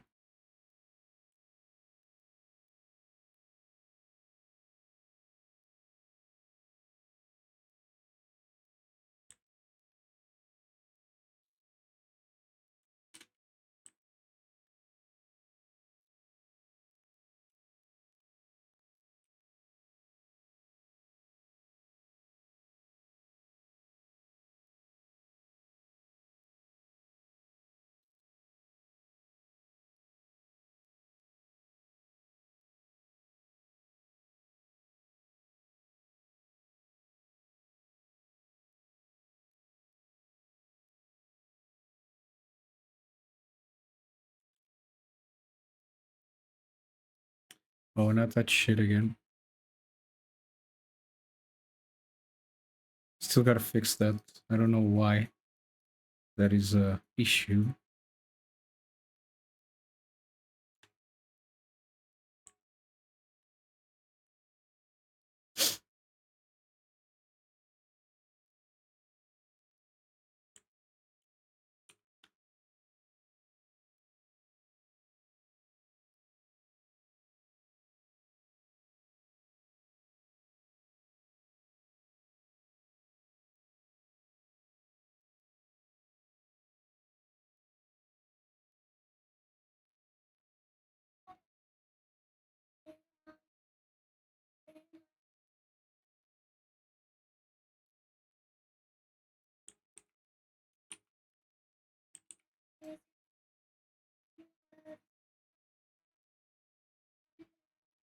Hmm.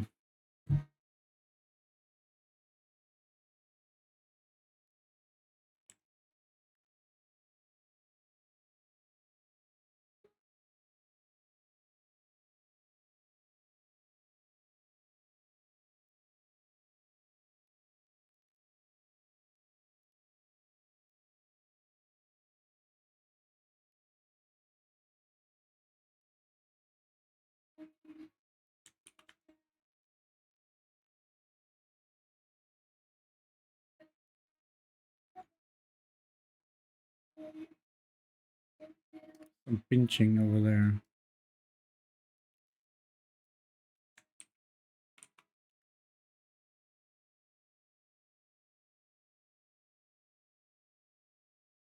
That's much better.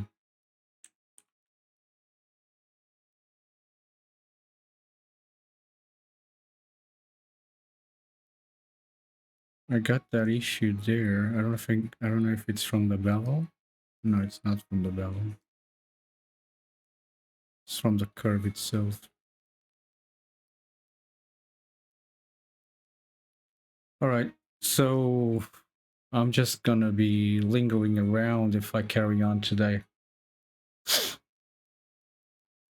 Which means best thing to do is come to my notes. Uh what do I have to do? I gotta fix.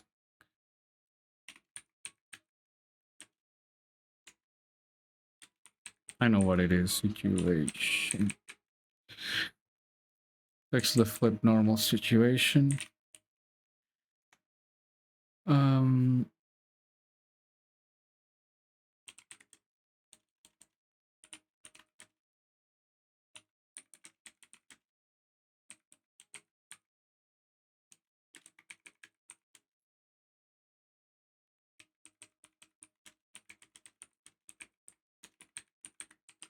which I only need one left. There's only one left to get. Okay.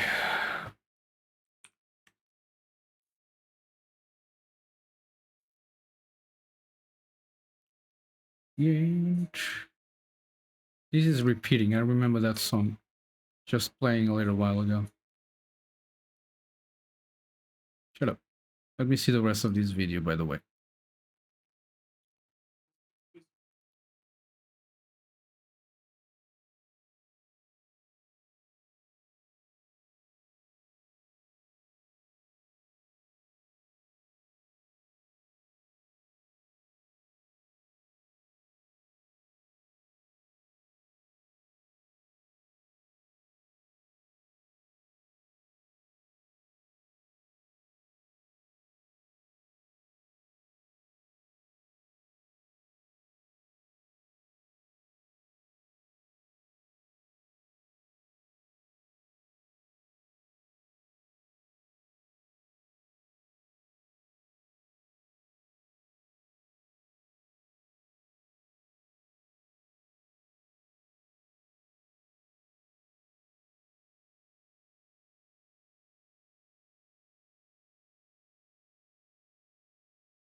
See you guys in the next one. Peace. Yeah, Blender is getting good.